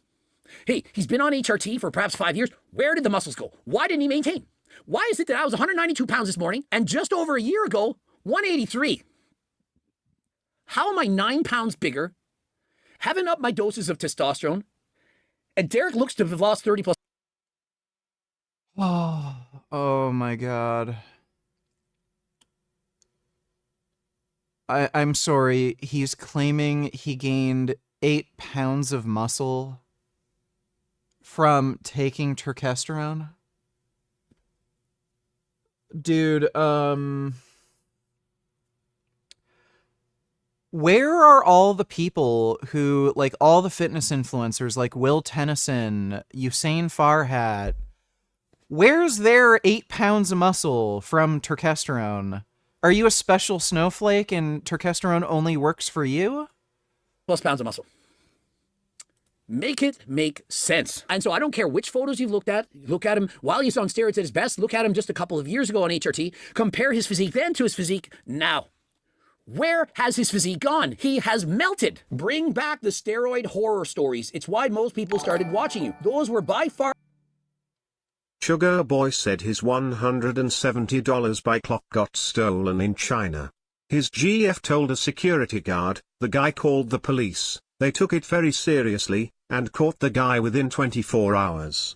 He said he likes the police state there and how safe it is. Do you agree? China is not safe. There are a ton of fucking scams, and the police are by far the worst criminals. They torture people. They literally have torture stations and police stations where they have chairs where they lock you in and you can't move, and they'll just beat the living fuck out of you. If you say something that's critical of like the government or the police themselves or any like CCP institution. So China is not safe. You're just an idiot. Going to some like tourist area and crap, it doesn't mean anything. Thanks for the donation, dummy. Are your most entertaining pieces of content? Well, if you wanted to hear steroid horror stories, you have my channel. Still posting videos, haven't gone anywhere. I still average 10 videos or more each and every week. Derek, YouTube miss your delts and sauna, bro. Come back, please. Yeah. Where did his delts go? I mean, he came back for this video, but his delts, they didn't do the same. He came back, his muscles didn't. Looking great, Derek missed you. Apparently, when you lose all of your muscles and you now look like a marathon runner, perhaps he's the size of Borat. That is what looking great is. And so, guys, you really thought that you needed to have bowling ball delts to have tons of muscle, 200 plus pounds? That's not what you need. You just need to be lean. Just do some cardio, maintain your fitness, and you look great. And I'm not being sarcastic. You actually don't need to abuse steroids to look great. You just need... This is why I kinda miss Rich Piana. I know he wasn't vegan and a heavy drug addict with tons of sinful in his body. However, at least he was honest about supplements and would have been against Turk. I would trade Israel and Doucette for Piano any day, man. Yeah. Rich Piana probably would have called it out as bullshit. This turkesterone thing is just so fucking stupid. I just cannot wrap my head around how fucking stupid it is. You've got, like,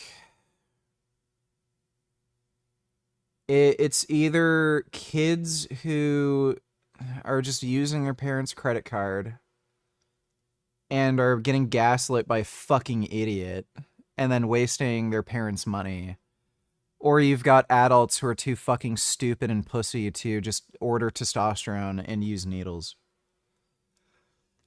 It's so dumb. Just outrageously fucking stupid. Thanks for the donation though, Blake.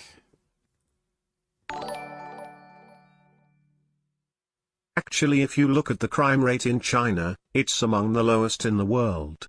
Literally 15x less crime in China than the US. The police state works. They have cameras on everyone. Sugar Boy said if you're not a criminal then you shouldn't care. That is not true. Yeah, that is absolutely not true. People bring up this, claim this about Japan too. They just don't report crimes in China. Like, that's it. There's massive issues with human trafficking in China, and the police don't care, nobody cares, nobody does anything about it. crime and some really, really horrendous crimes are rampant all throughout China. It's just that nobody does anything about it, and then it doesn't get reported or anything. And then, oh, look, because of the like stupid stats that they have where they just talk about like police reports and shit and convictions, it doesn't show up. Oh, so China must be crime free. It's not. Similar with Japan. You can look at Japan versus other countries with similar, population density, socioeconomic status. You'll see a few specific crimes in particular that are disproportionately low. So like rape.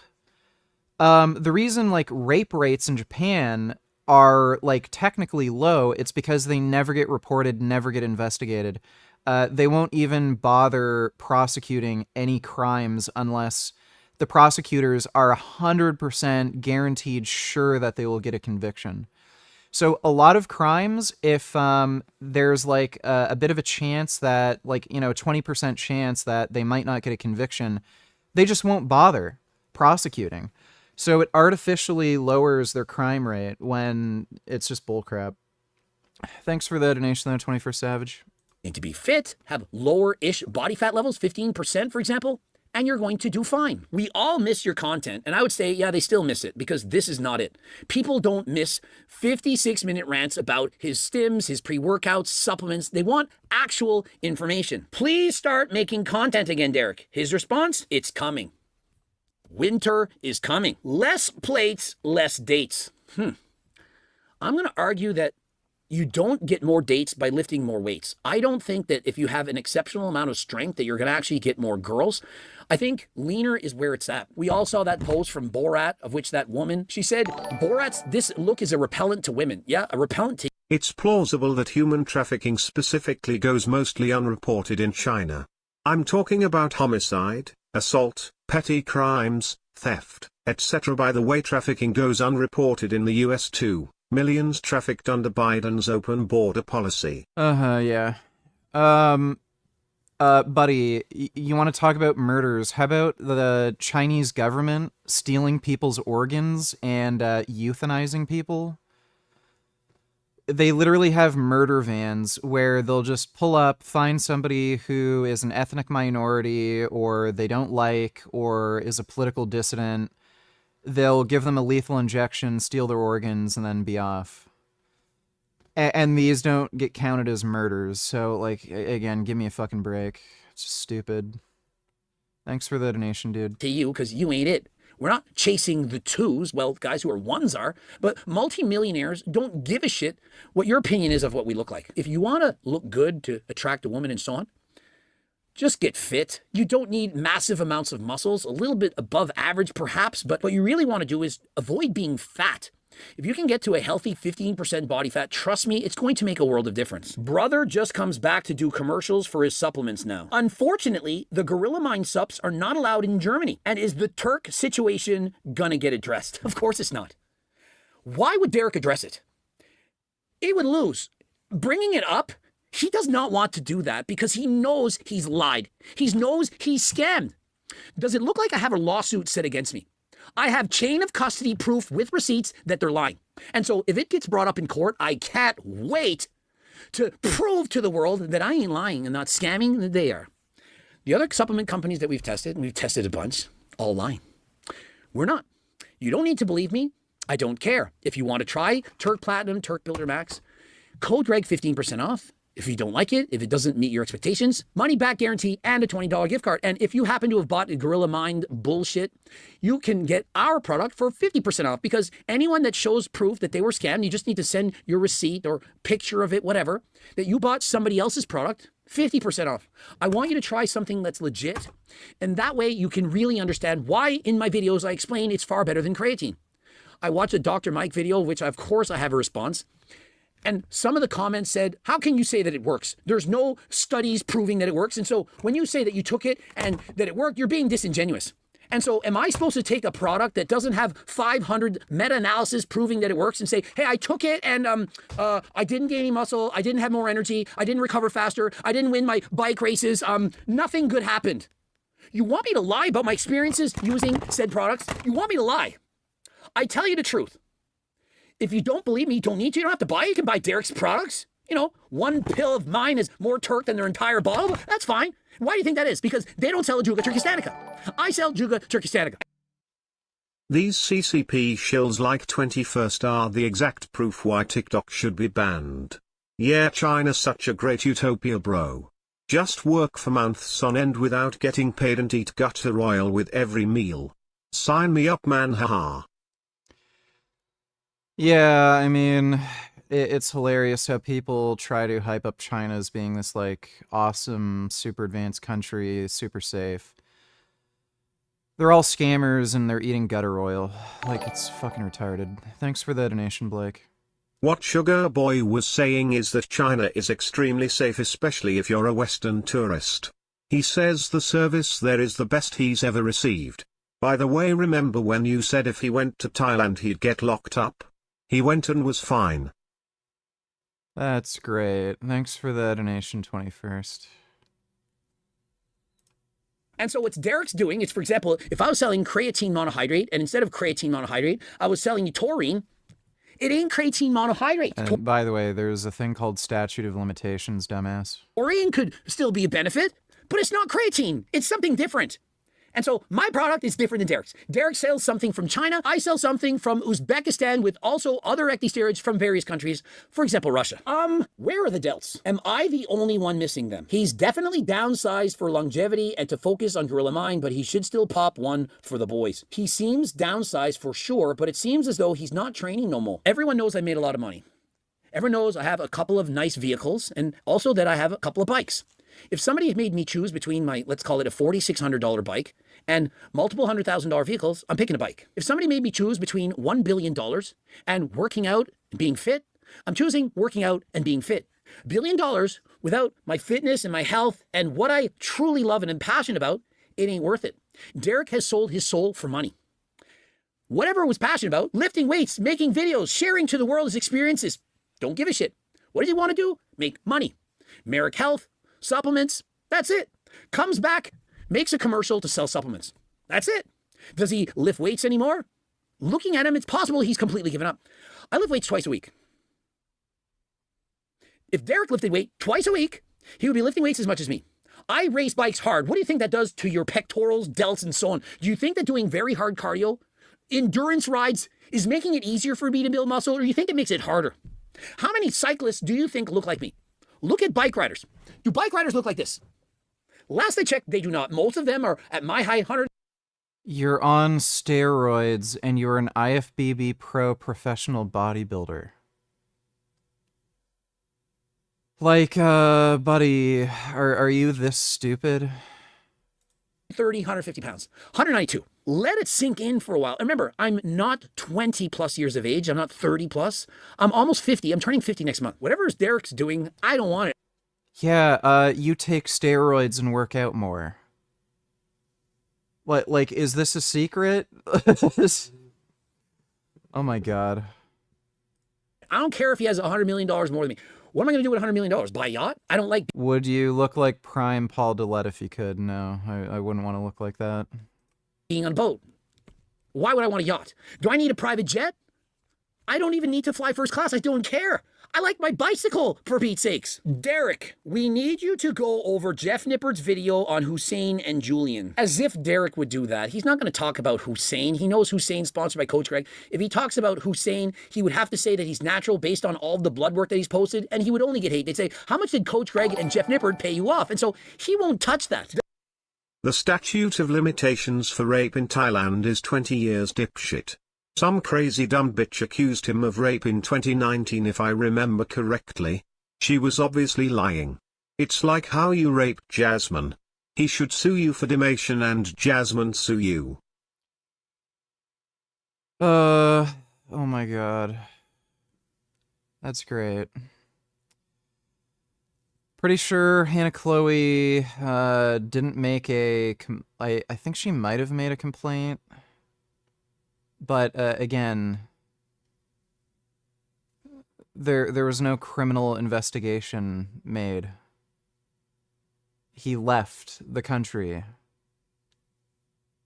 I don't know what you want me to. Just you're a troll. Just shut up.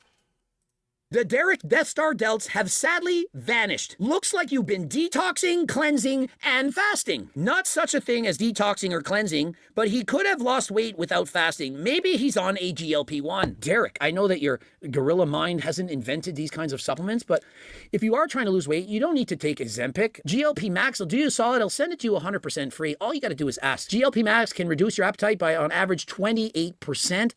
Makes a dramatic difference. Instead of being starving, food noise through the roof, it's much more manageable. And so if you're interested, code Greg 15% off. You know, these are the kind of supplements we have at HLT Supplements. On top of that, we got GO2 Max for improving your cardio and fitness and health. And so, Derek, if you want to get out there and do your cardio like Coach Greg, perhaps you can race bikes. You can also go on a diet with GLP Max, keep your 100 in check. And, you know, we'll even send you some Turk Platinum or Turk Builder Max so you can go back to the gym and rebuild some of that muscle. What kind of cut is Derek on? Derek's response? Trying to be a peel show this summer. And so Derek finally went on a cut and lost all his muscle. Another argument in favor, why not just maintain? I'm not on a cut, I just maintain. Consistently, you've all seen me. For how many years do I look roughly the same in terms of body fat? Several. Main gain. Why are you so skinny? Are you dying or healthy? You know, I certainly don't think that's a compliment when somebody asks you if you're dying or you're skinny. In before Greg makes a 1-to-1 copy and claims he is the inventor and it's the best on the market. Derek won't kiss you, brother. Derek has so much more class than Greg. Yeah, you know, Derek is so much better than me. You know, I copied his formula. You know, this was posted 3 days ago, and so I went out and I invented this and made it better. I tweaked it. I just copied all his formula. But I just copy Derek because, you know, what I do, it's like ChatGPT. I say, ChatGPT, print out the best supplement stack you can make, and then I look at it and I just tweak it. This is how I do these things. Greg's still a lying dipshit.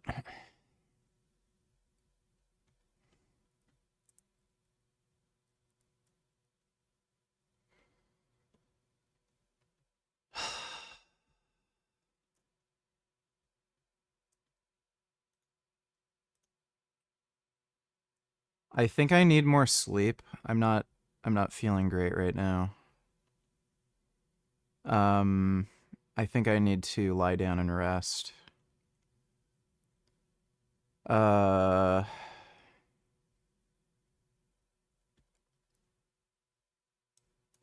I don't think I should keep streaming right now. I think